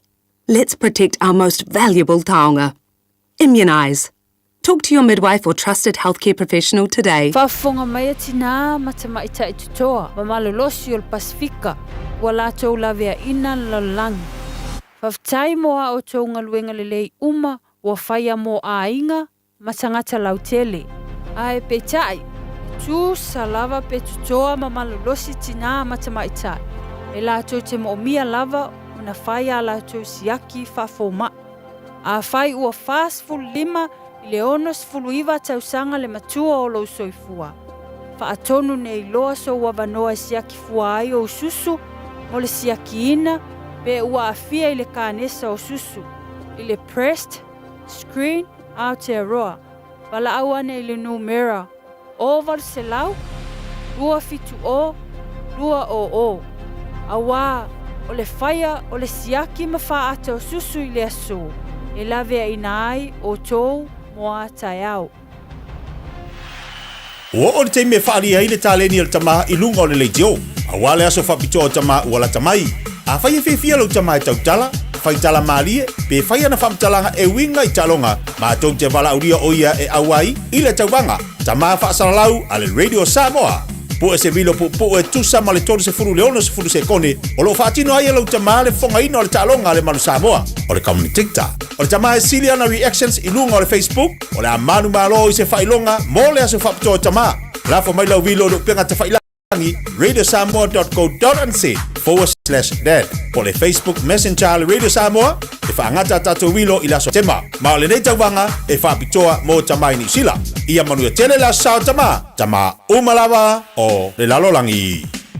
Talofa Samoa. O Atish Narayan o le Licensed Immigration Advisor mo le Auckland South Immigration Consultants. E visosoani mo so se tu ai ngā visa e malanga mai New Zealand po Australia. Telefoni mai nei loa I le o valu o tasi o no valu whawhitulua. Po le olua tasi o no valu whitulua tolu o. Toi te limo o tātou po kalabel nei tai au, luas fulmariwa minuto leo te enele tu las fulu, tātou wasia. Ia le unanga foi mo le tautua le tātou Radio Samoa, le tautua al tamata I Aisha mo tātou le tai au nei. O leua mawhai o na tātou fsota I ai lunga le tātou po kalame. O la mawhai o na mua I se tātou tala o to le tai au nei lunga le tātou tautua. Ia me se foi se fsosani mo tātou po animo tupi tino le tātou atu no Samoa. Tala fa Aisha, malo se fo nei tai au fou.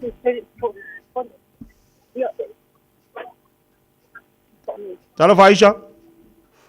Talo fa que tia nei sula le aso. Kiria mai tai nei tai au.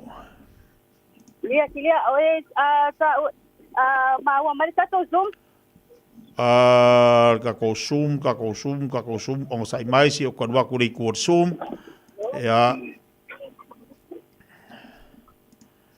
Ja. Dela ko ia tu tato le si vai ngale Aisha. Ai o se mani se beno tato lenga. Se beno ka kolenga ia le ia langa fa penga fa sia ka ko amio ele mangi fu ia ka ko maka po angimo ku pisa mo ia ai mani fu lina e so sani mo tato watu nei tai o ino se bate belo wati le ua fia afato nei li tu la se fu martas li tu la fu.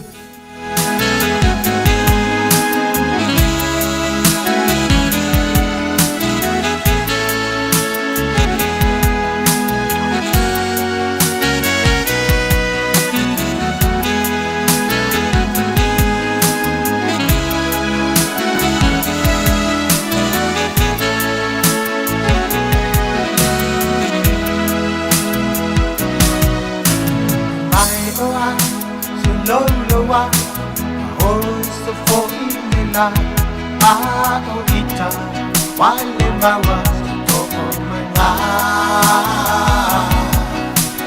Fai ngofi, fai ngata Hello fai de pahara Atunua, sele motu Pakutanga Solo mayan, golanga Aya lo na lele Kele tama, dia avea Oi find the sea Tawai Alba Down the Faisa Umai Yanu Oaso Teti Yane Furi to my Kelemana Atena Popolona Oye se tasi Wena Fai Awale fefe fai mai samba natu Ua e fuli tua mai au Tatui ngatu ai e alu Te tamutunga o mana ona Ule pea o yo sauna tonga Wa e yo anu nei mafatia Ise ua fai o e matia Ola nata fa Italia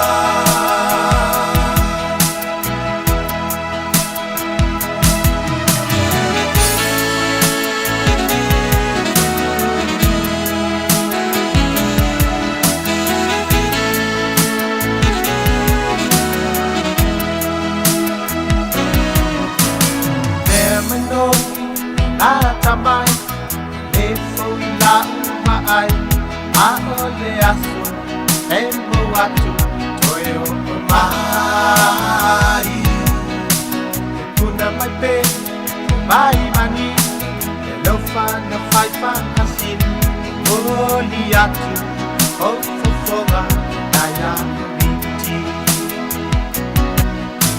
Ayuri lea, ono sa Mai na tanu bilang, alo yung faiba Hotelofo matapuai Lalang matalang Suwiayo umatan Aole faiba Tokilalo Asiasi Telemana atena fokulo Ya, Isa, mau sa pumuli ang Jayaw.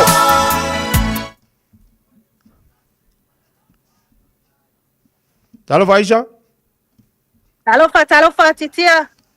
Ya, malor si pumuli ang Ikayaw, si Kimay Kawa. Ia, o leo wa kilia, tule, le whalonga tine. Ya, lele, mi silingaw ke wawa ia ko ngaki fia ma ole malu singa wa.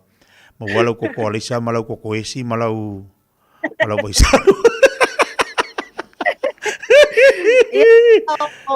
Peo na e ta wali tia. Yo ba ai Samoa lava na o mai loi nei Samoa ia ona i lo tato. Malo o amali tau nei ata tau Aisha. Ia ole onisio taimi ua saule munga la ia e peo na e te tanga mai o le na tau pa mai lava sina ma ulu nei ta au ia mtanga ia yo le lava e fai ma pa ule tim. Lei marai la ta se e tulanga o la sau tilo le nei tai ao i le tulanga wa ye le pisi o le tatu watunu i le tatu palo ta mo le aso lulu nei. Ia mo le sila fia tia o le wa tu atu le tato tato ata le nei tu la o le tai ao i nei tanu ngā manono. Ia mo le pre-polling ia po le palo ta mua o le tuma lo vai maunga tolu. Mo le sila fia na tasi lava le fale palo ta o lo tala mo le nei aso. Ia o le peona ia le tūlanga o mo i la tau lava o lo o essential workers e po i la tau o lo o papena ona o le angalulue i le aso wharaile. Ia ai se lava ia nai tina matama ma atutua. O i la tau ia awhianga tu ma o le soifua. E le mawhai o na monoko umi i le aso wharaile. I le tali fo i tūlanga iai o le ai le umi o le taimi o le laina o le awha o le aso wharaile. Ia pela ona iai le so. Ia pela na tato iai ia pena sila fia. Ia o le pito i tua iai o le fale o le malmalu tapuai. O le mestisi i nei tanga munono. Ia o lo whaatino ai ia le tato palota mua. Ia mo i la tau o lo o i nei i le tumalo o vai maunga tolu a titia. So tele lava i la whapena ona ngai mai. Ua ia to ta vale to e fa o na to telefo i la tau o lo ngai mai pea. Ia o whaitava sin so telo i la tau o tinama tamama stua. Ia o lo o whapena o na makua suitua. Ia whaatali taimi e whaiela lato e kisi le neas. O la sau tau tilo aia i tono o tanunga manono leita e au. O vevesi i le pisi po le nai toa file mua le anga ia tu le tunu o le winga la tala foi le o le vevesi o le pisi le anga ia tu ia po ia se tiu ke le se kiu ke le a umie o anga ia tu ia tatu tanga te fainga palota. Ia tu sai maleva enga a tia o lo solonga file mu lava tulanga ele o ia se tulanga fona le tele ni laina o lo fai malia mai lava I latou ia e wale faati no ia latou e kisile nei aso I tulanga lava ia I tananga minono ia o lo solonga nei lava ia vaenga ia o le to tele lava o ma latou e kisi ia mo toia nga I le fale ia se lava I latou o lo nga lue ia o lena o mai lena faila lato restala o na ile ava no las far o le lava na vave mai taya ia e fatino lato palota ia e toya nga luenga ia wa nisi o fale fainga luenga ia o company o la fa pena na afa so le neas mai lato ia ta pena wa aso malolo le aso taya fa pena foi la ia le aso faraile ia wa lava la le palota tele asio tato watu no a titia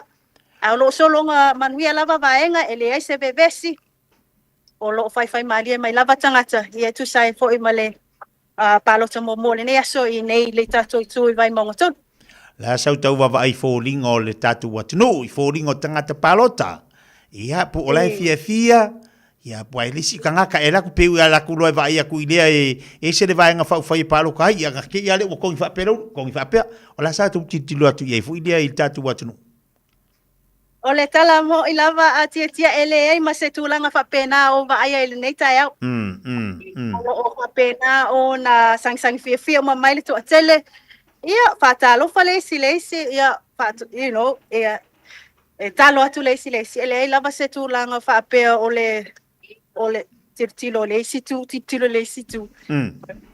o lo o nga mai lava I lato e fa le lato pitola au o le velo aso e tonia o ai lava le tai o la tu lai mai lava I le tu malo ia o le nala malo fa tai lo fisini muri ha o la sau tilo le tatu watinu o le o maua to te le tangata malangati fa fo ia o tu langa fa pena peona I le anga mai fo I le aso sat ia lo tanga I tua I le mato lava ia malanga to te le lava ia o tangata matua to tele foi o tatu tangata o nisi ele on tangata o mai palota ai o mai o pongi malango I to tele foi o lato au ainga yo la fa o le ua fa pena ona tu lai mai anga I le nei vaenga o le fa anga tama ia o le tama faile ia maua se ai o lato foi au ainga o fa pena ona se ilima ia ave lato e fifile lato ia ma tai o le tu malo fa tai Aisha la sa vo tu ama sa tu ala lo fo ile wa le malanga tu I nei tu tono tatu watu nu Samoa lewa e au mai to file mu me uma le senga se lai manuia me uma tono tatu watu o la sa tu ala lo mo tapo inga le tatu watu nu I tafa fia lo langi o lo tapo ia tu I le fainga pa lo tatu watu nu le yaso malas falaile ia a tonu fa no file muai ia loto au tapua ia mal ulango bai tofu tangata male patia nga ia sa lele lava a tia tu langa fa pena ia paulava si na fautuanga o se tu alalo ia tatu tangata lo tapua mai fo ia tu no mamau ia to apele tai tu langa ia ni Samoa ia lo to file mu lava tatu tangata nei o lo fa nga solo lava ia vaenga ia po kalame fo ia tu o pat vaenga fa op fight ia o lo fa nga solo lava ia lato committee ele lava se tu langa o le afa pena ona ele o nga sefo ia o lai o lo solo nga le lava ia taulumanga o vaenga ia o ta penanga fo ia vaenga fa op fight ia fa pena fo lato committee ia mo lato fo scrutinies ia le fatu langanga ia male awa wina fo ia le numero fo ila to le ua fa pena ona fatino la to palota mai se lava la ila to le ua fa pena ona fa la to ekisi o le nei aso alo fa tai ai so mo tatu ripoti fa fonga tatu wa tno le nei fo tai au ai mai se le au langolanga ma le au whaafonga le pakalame le Reader Samoa tātou tala to mua, tātou tala to oto le nei tai au, tulanga le tātou whainga whiwhilinga, ia, anga leile li mafsosani atu, marupui puia oe awa tito mga luenga, whaawawani tātou tautua steime momua, ai o i e la vehangi ngal tenki fiva keri koe o mai, kau kua ngā maha oe ia tenki. Ai, manu iau whai wale whilima, tātou te whila steime momua, Aisha? Ia, te maua se si whaupoponga i se taimi o iluma tia. Ai. Ia, whaftai lava mo le tapo inga se tātou atu nuu, ia lātou umafoi o lo o whapena o na mai mo mai luna tātou papukalame. Ia, o le manu te leina whai vole nei aso, ia, te maua se si whaupoponga se taimi tia, so i fo mai manuia. Le lei whaftai tere lava Aisha, alo whatu manu ia whanei tai au. So i fo ia.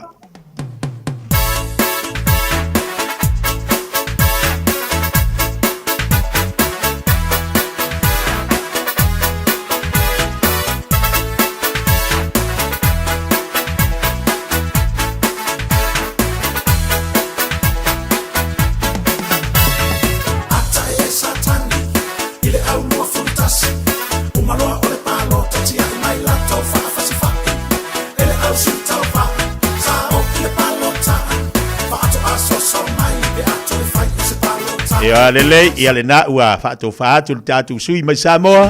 Le te maita ia Aisha, pe ona i le tātou pakalami le tai au. Ia, tūlanga lele, vi ia lele, o loo solonga lele, mamanuia le tātou watu i Samoa le tai au. Pe ona ia le tātou pakalami ma le tātou lipoti. Tu ina mai Samoa, i le whainga palota le tātou watu nuu. Ia, ma le tātou nunga, o lau te talo lea. O lau te talo lea, o lau te talo fo i lea. Ina ia solonga le leima manuia le whainga whiwhiringa le tātua atu i Samoa. Ina o taliba te bela wati leo wa toes football le ono minuta tale o le tulasi maltansi.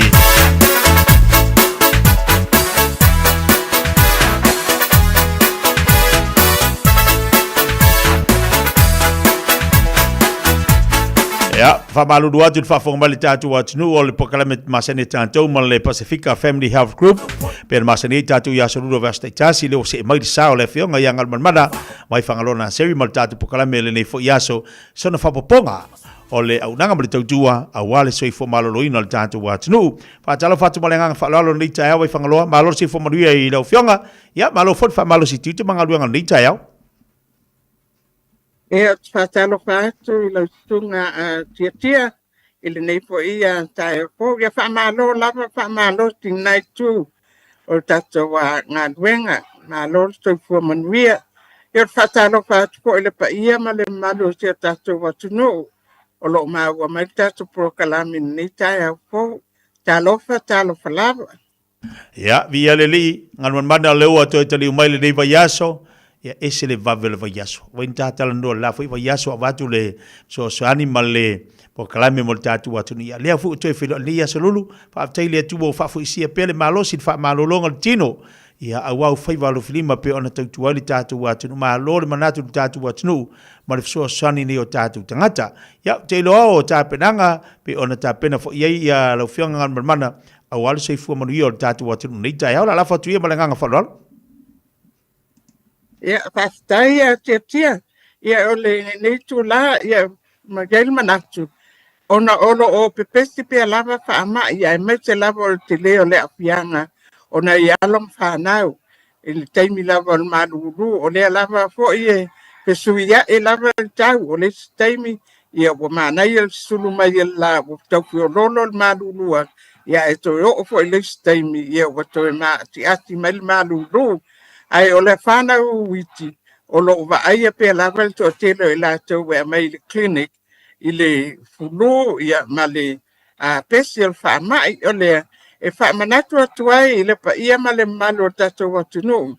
O lo o iai ia au au nanga, whapitoa lava mo le whanau, po le Wild Child Service, o lo iai le au au nanga, Pacifica Family Health Group, o lo o iai i le nā po ia vaenga, ma o ia la au nanga o pepe fo uma lava ua whanau mai ua uma le taimi lea sa wa ai e whaatosanga ia ma blanket fo i me tono whal mai a lea ua mai loanga i tua o na refer mai e lo la ia lea o pepe fo la ia A whapea la o lea ua iai al pepe fōu e lau ainga. Ai le o iai ia se isi po o tamaitai tau si soifua whapitoa mōl whanau.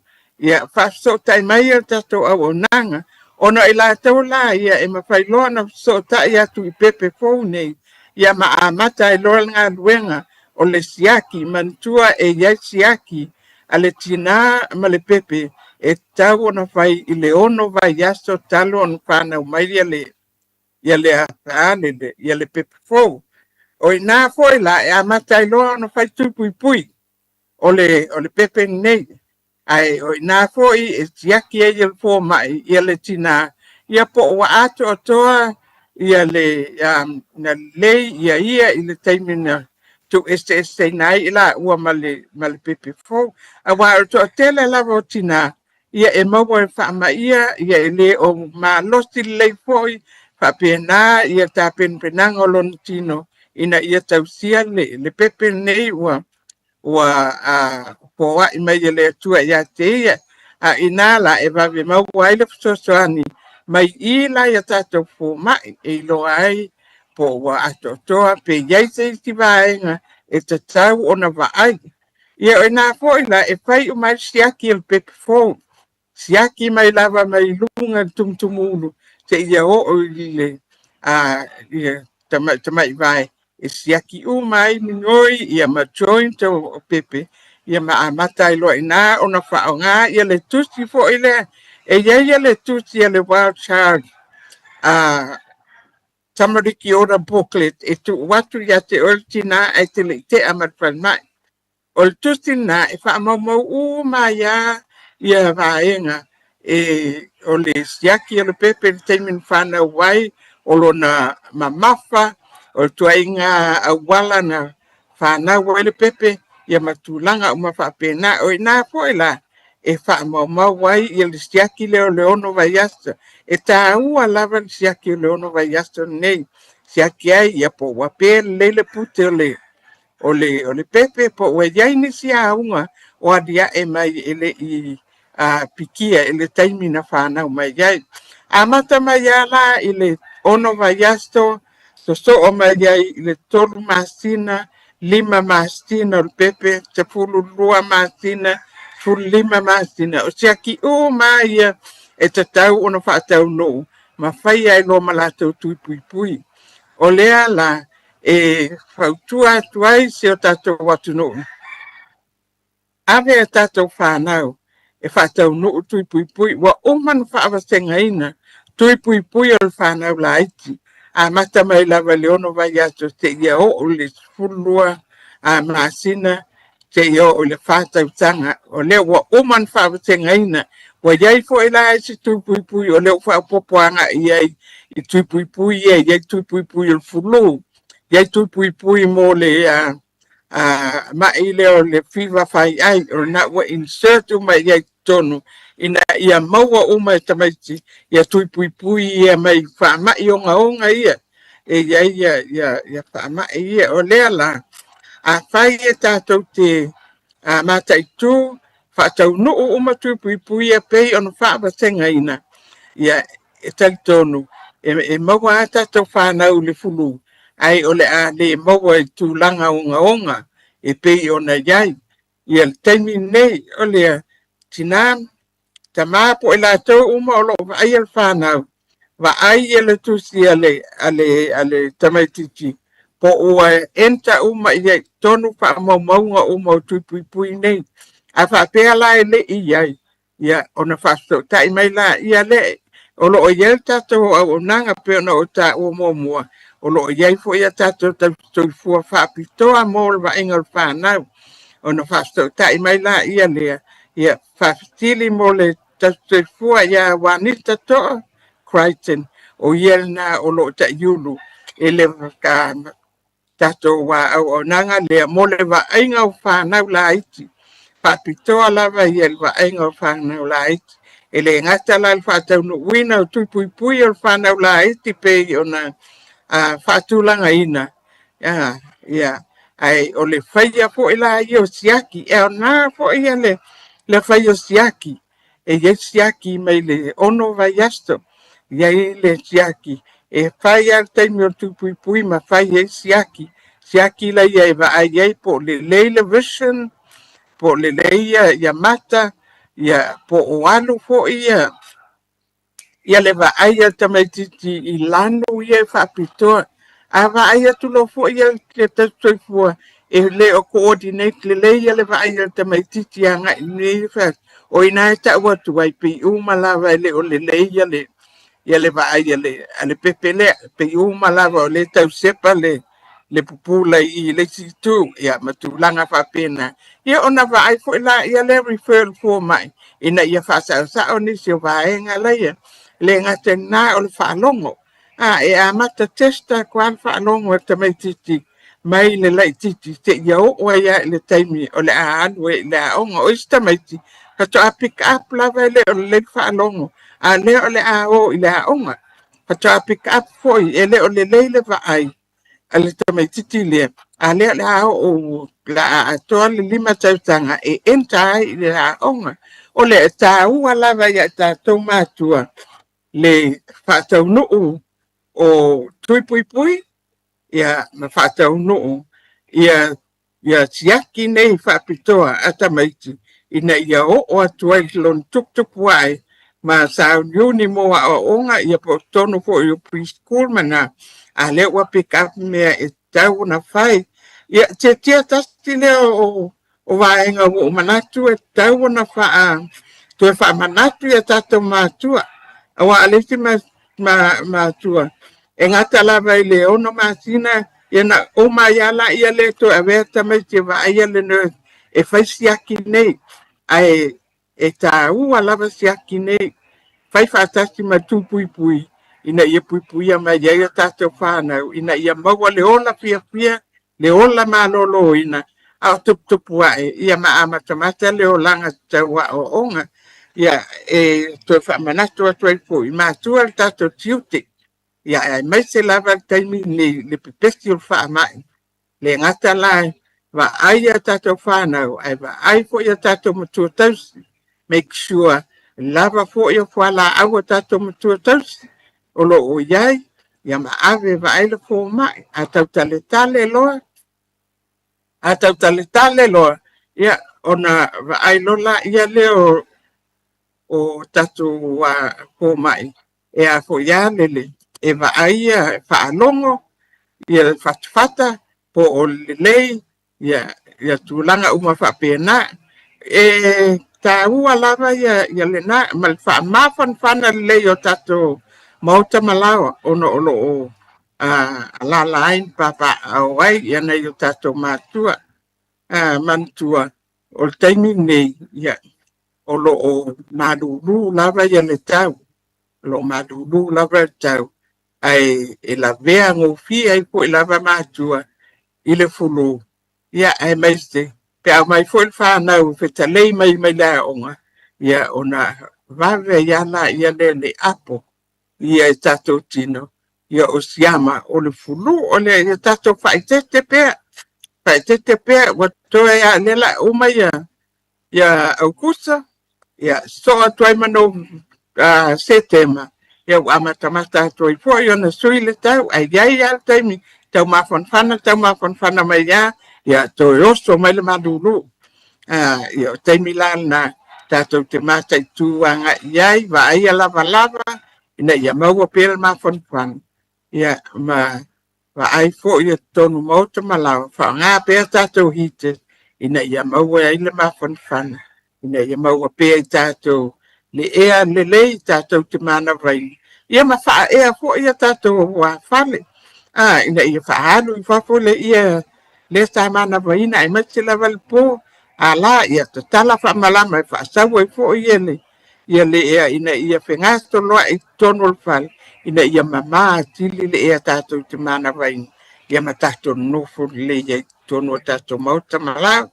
Ia wa ai lava seisi me fia mana oai te mta upo fia tal noi nai le tato telefoni over te lau tolu lua o tolu ia ta ili mailo ne tangata pe ia te mta upo e fia tal noi a le na Ia sa ili tau avanua e vai e tatou fōmai mantua o le tatou whalmai pō i papatoe i le 32 King Street. Ia o ina e mawhai te lele avanua e le opisi tele. A nā fwoi wa tala i mau tatou whaltalvai i ina i papatoe. Whawhai ngofia uma i lava mea uma. A whai e jesau talvai e tolu masina. Ia a uma ave na almasina e tasi e tu ue pe ina al whaltalvai. Ia lese o taplai mo lesi lua masina. Ia e mawhai lava o nā lasted kiliva. E kiliva atua i ati oe. Pe a whai e lese si stau e piki atu ia.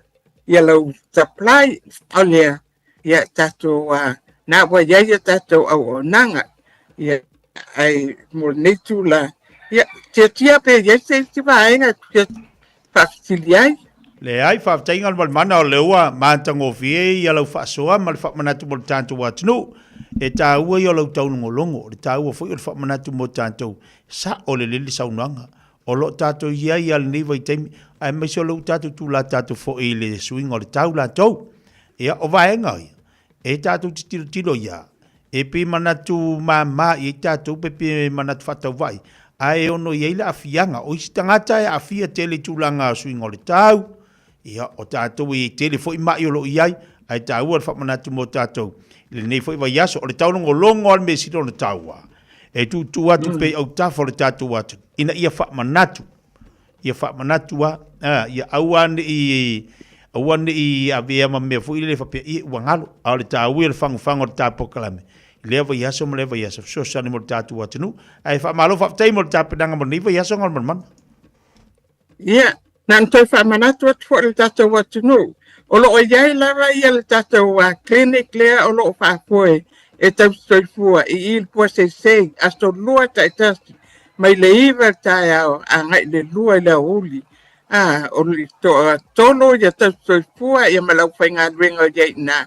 O iai e whaatau nu o tau tui pui. O iai tala noa iai i so se mea tau soifua malo lo ina e tupia malo mlamai. O ia e ave i ali whanau e whaatau nuu uma ia tui pui pe ana whaastenga ina. Ia whapena, ia whakastili i siaki whapitoa ia wo o tā ua atu. Ina ia aua lava na imisia e whanau la i ti. Tusa lava pe normal ia lau tamai titi lau wa ai atu anga iai. Aua iai lava siaki whapitoa e whaatau nuu ina i lea vai tāwo lolona soifuanga. Ina ia mawhai ai o na identify po le le vaai, langa vision, po le ia langa hearing test, ia po le po e coordinate le ia vai, ia ma le tu ilunga ma le tutolo, ia ma mea malava na, ina ia awai ne i whale tonu i tamai tit. E maua ia le au nanga na tia, i le tato clinic lea i pua sei, o lea e le whapean te ilonga e o e vaia clinic tiana o tā ua atu. E iai wei mouth ia ma penua i mpapatoe. Ai e tā ua te reportasto clinic le i poseste e o wanga iai. Au atu loa e vai atu ia le au pengaruenga ina. E tauna e adwa vali fōma i wa advice lo oi masa ili lo le avanoa. E whaau oi o i papatoe e vai le fōma i pēr whapenge.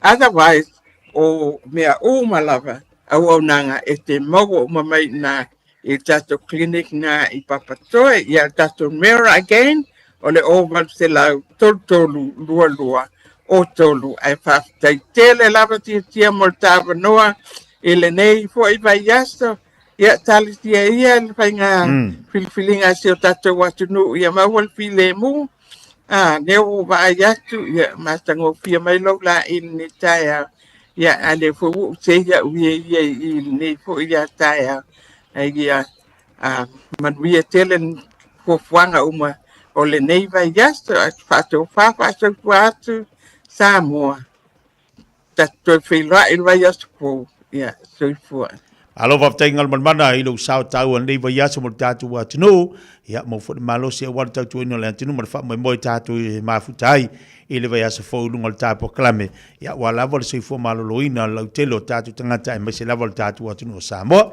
manu ia fai valo filipa nei aso se fo mai manuia ya se fo ia Le lei whafonga mali tātou wā tino o le nā pokalame tāua o le whaasoa mātango fia fo le nā. Tau longo pēa e whangu pēa. Rono winga e moe manatu natu fo li tautai la tau. E fsosoni atu i atu oe na ia maua e oe le soifua maloloina le lei. Tulanga fo ina o le tautua ma la unanga le fionga ngalmanmana vai whangarona sewi o le whaamanatu le tata longo pēa i atu oe. Ia matutu atu iau taftafa a ngalo se taimi o ne whaapeane la ia lea o. I whaamanatu mai pēr pokalame ia a le fionga ngalmanmana ia te au lea vai aso ma le vai aso. Ia vi ia le li whaatai o lo manuia mea umai le lofo le tua. Ino tali mo te mele wati lea ua tasi di minute ua te enele tula sumatasi. Usimai whaafonga, tātu telefone ngana Britannia. 24 hours a day, 7 days a week. Radio Samoa streaming live on www.radiosamoa.co.nz.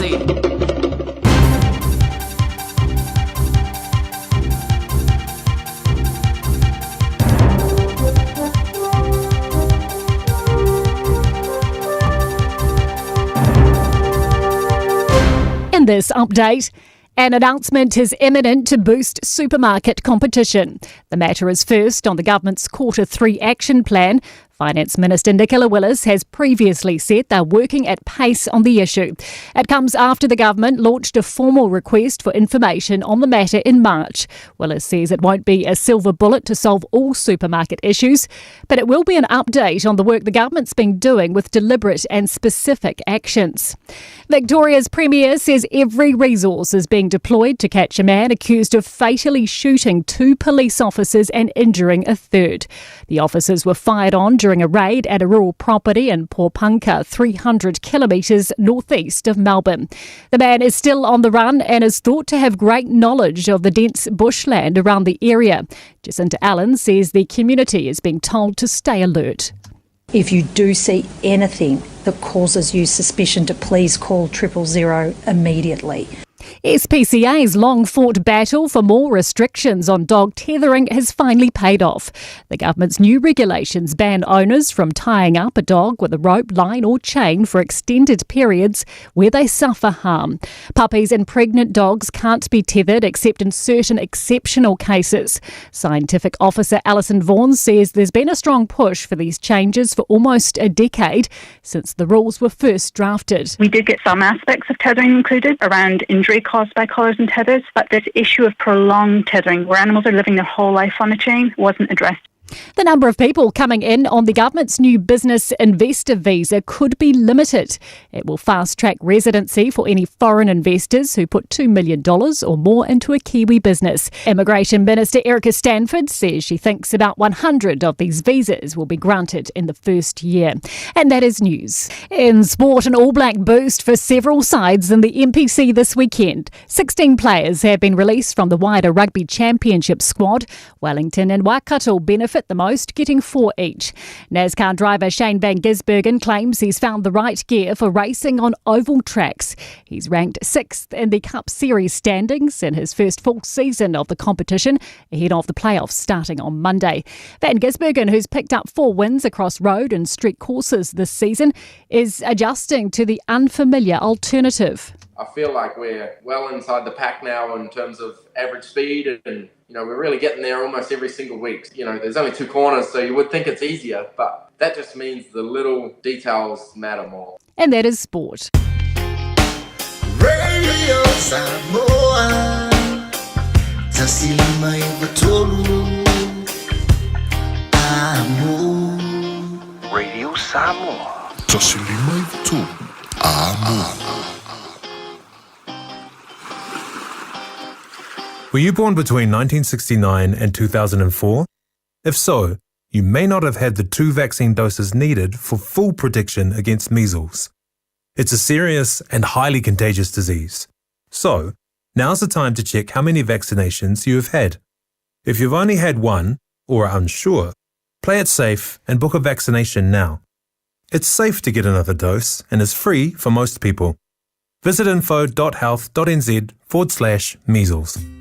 Mo tupe wha mo moli Samoa mana tua lo le Pacific Easy. O lo wha a wau pea le tātou wha metoa e nao le 5 tala te tongi pea e whaonga ina le Pacific Easy app. E wha tino ai au tupe wha mo moli mai lau telefoni wha mehai. O lo awanoa fo i tātou direct transfer. Ti posi mai ai au tupe le tātou account. Ma wha moli eina fasili lungo le telefoni. Ma wha tino la fo ino lau tupe ai ka wha metoa. Mo le tongi no pilio le vai. Mo li te ngā tupe so se whane tupe Samoa. Pe te tongi nino no ngā tupe le nupi wha. Samoa House Corporation po le Samoa Land. Mo so se au nanga Samoa. O lo ma whai na wha tino uma e le tātou au nanga le Easy Pay. Maratua e late le fitu se fulua tātou la la wa wha sopoli ai New Zealand. Wha peo tātou ofise tolu i o Tara o Tāhuhu Mamangele. Pe whaonga le Pacific Easy app po le direct transfer. E wha sawa ilo teimi. Ai sili atu na wha sawa i nau tupe wa taunga tāle penisini. Mo nise whamtalanga pala au le o varselau o tasi odo. Po numero masani au kilani. O le lua fitu ono fitu iwa fitu wha. Ma le lua fitu ono fitu iwa varu wha. Pacific Easy. O lau pa anga mo tupe wha mo moli Samoa.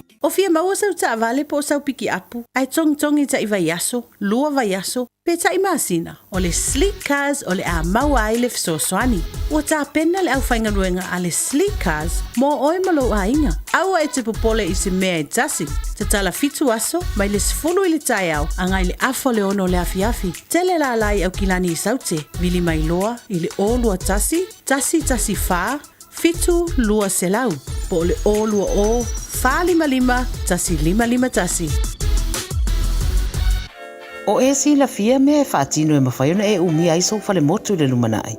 A whai fo i so fale motu, o e si la fia mawhaiona whaatino ni isi o fuafuanga e whaonga aile equity o lo fale. A wane e misiere por kalame o le malu i fale, ia fiafi o soruru taitasi le se fulu e te aile wha.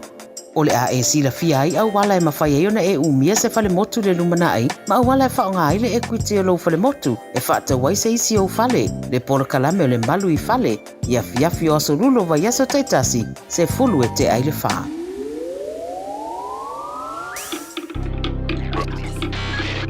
Tasi lima I watolu amo. Radio Samoa.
lo tu le ta vale le tasi tanga te fai pisi ni se fai sana fa tau le taulanga. Ua fiu le ta milo i tafta fo le fale olole e le ima se paka o avanoa. Ona alu le ta milo fa se fulu na ta milo ta vale e le ia se avanoa e paka ile na ta vale. E na ole tu langa na ole tu si meile lau papa e tu si ele upu fa pea no bagging zone e fa sa ona paka i ta vale. Alua tu fa malo si ale ta vale le i fai pisi ni si lea alua tu atu le me sa na paka i ta vale. Tangolo ila na tanga se iane la na peni avane male pepa tu si elo male fa upunga fa pea. Fa se fulu ona uta milo nei paka ele ila se me ono paka ila uta vale. O le mea la le wa upaka i le mea se leanga wale se me paka ila uta vale. Ona tangolo le wa tu si ele upu fa pea i lalo lana o lana fa upunga lea. Ia e fa mangalo mai ia te matou ia matou ang sala. Walu le neli fai business i tono le fale olo e fai lan fa tau ai afe mai lo mo ta vale le leo leo. Ia le la wa mau lo e le leo leo. Sa lo ma le leo leo tiro atu. Olo ile pepa lo mau mai lu mai la lo sa timo le ta vale le tau lo le leo fai tau fai mai le fa upunga lo tu si ai. Fa se fulu na uta milo le no fuanga le se me paka ila uta vale o le mele wa upaka ile me se. Ia e fa mangalo mai ia te matou ia matou ang sala. Tangolo fo ia male leo se iane lana peni tu si ai male fa upunga i lalo ifo o le fa upunga le tamale. E fa se fulu tau sanga o unga lue pe ile nei ngalu wenga mo uta amilo le nei no fuanga e sa lava na paka se ta vale le mele. O le mela le nei a o le fa salaina oe o le atulia o mala unga wenga. Awe te ta ina i matou ile fa o so songa. Ia le upula le na tu se le leo. Saule li pai pisinisi tu si lalo le upu. Ia e fa mangalo mai ia te matou ia matou ang sala. Ia e saule leo ia tu si lalo ane o lana fasi foi upu le upu fa pea. Ia e awe te ta ina i matou ile fa au so song. E hoi ma lia wingo leo langa ia te mi tatou te tila tatou lo me se awe taun fai ai fai ia. Ia e tatou te manatu a foi le fa nga ia lo tatou malos. E la winga fa pea lo langa. E le o mana o Yesu tatou te olai. O lo tatou tau wana wina leo le tangata. E whai le mea se ina ia ma. A wai le mea le tatou te loto ia. E tu le mea tau na whai. Ea. O i winga le tatou olanga. Fo e tatou te mana o i oe mai le tua i o tatou mana o ngase. On tatou nofo le mwheli wa i upo le fionga pa ia le tua. Se ia a wai wha atasi lau manatu. Ia i le mea le whai mai le fionga le tua. E le ai le mimilo ina e tatou le whininga lo le tua. Ma le upo le fionga le tua. I o tatou langona e te tau ona tatou muli ai. Ia ma tatou whaia. Awa le taita ina i mātou le whaau sosonga. O le tatalo le tau na tatou whaia i teimi uma. E oi. Awa voi langa le whelua i le li o le lalolang. E le tau whaasise. Ia ma te ia u tatou vai ai. Ia na whaau sosonga. Yeah.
tātou whawhiawhianga le tai au le toi tani mai o tātou whaasalaunga. Luas futolu minita o tia nele tūlai se futbaltasi. Nei tātou musika sui whewhiloi. Tātou tala tuidatia anta oi le ngana Britannia. Ia mangai tātou tala papuk le nai e lui tau e foi. Ia ma whaamaris au ia anta oi lau sāwa linga le nei foi wa yaso amarit se le nei wa aso lulu o tātou iai. Ia ma tātou wangatu le whata e le whainga whiwhiringa o tātou atunu. Po le tātou whainga pālota pe ona iei le pre-voting le olo whanga solo lia. So, as whalaile le tātou pālota. As whalaile le tātou pālota. Ai se le mana i alwha mai aua te inai mātui whaasosong.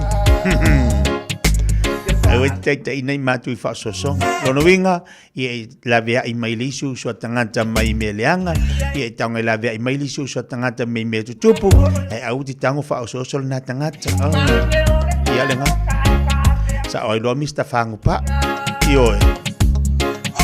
E ia si me le sa un misionga le ali o langi sa we fasi oi. Pa leanga oi. Fa umatia ia te oi. Oi. Ai e makala. Makala de le ni vai time. Ai lo fo ia nga ke ali fa so de skaka ia aua. Aua e ke fa so nga me. Para vacinga ole ke. Pabalote ni soila to ubala vale ba futa bal tatu wa tinu sa mo talo fai malo fa ta si mai nunga tatu po kalame wa vevesi ka ko ya ole mana ya ole na fai mali tatu wa suya fasala usa mo to mai ta ya isha to afia mali e me uma file mu me uma le lo fole le se vevesi paule mela ye o tumu o le wanga ya tu to telefo la tu we batu ya na itama na itina ia mai la tau e lea wanoa i le asfalaile. Lau a tumutumu ai le tele o afoi. O whanpalota i tumalo. Au pei au te iloa. E tasi ale whanpalota. Ale tumalo. Ei a lau te tau mau. E tasi ale whanpalota. Ale pre-voting ale tumalo. E loo ta tala fo i lea a mea pi a masanegi a le palota le la fitas asfalaile. Te loe tasi a. Ae pei a le fo ua... E lo to yele bela tupu le olua tasi. O le o tangate palo te savai. Ma le o mai o tangate palo te ponu. Lona winga. O le au a pe foringa mai o le o toe fo ia tātou le toe palota. Mo tātou ie palota i tu malu i savai. Ai no fo i polu. Whinga longa polu. Le alava o ye no whanga o whaaptoa. E mo whaira whaira o palota i polu. Pe o lo to yele bela na tupu lua olua tasi. E o ai savai e whaili palota la tou. Lona winga. Le fo wa ye la swinga mo litu sanga pe ana fa tu tala o se palota esele nei le litu sanga palota esele nei le litu sanga ai o se palota fo wa tatu tilo ye wa tuli matai wa ave ye le tuli matai o le tunu mai so tangata i fafo o tangata no fo i fafo o tangata i tono la tunu wa ave la tu taulai ile fa nga palota le nei. Ai ke lo nga ngofo te siri do mafau. Po ai se fainga malo. E te tau ona tūla i mani teini. Mana tuala, tolu ia vaenga whai lewa lea olo anga i maia o le whatuatu i le tua Samoa Tasi. O le HLPP, o le SAP, Vaenga ye tolu o leo o lau walunga il temil nei i le whainga palo tatu o tinu. O no whale mo mawhau. O ai se whainga malo. E te tau ona tūla i ma temil nei. O lau walunga le te lo vaenga o lo tapisa i tatou. Taunga tāle soi fuanga. Taunga tāle soi fuanga. Tasina vaenga o lau walunga. Au kilongi foi. Peia o se mea o le mea le te tau ona tatu wawa ai momo iai o le soifuanga o le tonga tau le soifuanga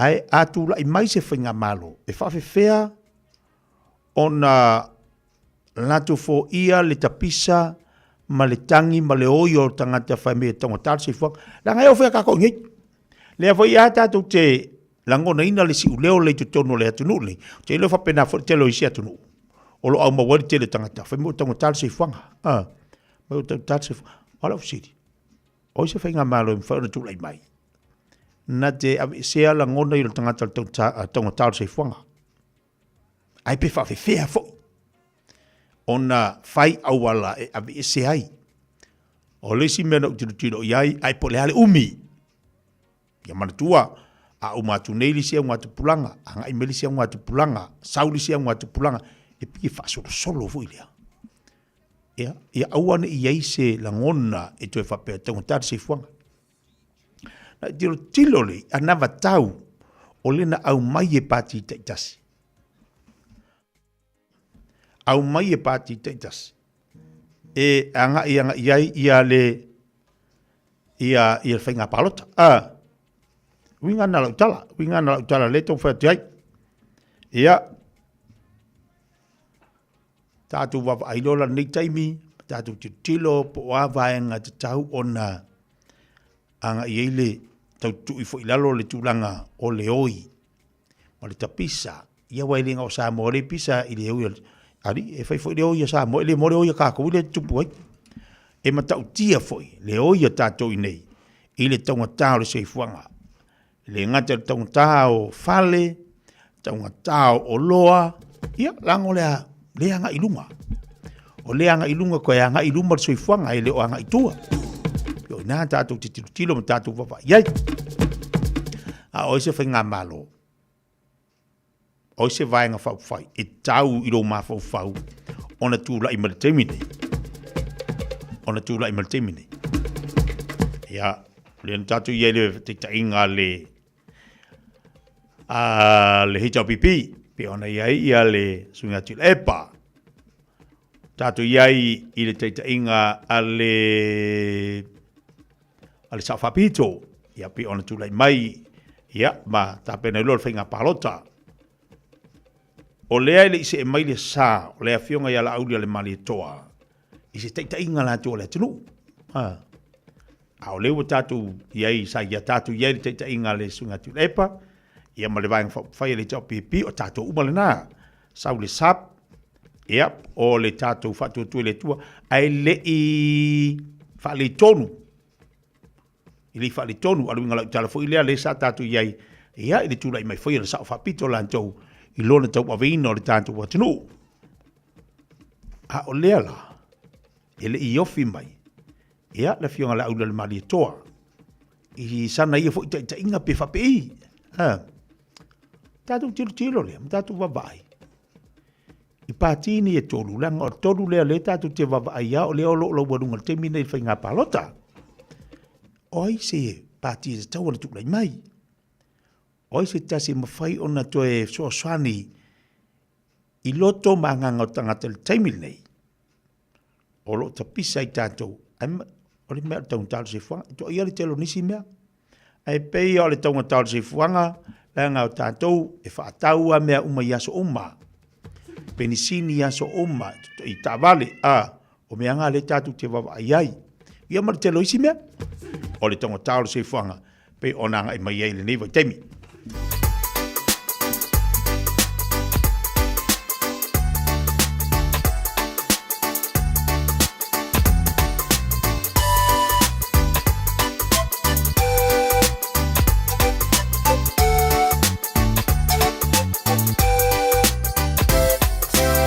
Tele i upu vale atu au tele whaapea O tele malama lama pe au mai fea Si o ua inga ua whaanono Le ai uni feu te no fuile fale olo Whaale tonu ua umanga e ai maa umoa E le ai sa upu e te whaatau vaatia Tu atu umelo ua inga O mea male fia fia O ka se whanua e la lau uma o E pule wha solo a koa uma koko Te peki o mea whanga ua o foa i o lo uloto O me wa e lafo mai When mai o a ulepo mai Ua mafu ai Manatu i fo I lo tolo mai Si o uleo fia o la se I e alofa mai.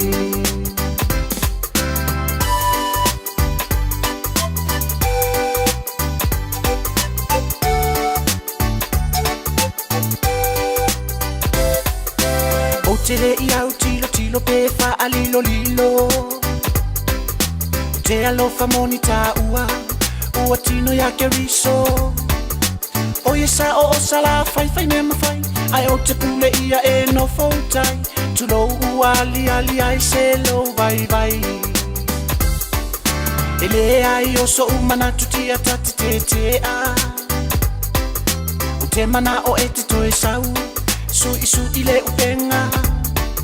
Wa ai uma e pua alo umanga. E talu ai lo fa alongo tala. Sawe no fo mai e mama o e te sopo o le vasa. Awe, wa e lafo mai. Fen mai o a ule pongai. Ua mafuai. Manatu ifo, ilo tolo mai. Si o ule o fia ola. Se I e alofa mai.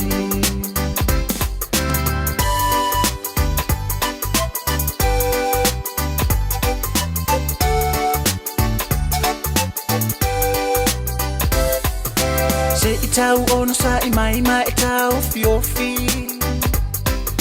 Le teine tu mua ua fo'i. Ma le ata o omi. Wa uma ona e talala ukusi kupe. Si kaili o ngā awa o oe e te pule. Fa ao ngā awa e te ilo olo o kele a ukupe. Lo utama lea ua fai mai e te toi sau. Toi saso o ole a inga. Ma ua o si whanau. E te le toe la mane I e mai. Sau ole a e tais I le pasi. Pua amani povi e fafasi vai aso ta itasi. Ole, wa e lafo mai. Fen mai o a ule pongai. Ua mafuai. Manatu ifo, ilo tolo mai. Si o ule o fia ola. Se I e alofa mai. Wa e lafo mai. Fen mai o a ule pongai. Ua mafuai. Manatu ifo, ilo tolo mai. Si o ule o fia ola. When you shake up, the radio Samoa. Blue and white, washing white. Radio Samoa, Radio Samoa, Radio Samoa. Radio Samoa. Ua mawhai o na aura tula polo kalame le leimo o e aso taitasi o na o le langolango malo si le whale maliu a se alo le aturuu o ese tātupu Funeral Directors I Manukau City. O kalame e le leimo o e tālo whalapa. Tusi alua pe te rolo na mta mua na whai upo e lua. Ia whaatele ina ia te autou le alofa tūno.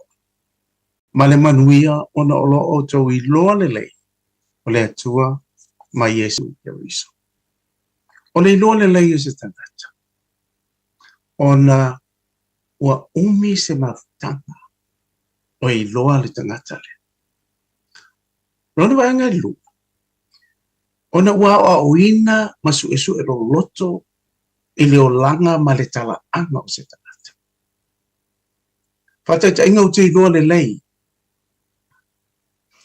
Lo ta mao tau tai lo longa Yosu. Lesi mai. Mo uroa le lei ave tabani. Ona na oa onga ia o iloa ave tabani.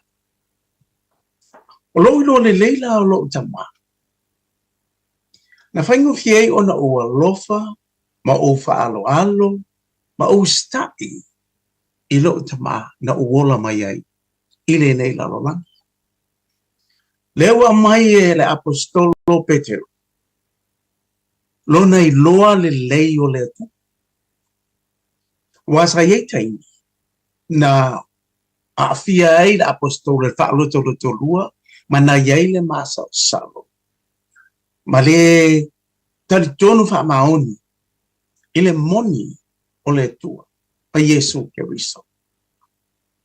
O le wata tino mai I Petero. le manuia o le iloa le lei o le atua. O le tātou whaia onga, o iai nei, o le nganga pa ia, e a o awina i tātou, ia tātou i loa le lei le atua, o le moni. O le tenero, o lo i loa le lei o se tangata. O le whaingo fia fo i lea, o na whai le whiriwhiringa sa o loto. Pe e te alofa wha maoni i le nā tangata, e le ai fo. Na te e atu tangata i utaia, ia Yesu Keriso, a wasa lātou le fia i loa le lei, lo lātou mesia na walo ia.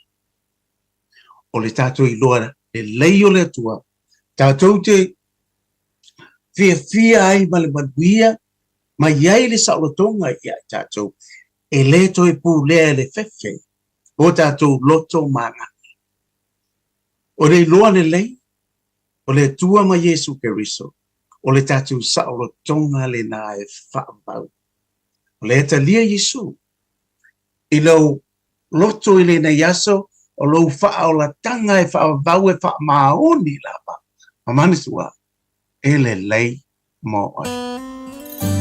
O le ese tatupu Funeral Directors o se fale maliu Samoa o le tali foilea o taimi whengata o na o le malanga al maliu maleoti e mawhai foi o na latu awina atu ma awina mai tino maliu o e pene mai so o se atu nuo lalolangi mala auno le ese tatupu Funeral Directors i le lua no lua toru fitu lua no lua toru fitu pea fiuane ele se fulu malebalu Norman Spencer Drive in Manuko City.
Ya si fo bari la foi pesa worship center wa to wonga to le tata proclaim le mo oil ni tayao ya le le fa tai le tu ile na upu fola fa tai fo ile tu ile sunga fa fenga e se le manai o le susu ya yo le fionga le tu ile aso mo le aso ta pena ina ni proclaim le mo oil sunga fa fenga ya so lilo longa yo sua o le tau o tatu tangata o to fonga yo tatu tangata ai fa amalisi au le upu le tu ya oil e soani le tatu savalinga e foi taimi e fitau li sawa upole tua ia ai fitau lo fo imale fa fitau li natilu fa sanga Lona winga, ta ua le fionga le tua, ia tai tot wina i tātou so se whaiva ma so se tiute.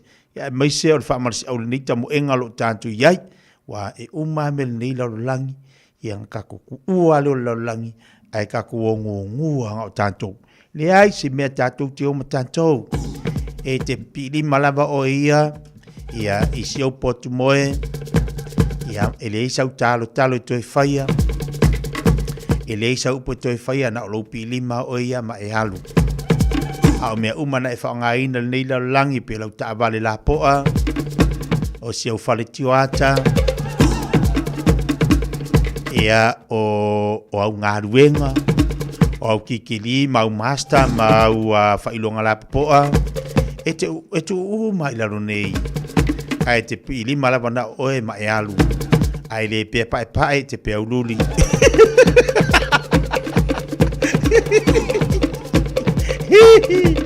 E o se matu leo e wala uatu te le tu e langona. Se kange lesi i olunga, ke le ko na longa, ngā oe ama ia. Ngā oe e ke halu ngungu e le si mea vea. Lono winga o le mea te vivesi al nei laulangi, o lo e tapisi al nei laulangi, e uma e te alu ngungu ngā oe. Na o nai vavai o putalinga.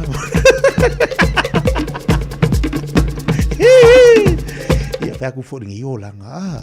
Ai whawhakai re rio, rea mwere pu whamalo se le tua e. E to e ti matai le tatu fōlaunga mafsosuane nei o langa le tatu te ye. Le vise mea la e fuengi kala e whaiak e whaiak koe fō. O le si la whapia e. O le kai mea ngiri kako kāng whima kua whai ala lai. Whapia le si. Kai mea ngiri kako makua i kako whai ala langi wai umaku la langi a kako wo. Ia aia fo, ia. Kua i kapole a makapisa la langi la ko. Ia wai umaku la langi a mawelo kumuai i lau computer ngai ke whasanga i ai. Ia male au al computer, male mouse. Ia malau card, ada wha o ngā umalau kiwi sewa ia alu e saudi sau. O kou o le o langan ngi kako ki o lai. Oka, ia o ngasa i. Ia sina whawhiwhianga mo tātou atu sa ili mai i Tongisia. Male o mea kakās. Ia ai sao apole. Ia ngā olo pe papa e amalau a fo'i. La le pe pa e pe au diudi. Ia manga yo ko kingi whawhakau i maula e inga i ma.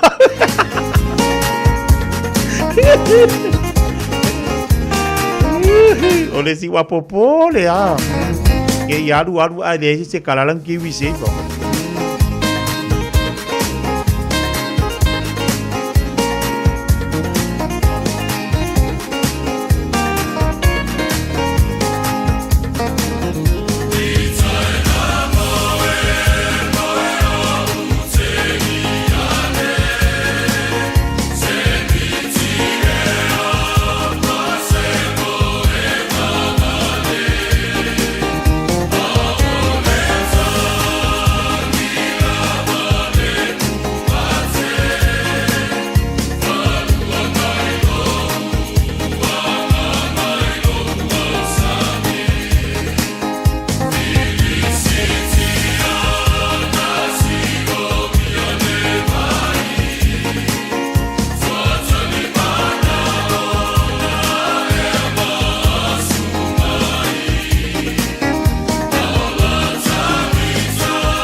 Ya, babalu dua tu tatu wa tunu le nei tai au I tatu fa fifianga le lewa se mai le sao le nang mal tua ale tatu o meka kas le sunga tu sia wa foi tatu ripoti o tolonga tono nei va ya so talo fa tu sia ma lor se fu mori ni tai au fo. Ya, langi matasi ia o le nganga la fia tu sia le ni tu la le aso. Yo fa tai tele la bela sunga ke tele ne mo foi mano mato no yo wa foi fa salonga fa pisnisi o tatu fa le tabali.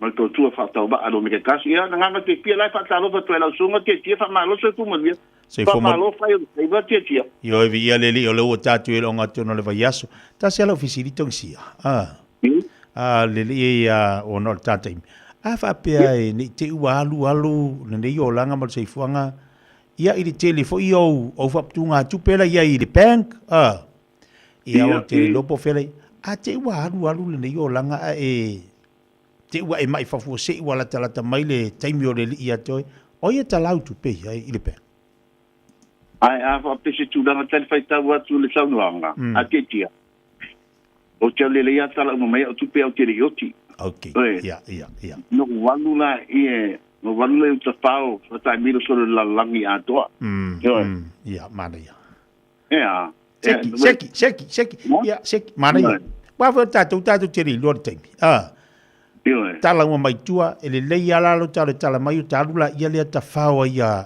fa ngalo ta malosi ai fa nga fofua ia fa e man me nga fa nga fofua la e ola le ki le tinam ta mai nga e fa pela ia vale a tonsia la olha para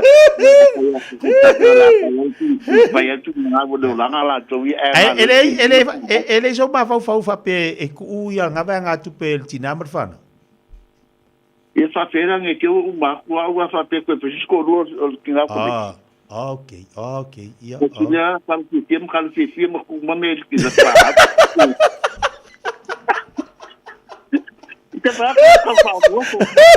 Ese le ai o ta penanga al tangata lo que fisi de kwai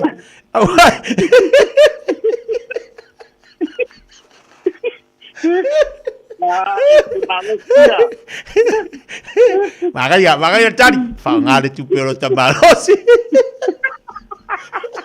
Vale alo farki ga ka mai kiso ni kala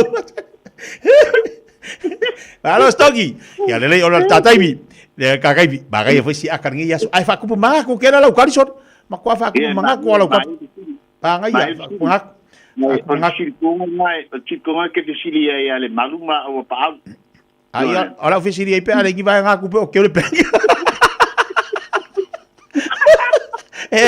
makwa le nga o ai kala fu ala le kokongi yo o ku pe ofisili ai nga o ai kala fu le kokongi o ngai tewi o fai ai kala ya la fatia te sia nei tai au la tau tu la nga mo ta to tunu yes all right me penga ko ling se te pang ke ngai ma ku ai ma ke ki ya tu va por nga de ka samia va paula ko ya a fai mo mago malo yo que do ni se sa le ya so nga ke lo ai kala yo que do coincia eu se pen le se ku nga kupe ya wa fai o le pen o finance ya wo ngai fa lo nga inki wo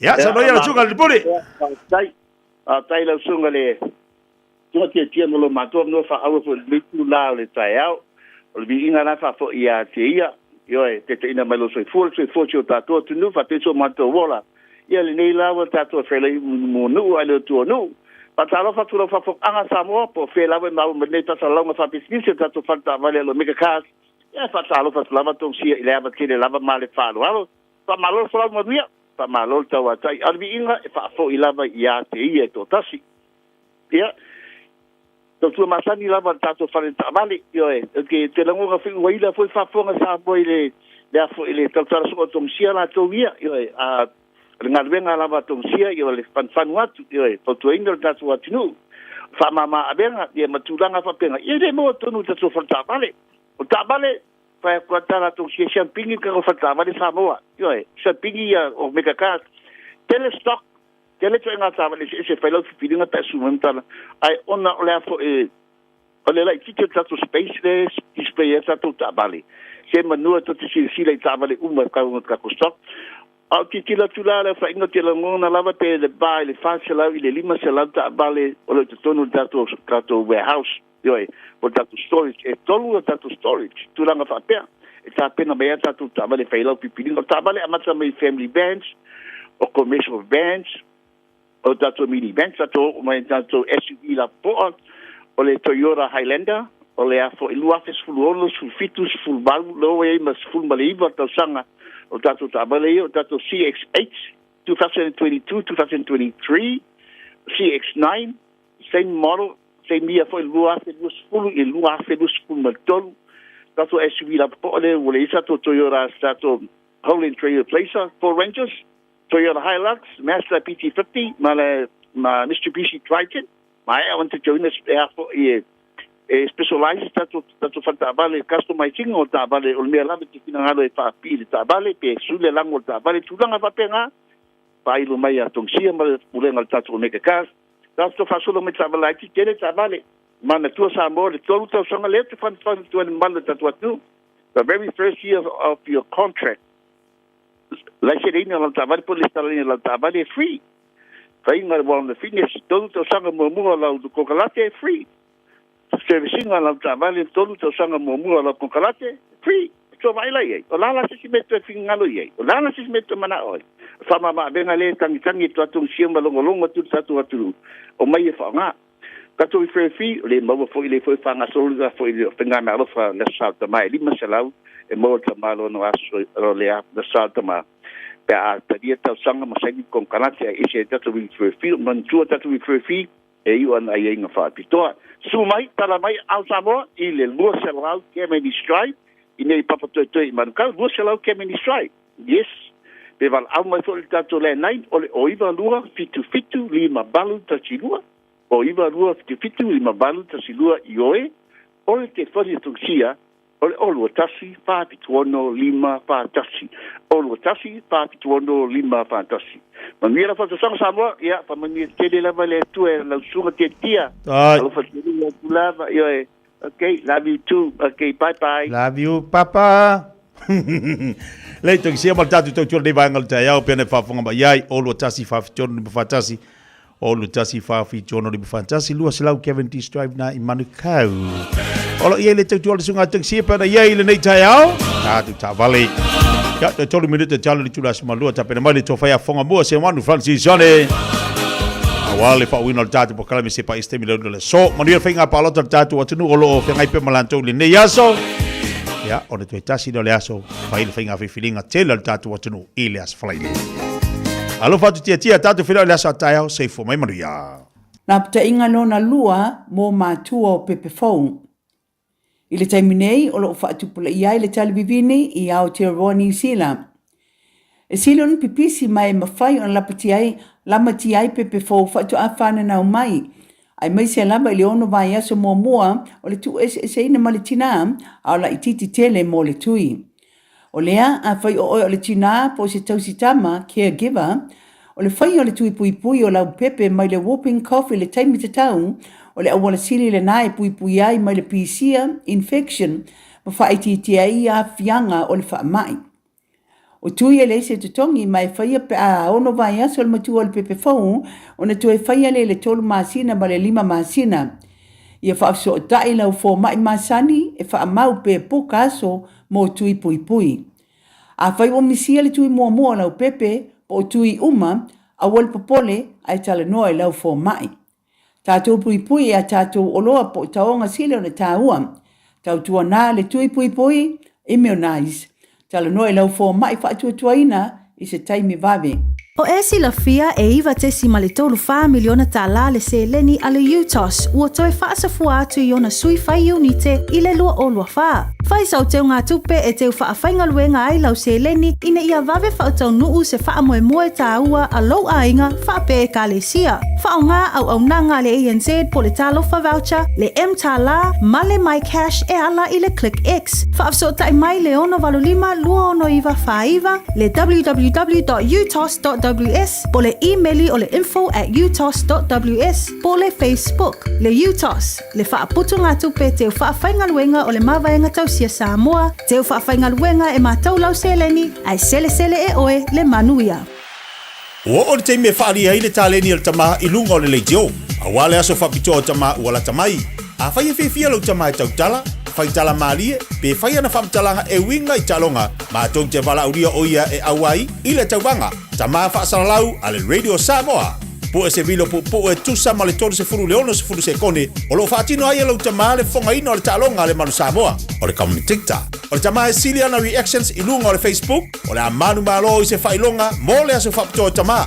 Lafo mai lau vilo lo penga te whailangi, radiosamoa.co.nz/dad. Po le Facebook Messenger le Radio Samoa, e whaangata tato vilo i laso whao si tema. Ma o le nei tauwanga, e whapitoa mo tamai ni sila. Ia manuia tele la sao tama, tama umalawa o le lalolangi.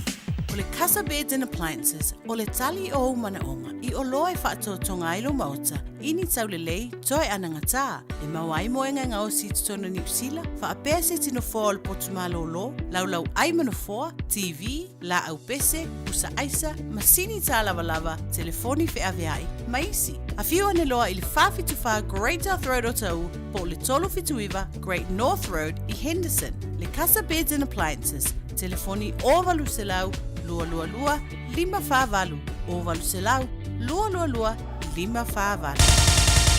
Usi mai alau whaafofonga o le whaapoponga fo ele nei o talafau mai Samoa. Awina sa mai mo oe e lau leiti o whalongolongo le Radio Samoa tasilima iwa tolu amo. O te whātalofo no tātou utunu o tātou wheroa i fo i le dei asofou. Usi mai ele whaafofonga tala tau longolongo mai lo tātou utunu. I whainga tāma pūpua ngāna whateia i mara company wa lele tunu ure Samoa Airways i ai tā lafu. Lea sā tongi tongi. O le tolu tausanga o savaria talu mai le tausanga i ruafe lua. Wa whaamawina ai lao whainga tu whaatasi o polo fiti po atupe mama. Na maua le company wa lele. I le valu se furu fitu miliona tā la. O ai tā lafu sā iai se au whainga e valu se furu miliona tā la ua palasi māua lalo nei. I le na o se furu miliona. Ina ua mai o na titongi le fitu se furu miliona i to tonu o lea tolu tausanga. I le sifuru lua masina wha le tausanga o tupe, lea na wha i wina lea sa tolu sifuru o juni o le tausanga nei. Na wha mawina ai se tupe mamae tusa ma le sifuru tasi miliona tā la, ma i lea au wha inga ina ua ave esea to tongi o la fonga, wa maua ai se vai ngā tupe tasi miliona o le dividend, po o le sao tau tupe leo le Samoa Airways wa tau au atu i le malo, mo ana ngaru nga whai. I le sifuru tasi miliona o tupe mama na wha mawina le sifuru lua masina, lea na mai ai le wha ai ungo juni o le tausanga nei. O le sifuru miliona tā lao le ato e wha alu, i le wha le lea leo le tasi o wa lele Twin Otter le company wa lele. Lea o le a ave i se company ka nata e wha tino ai ngā luenga ma le wha moe moe, e toi au mai a Februari o le tausanga fau. O mamoni e le wha malo ma le wha tai le office sili. O le Samoa Airways le fio ngā whaua o tau wā whatu tielu. I le lango malosi e le atunuu. Ai mai se i paanga tō tino lo wha ngā ina le tautua le company valele. Ona ana le se anoa le lātou o pongi ma vatu le lango e le mawhaiona ausia le company valele i to tonu o ia tausanga. Ni tupe mama po o polo fiti. O mamoni ai fo i mali whaaftaia le office sili. I le komiti whaafoia le Samoa Airways i le lātou ngā luenga wa e manui ai tau mawhainga. A le company valele ma le whanau nau te inga. Ia whaau au pea tūlanga le leitau tupe o ausia. O le komiti whaatonu o le company valele le tunuu o le fionga lea i atu puola olo i ali i koki tuala. O ia o le teitei fono whaavai taimi po le interim chairman. Whapea le fionga taimali e utu Charlie Westland o le whaatonu. Whaatasiai mo le officer city o le company valele le fionga whaua o taua whatu tienu. O le ua whaasila sila nei e le komisina o whainga palota, le fio ngā tole a fuatu i e whelolo Alexander John Stanley, I se whaasilasilanga whaalawa I tele le aloa I ai o le filifilia, o le sui usufono mo le nofoa le tu malo whaapalota, o whale atalua, o le tōwhalea I a le tino o Wayne so I alo. O whaelu ai e le komisina o whainga palota e le na whaasilasilanga, o whaia lea whaai unga e tūsai mo le whai upu lima iwa pui tasi, o le tūla fono whainga palota o le tūsanga duafes furuiva, e mafua ona ua lea I se whainga palota lea I tū malo, ina ua mai al whaamsinonga na lu iei leanga wa o le mono tanga, o le mawhai ona wha awau le tau wao sui e to lua, lea sa whaasanga Iesu e suenga le whaamsinonga. E peo na sila fia o lea mata upu tau whaamsinonga ua wha maoni ai, e lea au sia le sui tau wā, le fionga mua au whaalele Mary whaafowina ta eu, ma le tofa ia urungia pili opo Elon Pifem, a ia ingo leanga wa ai le mono tanga whaale nuu. O le aloa I o le filifili o le tofa le tinu u Wayne so I alo, o to toia I neina fo e limas fulu le awhia I le filifili ngā le tinu uau au, I lana pano ta tele le asa foreida nei, ai o le asa lulu nei Samoa, wa amata wha ngā solo ai le pano ta mua po le pre-polling.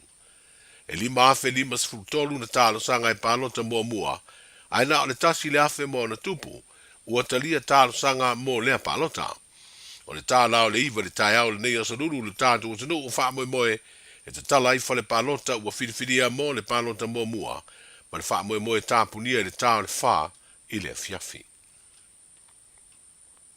O iei nere lango Samoa I se wha ai unga ua whaia le pāle mia o le malo le tunu o Solomona. I le tau fia ai le fono le tausanga nei o le wha taunu uina, o whailo inga masani a sui o malo mwha laptonga isi a tunu o lo o whaipa anga ma malo o le Pasifika. Ai se I talanoa mua ta I o malo le nei wha I tūlangi le lumana I o ia whailo inga ma talanoa anga masani. Pe wha ono wha au popo ai pe wha I titia loa pa anga malo o le Pasifika. Sa whesiringia le tamai te I pāle mia o le malo tausi so na whirangalo. A wā o ia fōi o le minsta o le wā I whafo. A o loma le fono wha le tūsanga ta I o le Pasifika le masina fōu September. E tali malo ai le atunuu o Solomona. E lau vai atu la iai o le autu o le whautuanga Solomona. Ona iai li poti e talia pe mātou o taitai. I mata upu tau loto I whale ai o le fono o taitai. O le sila vaenga o lae o lo iai. O le toe ilo o tātou paanga. O ai e tauna iai, o ai e le iai, e po ai, foi le la sanga ese, foi le membership. O le la ele I whaia iai se ilo ngā taitai. Ma o le la e pei e tara whenga iai ia le whautuanga le wa mai e le ngata la le ilo ngā paanga. Au isi ame tau loto I whale, foi le o le Pasifika. Ma e le nātia foi. Wa whaia sina foi le mamafa o finaunga a tātou paanga te tele. E o lātou foi mana onga foi le mai o pe o le a foi le tūle mai anga I le tātou tūlang. Ma sa I di au ai foi le ma whatupo ai foi se inga pea I tu tonu la mo le tūlang. O I tūlana o te manatu. E se le tāua o le melewa mai. Se I maua ia se taimi. E na o le Pasifika ia se I whaia la tūtala.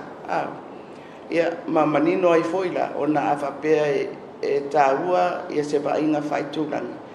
Ia lava la le tapenanga le. Whai o isi me whaloto I whale ia tālia nei. E whaia ia whai unga taitai. Se I maua se awanoa. Foi lea, e tala noa taitai. Ewa o le mele wa mai tauina. E to tele atu paanga lo malo foi lea o le matua I fufusi o fono ma ua fai mawhala belabe ma o le sila melna le na whapese tau ilo po la le whainga e whai ai I fono tanga I a taitai ma tātou paanga I taime whai fono ale fono. O e pe mahu pele wa ema leo no le whai paanga isi ma mo Taiwan. Tātou pe o tātou le tātou te ria le one policy ma tātou e whai paanga sei. Pe o ira anga nei la sua ma watele foko le masina foko ai le foko tu wanu ki pati wa whai paanga o ia Taiwan. Te tu e sa mo tu. o te rei lopo la mea la le fono e fua. Awa o le matofono le na fai I tonga li tausanga le la. Na langa I le whaafisili e. Foi lea, ona o le tūlanga le wāo seina ma Taiwan. Pe o lae e anga I mai se ma tā upu foi lea whapea. Ua te taulola na tātia le avanoa le tu umo malo I e whaipaanga ma Taiwan. Awa o le whainga le na whai mai lava foi le forum. E whai lava le dialogue a le toteli a mapaanga. Ai a oloa ai e tāpena lava le avanua e dialogue ai. Ia malo I e whaipaanga ma Taiwan. E wala lātou whaile lātou whono. Ai tāpena lava e malo le e tari. Ia se no whoanga whoile e whaiele lātou. O le whaingali nā sāsawa I le tātou whoro. O le ala na whaiele whai unga taitai. E whaawau pē le whaingali nā. Mai foi le o le mea moni ai foi le ele avea ia tūlanga o le whawai whafo o tātou paanga pēla o mai e una I mai e le Pasifika ia tātou mea whai ia malea ia te tau fo ia isi sui o le Pasifika e pule e lātou po e la te whai paanga Le fionga fia mena omi mata afa o le pāle mia o le malo tausi. E uina umi le malo lo ngā whanau ono puipuinga le pepesi o le whaama I fiva o pona iwi po le tengi fiva. Ai sa maua le awa noa whanau e to lima na tu inatu ala tu watatusi. I le tauvanga le mtanga ruenga le soifua malo lo ina le ana autu. I le aso e whaatau ai le saunga le mua tau mafa I le langi. O se tauvanga sa li lifa I whanau a onga tūlanga lua I lo tātu utano. Le sa tu inatu ala tu watatusi ma wha upunga. E wha ilo ai le tau o tele o le saunga le mua tau mafa. O se tau mwhainga le nei, o lo lango malosi e le wha alapitonga o tau mafa le rolangi le FAO, po le Food and Agriculture Organization, e se whainga pa anga e ngā lulu e whaatasi ai male mta ngā luenga, o le soifua malolo ina.